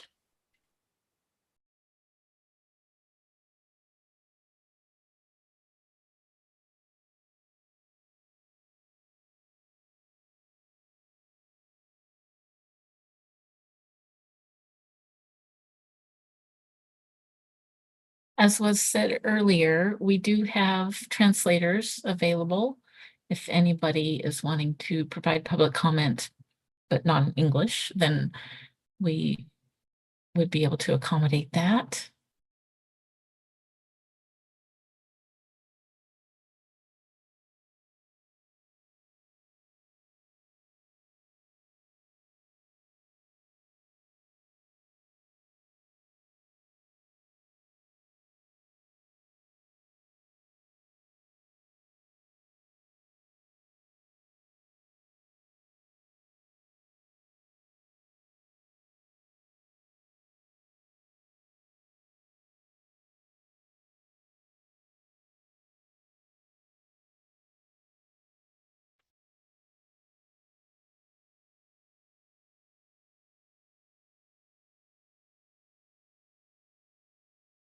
Well, we have about 20 minutes left. So while we see if any of these last attendees want to provide public comment, Director Woods, would you share our flyer and explain one more time about our upcoming in-person public hearings?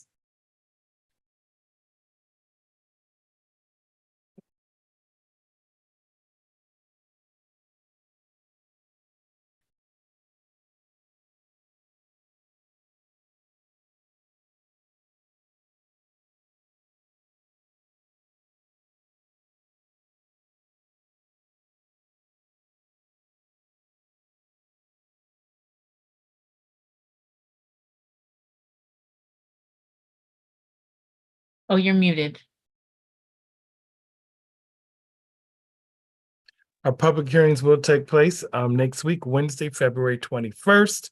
Once again, if you would like to address the commission, the doors will open at 9:30 from 10 to 1. There'll be a break from 1 to 2.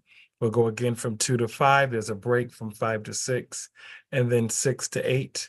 It will take place at Greater Grace Temple, 23,500 West 7 Mile Road, Detroit, Michigan, 48219. On Thursday, February 22nd, take place at 2nd Ebenezer at 14601 DeQuinder Street in Detroit, Michigan, 48212. Same time, so I want to encourage everyone to come out. Doors open at 9:30. If you're going to provide remote public comment, you must sign up. I repeat, you must sign up at 9:00 a.m. on both days if you plan to provide remote public comment. If you plan to provide in-person comment, as long as the commission is hearing public comment, you can do that, but it will not extend past 8:00 p.m. Depending how many people are there. It will not extend past 8:00 p.m. So we really want to encourage you. We have an active social media campaign. You'll see things printed in the newspaper this week. We'll be on radio starting tomorrow. So there's a lot of push. There's been a lot of public meetings with regards to that. So we definitely want to encourage you to participate. We want to thank our firms who are helping us, both McConnell Communications and 98 Forward, in terms of getting the word out in the Metro Detroit area. So once again, Wednesday and Thursday are our public hearings. We will have each of the maps on a 4-foot by 3-foot poster.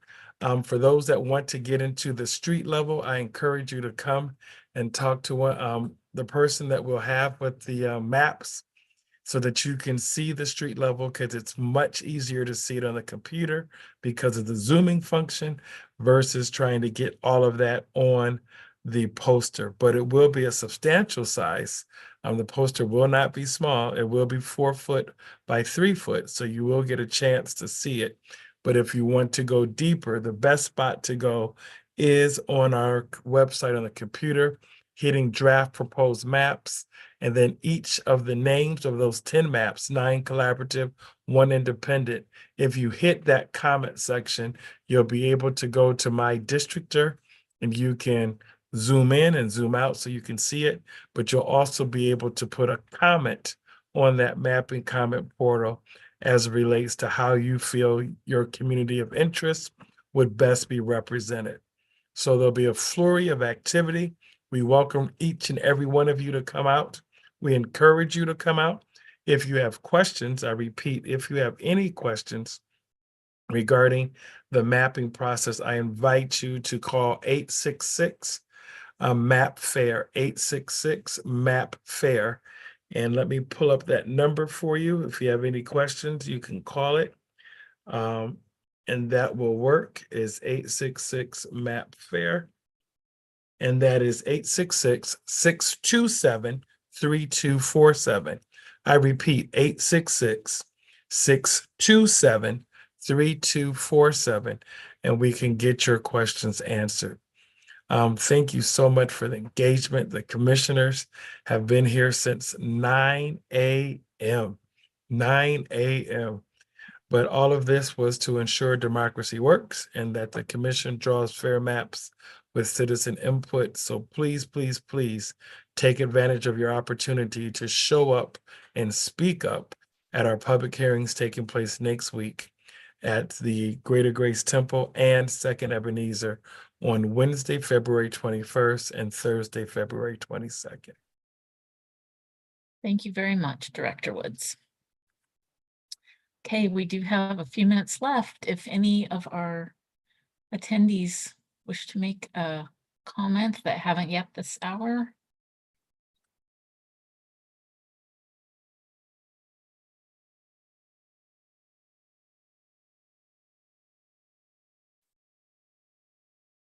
If not, Commissioner Orton, I would like Madam Chairperson to make a couple announcements. Really want to thank Nelson.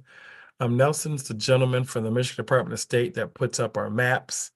And last week, when we were trying, or 2 weeks ago, trying to meet the court deadline, Nelson and his team did just a phenomenal job of just getting things up, getting them up timely, and doing that. And I would be remiss if we did not give him a shout out. He also does the meeting materials in terms of making sure the public gets that information out. And I just don't think sometimes Nelson doesn't get the credit that he deserves, but just definitely want to thank him, because although we don't interact with him, Nelson does a phenomenal job of making sure our information is out there. So Nelson Lowens, just want to thank him, along with the MDOS team that we do know and interact with, in terms of Sarah Reinhart, Mike Brady, and Megan Shar, and Yvonne Young. Definitely want to make sure we give him a shout out. And then last but not least, want to thank our governor during her budget presentation for including the Michigan Independent Citizens Redistricting Commission for the fiscal year 25 budget. So just want to make those two announcements and appreciations. Thank you. Yes, we do appreciate all the people working behind the scenes to help us accomplish the task that we have been tasked with. Well, I don't see any other people with their hands up that are attending. So I just want to thank, on behalf of the commission, everyone who has attended, who has asked questions, who has given comment. We really appreciate the interaction. And I think we have finished our business here today. So unless there's objection, I would entertain a motion to adjourn. You would, I think we have to end the meeting because we do not have a quorum. Ah.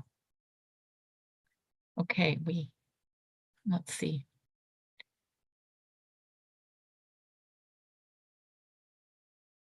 Yes, I don't see a quorum. Since we have lost quorum, we will just end the meeting then. And we will see everyone next Wednesday, the 21st at Greater Grace Temple at 10 a.m.